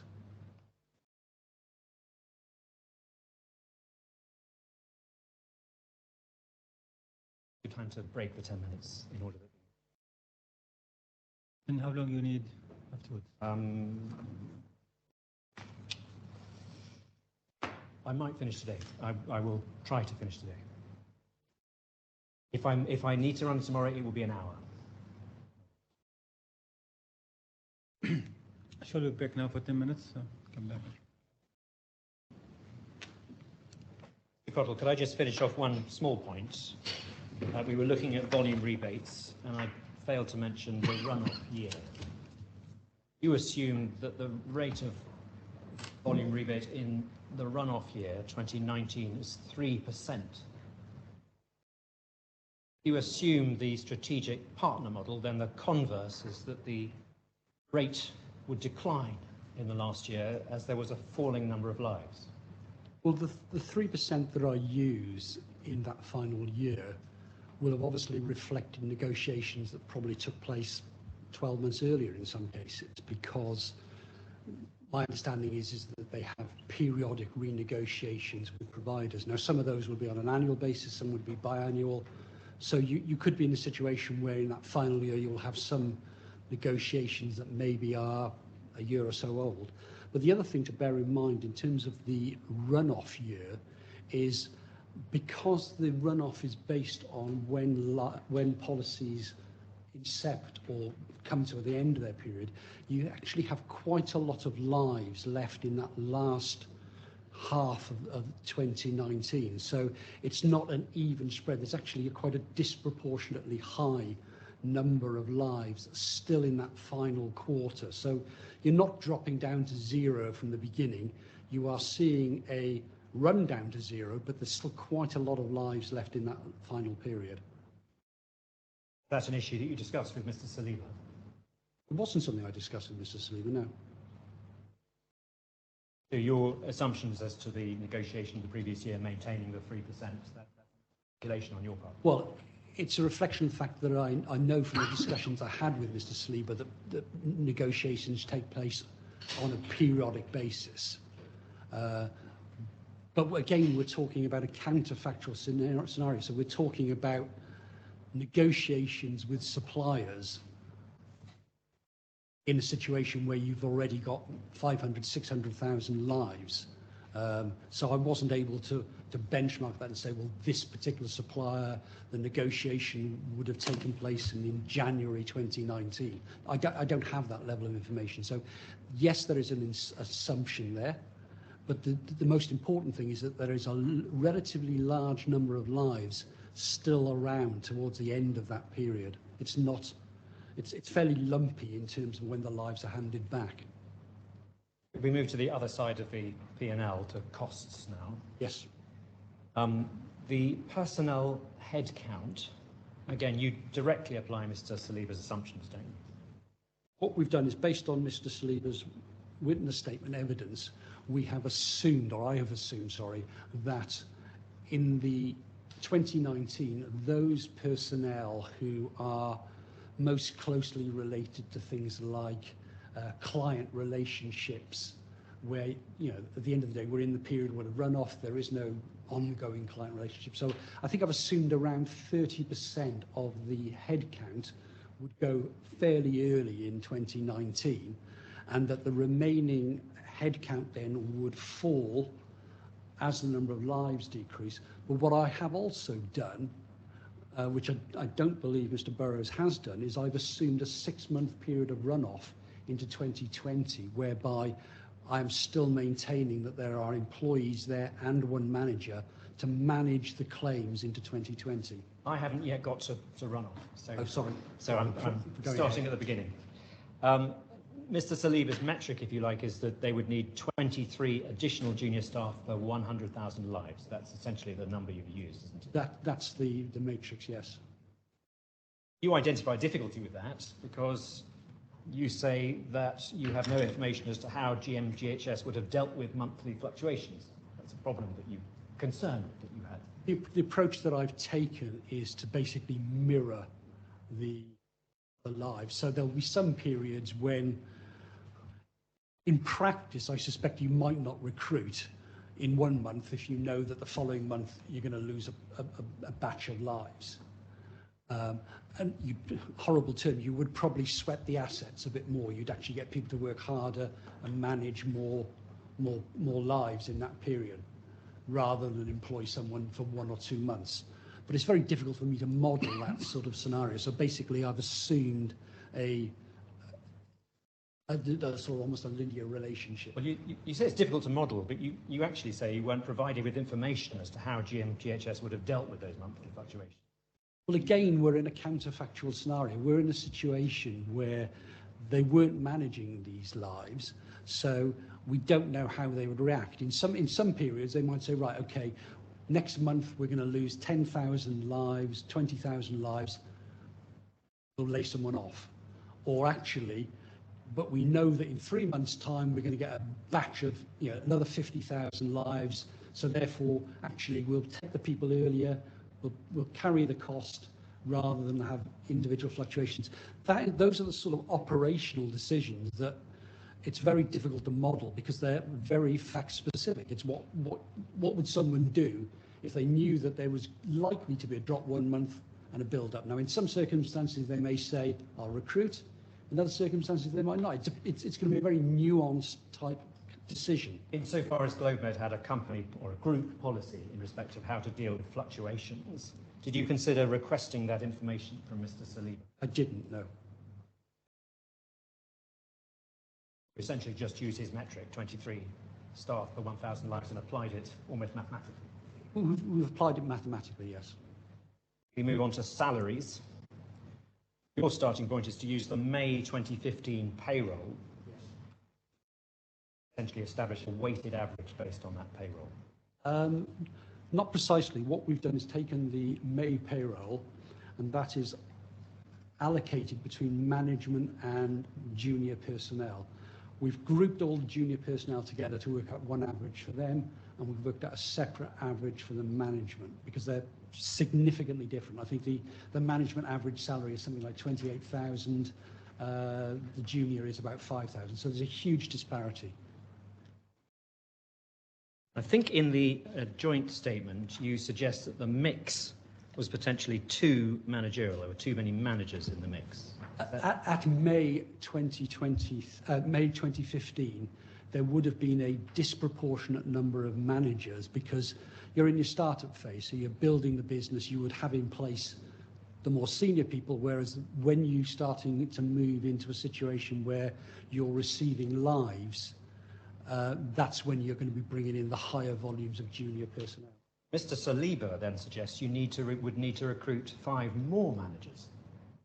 Yes, so what we've actually got is a situation where you have your complement of 43 employees as at May 2015. His evidence to us was they would then need to recruit 5 more relatively senior management people within the next few months. And I think we assume they come in pretty much immediately. But thereafter, you have your full complement of management.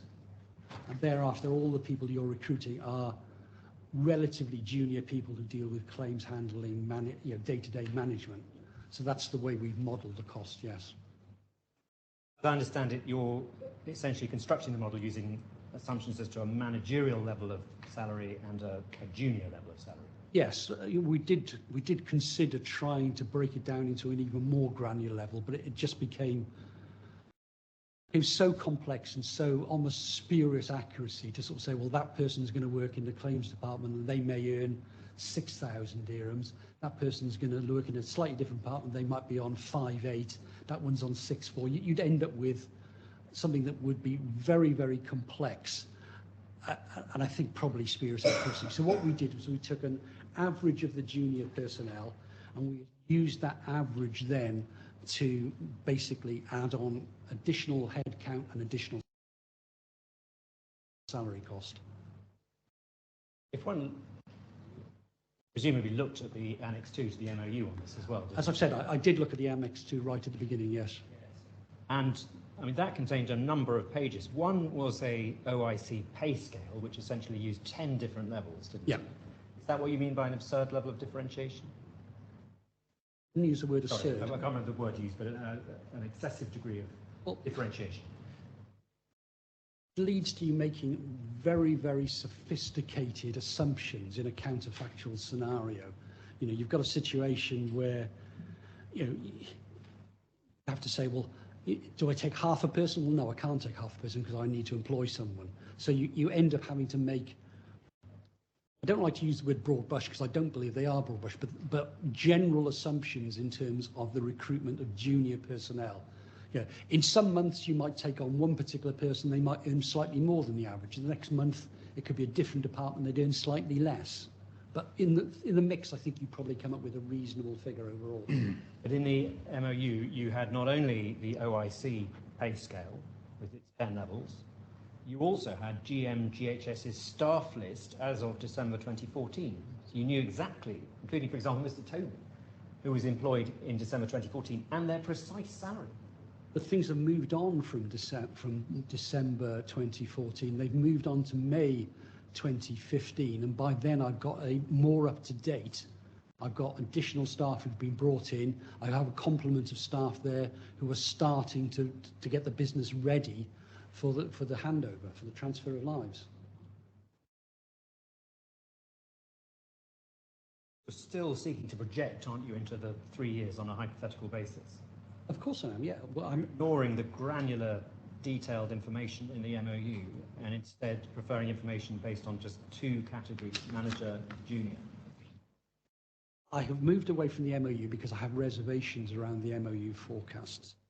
I don't have the ability to, horrible term, interrogate someone as to when that person comes in or when that person comes in, and I just simply don't have that level of detail.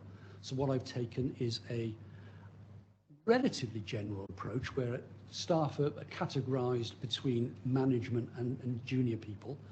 And there is a very clear distinction between the senior people who are earning very high salaries, or relatively high salaries, I should say, and the more junior people who are, you know, relatively lowly paid and come and go, and you have they sort of build as the business builds. So it is a general assumption, but I think it's a not unreasonable assumption. It would sound like a crack record, but within the MOU spreadsheet, you have a table of required staff levels. So someone on the GMGHS side in December 2014, January 2015, has sought to assess precise requirements in terms of numbers and levels of staff. You have predictions as to the additions to staff by department for each quarter. I'm struggling to see why that would not be an appropriate basis for assessing the personnel costs. That was a forecast based on an assumption around a certain number of lives coming across. The MOU forecast doesn't get anywhere close to the number of lives that OIC actually manage by the time you get to the later years. Number of lives managed by OIC in 2018 was 600 and something odd thousand, which is significantly higher than the figures set out in the MOU.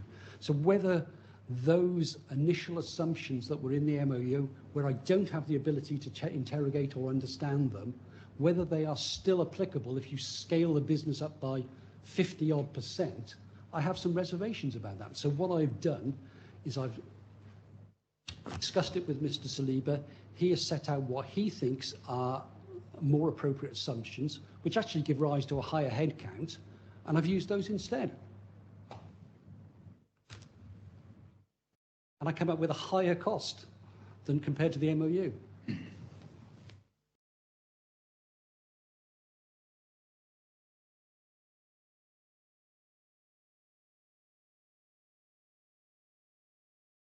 Bear with me, 1 moment.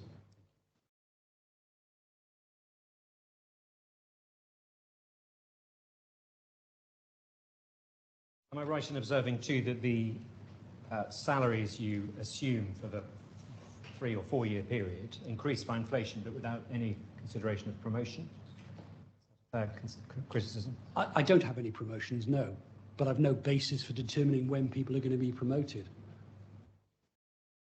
That possibly an underestimate of the cost saving? Potentially. It depends why people are being promoted and what benefits you get from it. You know, if you promote someone because they're more efficient, then that promotion and that additional pay may pay for itself. But equally, you know, I don't assume that when a period of no inflation or zero inflation takes, I don't assume that people's salaries are going to drop. We move to the other personnel costs, which we discussed slightly earlier on. Again, you rely entirely on Mr. Saliba for this information, do you? I rely on the assumptions set out in Mr. Saliba's witness statement, yes. We discussed earlier how you got to the 31.7. Yes, it's a combination of, I think he set out a figure of 10 to 15%, and I used the higher figure of 15%, and then I've included 2 months bonus. And Mr. Saliba's evidence in respect of bonuses that it's 2 months of salary, isn't it? That's my understanding, yes. As that is the typical practice, that's the word he uses. Yeah, I can't recall the exact words, but yes, it's 2 months is the figure that are in my model.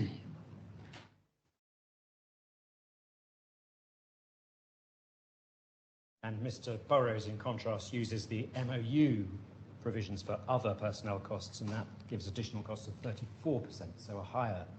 So he has a higher percentage, but he applies it to a lower salary cost, a lower base salary cost than mine.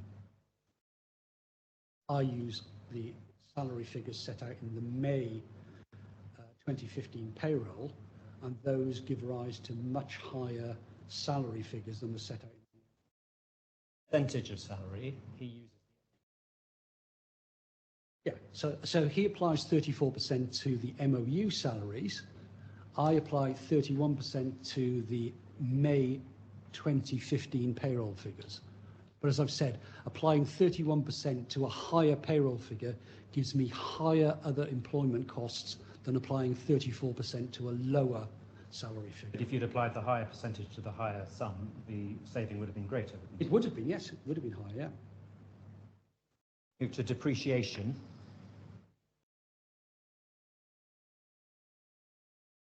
By computers, isn't it? Yes. And Mr. Burrows has a higher depreciation because he assumes a higher headcount. That's right, isn't it? No. I've got a higher headcount than Mr. Burrows.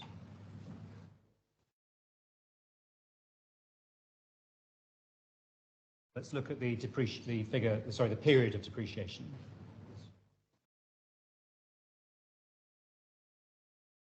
He depreciates over a 3-year period, and that's the same approach used in the MOU, isn't it? I believe so, yes.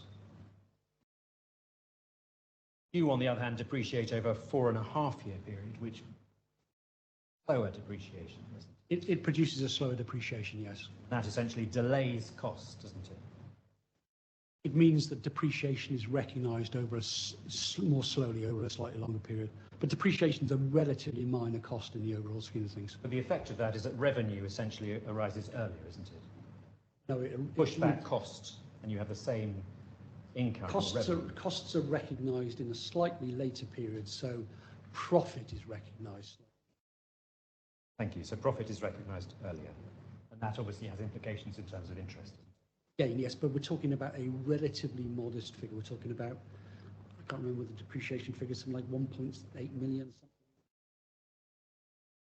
Could be wrong, but it's a relatively minor figure, and therefore the impact of spreading a relatively minor figure over 4 years as opposed to 3 years doesn't have a huge impact. Was there any reason to second-guess the MOU estimate as to the period for depreciation? It wasn't a question of second-guessing. At the end of the day, I have an assumed contract life of 4 years.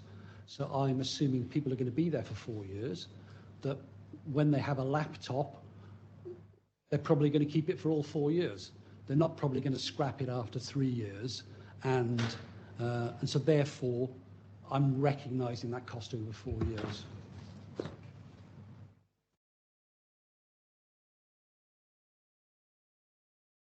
Now, if we could move to the intangibles. Could we start with know-how or network? And I think those terms are used interchangeably, aren't they? Yes. Now, in 2013, GMGHS acquired the network as an intangible asset from the Free Zone company, GM Gulf Free Zone. And that asset was valued at 11.5 million dirham in 2013. That's my understanding, yes. I think that's correct. That asset was then amortized over a period of 10 years? That was what they started amortizing it at, yes. Your view is that because the asset had been acquired in 2013 prior to the notification of termination, it was not an incremental cost. There could be no saving. Not that it was acquired before the termination. It was actually acquired before the actual agreement even came into fruition. It was an asset that was bought even before they started discussing with OIC. So they'd spent this money, they capitalised the asset, they decided to amortise it, and then a year and a bit later, they enter into an agreement with OIC. The agreement obviously didn't take place. And then at some subsequent date, I think it was 2017, the asset was written off. Well, Mr. Burrows notes a transfer of the asset to GHL, that's the parent company, on the 26th of December 2017. I think one asset was written off and one was transferred back, I believe. This one was sold back, yes, to the parent, wasn't it? And it was sold back at a carrying value of 6.9 million dirham. I believe that's the figure, but I think ultimately the way it was reflected was the monies that the amount that it should have paid for that asset was, I think, carried as a creditor. So effectively, by giving it back, all you did was write off the creditor. I don't think any cash changed hands in 17. Yeah, but in accounting terms, there's 6.9 million coming from the parent to the subsidiary. Consequence of selling it back to the... It's not exactly coming. What happens is they owed the money to the parent and the debt was written off. That's a sale, isn't it? Well, sale back to the parent. In an accounting term, it's a sale, but there's no transfer of cash at all. It's a completely non-cash transaction. There's no benefit, really. All that's happened is you made a transfer between the asset and the liability, both effectively be written off. That, in effect, money is an intervention to subsidise the subsidiary company. Is that essentially keeping the subsidiary that was loss-making at this point afloat? I don't know the motivation for it in terms of why the asset was transferred back. We just look at that in the accounts. It's at F34271.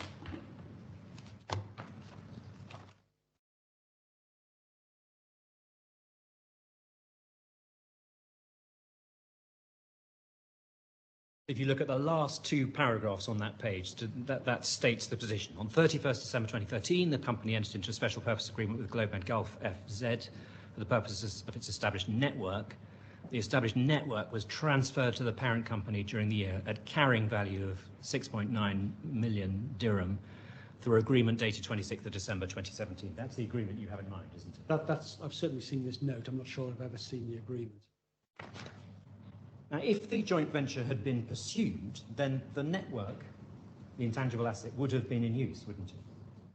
I presume so. To be honest, I don't have a great deal of understanding in terms of how the asset was intended to be used. It was an asset that I know was acquired in 2013. I don't have any understanding of the rationale for why they bought it and at what price. I don't know if it was just a feature of what happened with the offshore company, as to why they agreed on that price. As far as I was concerned, and still am concerned, it wasn't a consequence of entering into the agreement, and therefore it has no relevance to the issue of incremental profits, which is what I'm trying to get to. The network is in terms of providers and relationships. Those intangible assets. It's an intangible asset, so my understanding is it relates to a network of contacts and relationships, but I've no idea how it was valued, why they came up with that figure of 11 million, whether that's a true value, overvalued, undervalued. I simply don't have a view on that. All I know is that back in 2013, before they even started talking to OIC, they acquired an asset. But presumptively, GMGHS could not have transferred the asset back if it was using it. And the reason it was able to transfer the asset back was because it was not using it. Well, the business had changed, hadn't it? Essentially, the business had become a PBM as opposed to a TPA. I don't know that it had the particular use for that asset as a PBM. I don't understand, I have no understanding of why the original purchase took place or why the decision to transfer it back. They are transactions that, it's basically been sold back at nil profit, nil loss. It's been given back to the holding company in return for extinguishing the liability that was owed to that holding company. So to the extent that GMGHS made a cost saving attributable to the fact that it wasn't using the asset, it could have achieved the same cost saving. It would have done the same in 2016, couldn't it, rather than 2017? It could have been written off earlier or transferred earlier. Yes, potentially. Again, I'm probably not the right person to ask on this. It's not something that I considered particularly relevant to this particular claim because, as I've said, it was a sunk cost. It had no relevance to the issue of incremental profits. Well, I suggest to you that because it was transferred back, sold back to the parent, because it wasn't being used, it did constitute a cost saving, and it did constitute a cost saving that could have been made earlier. I understand the point you're making, but I'm continuing to make the point that I don't believe that this is a cost that is relevant to the assessment of incremental profits. And could we look at the approach taken in respect of one of the other intangibles, that's to say the license fees? Yes. Now, I think you agree with Mr. Burrows that the license fees were incurred in 2013, and on that basis, again, you say this is a sunk cost, don't you? I say it's a sunk non-incremental cost. It doesn't have any relevance to the consideration of incremental profits. And the license fee was in return for use of know-how, maintenance, upgrades, etc. That's my understanding. Again, I don't have a detailed understanding as to what was acquired and how it was priced. These are transactions that essentially took place within the GLOBEMED group. So it's not as if they've gone out to IBM and bought a license. This is in some respects, an internal accounting exercise. Arrived at a price, they've decided on a period of amortization, and then in 2017, in this particular case, they wrote the asset off. You would have looked at the FLA, the Franchising and Licensing Agreement, though, wouldn't you? I haven't looked at it in absolute detail. I know there's a licensing agreement, but I certainly haven't read every page of the agreement. You're aware, for example, that the license fees charged to GMGHS were cost plus 5%? I think I was aware of that particular situation, yes.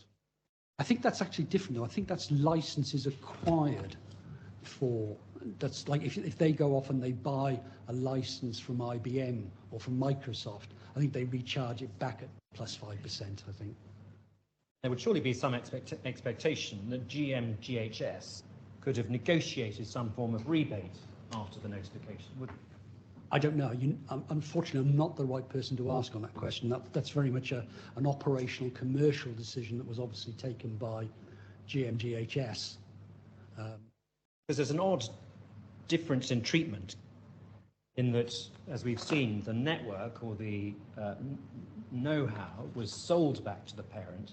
What appears to have happened in respect of the license fees is that it's essentially 7 years of amortization are charged in 2017. So the amortization, the recognition is brought forward. It's been written off. Been written off. And there's no explanation as to why one of the intangibles has been sold back and one has simply been written off this. No, I've no explanation for that.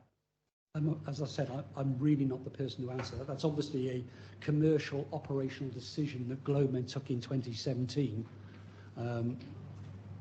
As I said, I don't believe these costs are relevant to a consideration of incremental profits. They were sunk costs, they were incurred prior to the contemplation of the OIC agreement, and 3 years later they've come off the balance sheet. One's been transferred back at nil cost, nil profit, and one's been written off. They've been transferred off the balance sheet because they're not being used. Again, I really am not the right person to ask this question of.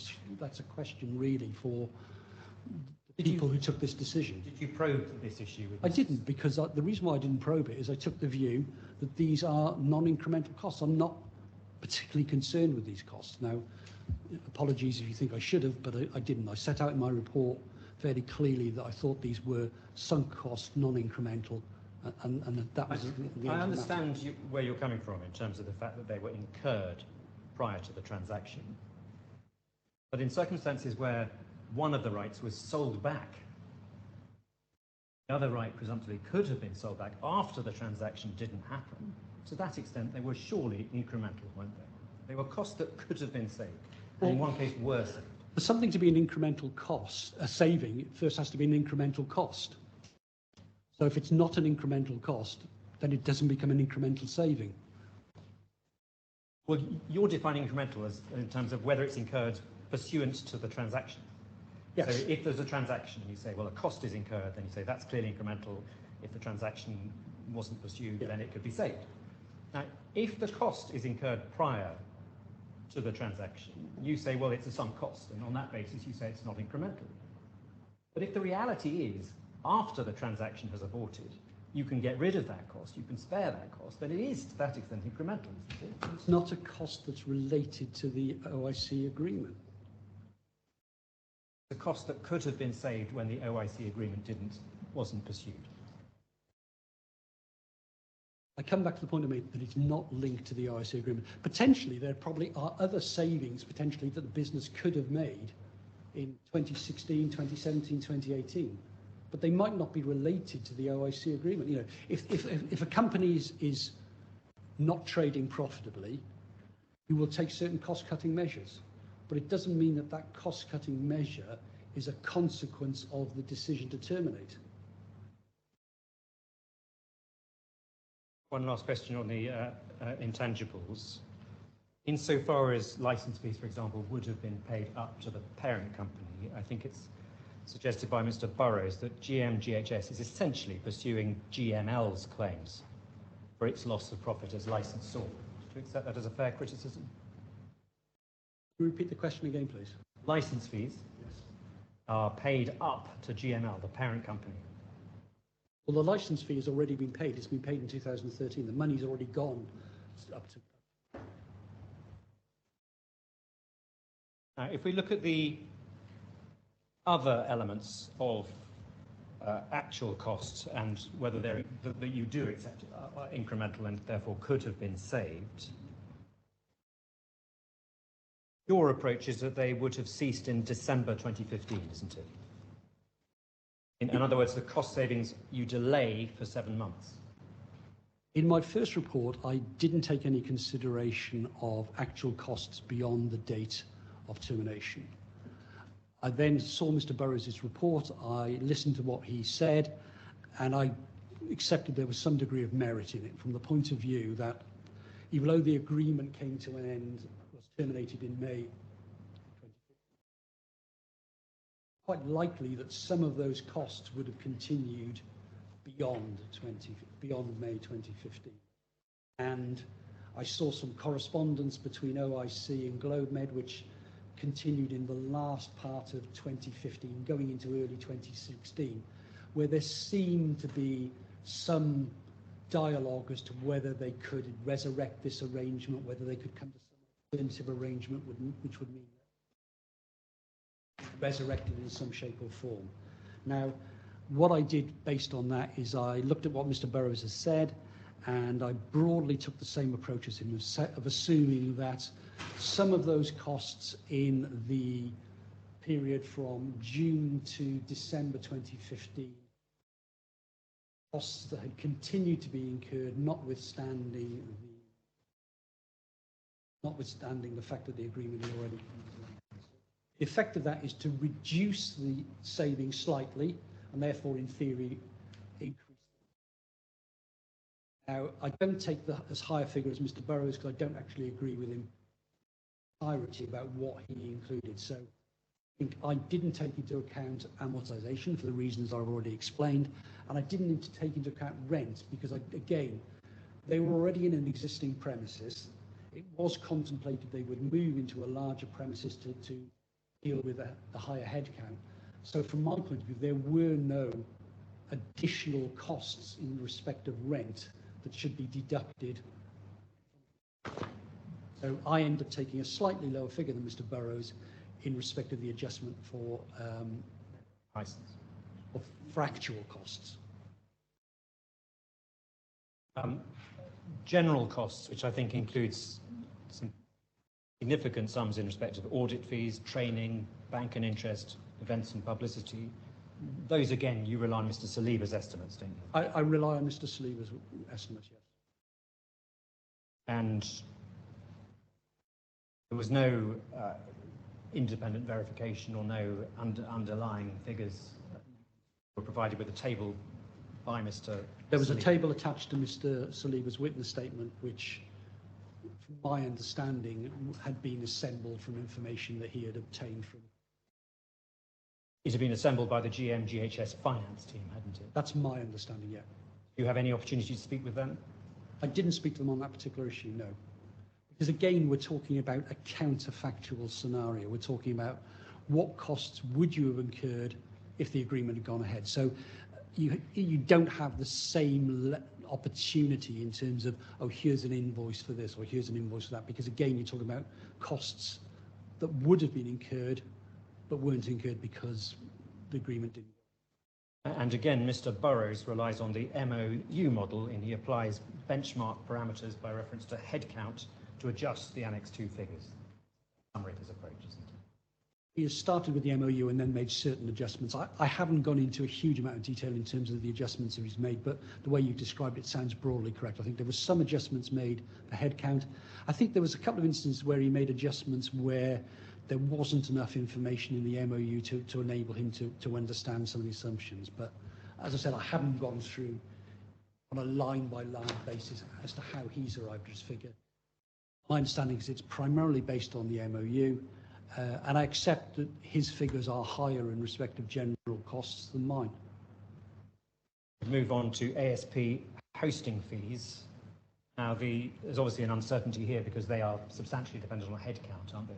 They're based on lives rather than headcount, I think.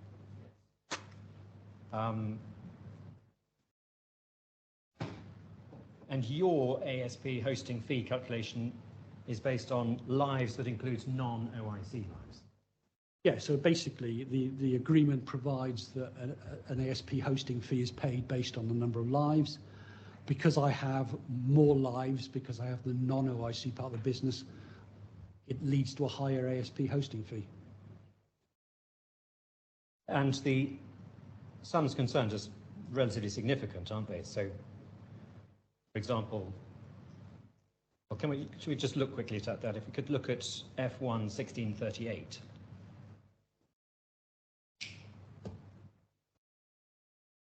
So this is the ASP fee structure. So if we're looking between, for example, 125,000 to 150,000, the ASP figure per year would be $214,000.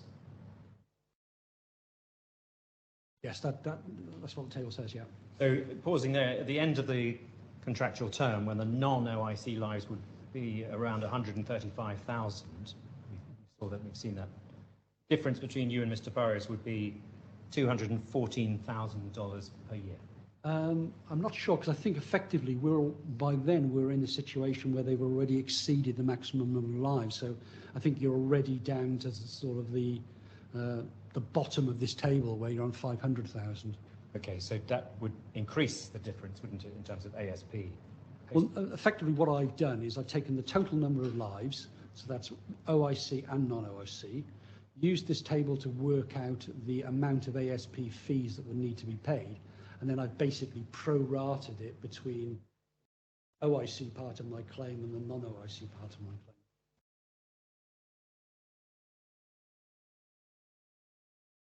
We just look at E3 1398.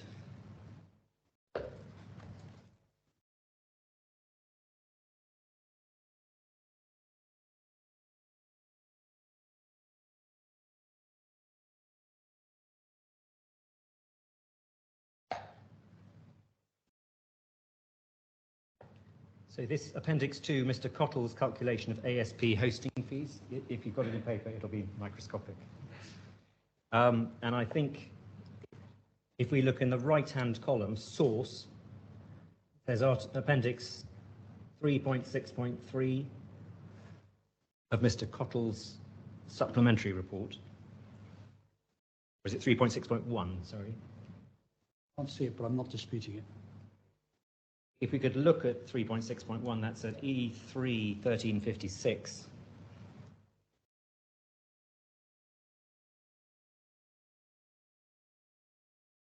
And there we see the OIC lives split by month.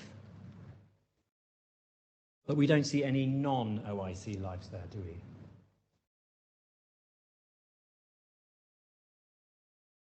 At this stage, we're already over the maximum number of lives anyway, so effectively the ASP hosting has hit its maximum, I believe, and I think therefore the ASP hosting fee stays the same, but what I've done is, because I'm trying to work out an OIC part of the claim and a non-OIC part of the claim, I pro-rata the ASP hosting between the two elements of the claim. And as for the quantification of non-OIC lives, in general terms, you rely on Mr. Yusuf's evidence, don't you? I rely, predominantly on Mr. Yusuf's evidence and to enable me to work out a number of lives, yes. And insofar as the MOU contains an entire sheet with detailed consideration of the ASP charges, you didn't use that for this purpose? Well, I didn't need to, because effectively what I've got is the ASP schedule that sets out the basis upon payment. That sets out how much you pay based on the number of lives. I have the OIC actual number of lives, which by 2018 is already above that. It's higher than the maximum set out in the ASP schedule. So I don't need to look back at the MOU. I've got the OIC actual lives. I've got the basis of charging. That's all I need. I don't need to go back to the MOU. You didn't need to cross-check or triangulate by reference to the MOU figures? Well, I don't need to triangulate anything, because the reality is what I've got is I've got a number of OIC lives, and by then I'm up to 600-odd thousand. The ASP schedule of charges stops when you get to 500,000, so it's capped at 500,000. So I don't need to refer back, because the MOU never got above 500,000, I don't think, or certainly might have been the final period. I can't remember the exact profile, but the number of lives in the MOU forecast is significantly less than OIC number of lives. So if I've already hit more than my maximum, I just simply look at the schedule, read off what the maximum ASP hosting fee is, then I need to take a decision. Do I put that all onto the OIC part of the business, or do I split it between the OIC and the non-OIC? Now, I thought it was more reasonable to split it between the two, because effectively the ASP hosting is for the combined business, the OIC and the non-OIC. If I put it all to the OIC, I would have understated the profits there and overstated the non-OIC part. So I took a pro rata approach. Lastly, could we look at royalties? Now, these are plainly incremental, aren't they? Because they're calculated by reference to the net revenues. They are incremental, yes. There's an uncertainty as a matter of law as to whether royalties are payable on an award of damages. Those were my instructions. My instructions were that the royalties would be payable based on the damages, and so therefore in my primary calculation I don't include them, but I also set out in my report for the Excellency what the position would be if you decide that royalties do need to. I mean, they're quite a chunky sum, aren't they? They're 8% of the annual net revenues. They are, yes, it's a very significant figure. You don't include that sum because you're instructed not to include royalties. I'm instructed that the royalties would be payable out of damages. That's the primary basis for my calculation, but I've also set out so that if you decide that they do need to be taken into consideration, you can deduct that figure. As a conscientious forensic accountant, you've provided essentially an alternative calculation based on the assumption that royalties should be included. Well, Cost saving. they are essentially an incremental cost. I'm not disputing that. The issue is primarily a legal issue as to whether they should be taken into account or not. So I've provided.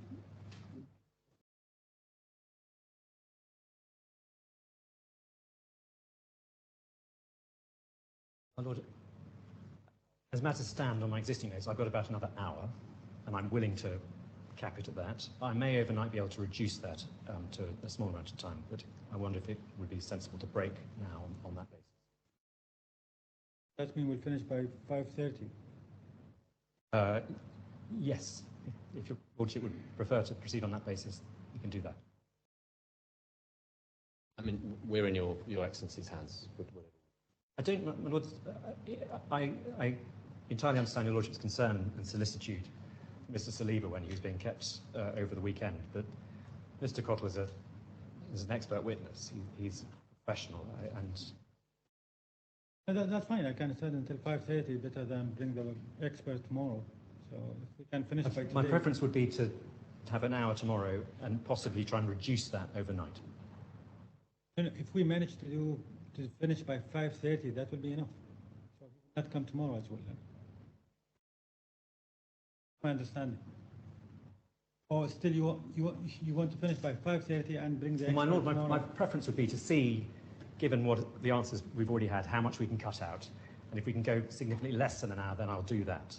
But we could potentially save time. I understand that, but do you want the expert tomorrow as well? My Lord, yes. Well, if you could come back at 10, and I will definitely be finished by 11, which will give Mr. Montague-Smith. Do you agree in this arrangement anyway, or this is something? We're in Your Excellency's hands. We'll do precisely as Your Excellency. That will not delay the other expert. Well, there's still an entire day for one remaining expert. Fine, we can finish by today. We can just continue 5. Maybe then we'll break for now for 10 minutes and come back and finish by 5:30. That will be reasonable. Well, my Lord, my preference would be to come back tomorrow, but if your Lordship's against me on that, then we will crack on. Prefer to finish today and come back tomorrow? No, my preference would be to finish now and to come back for an hour or less tomorrow morning. Sorry, my Lord, I'm sorry. Today and come back tomorrow with the same expert for 1 hour. My Lord, yes. I'm in Your Excellency's hands. We're very happy to carry on now if that's your preference, or we can stop now if that's your preference. It's no. Expert will come tomorrow anyway. Because my point, if we can finish by today, then there is no need for him to come tomorrow. Well, I suspect he'll probably come tomorrow anyway. For you? Not for me, but because Mr. Burrows will be. If that makes any difference, I don't think he will be here tomorrow, but that's fine. I'm not objecting to anything. I don't want to be, but at the same time, if Your Excellency wants to bat on, there's no reason not to. Again, let's make my point clear. If we finish with him by 5:30 today,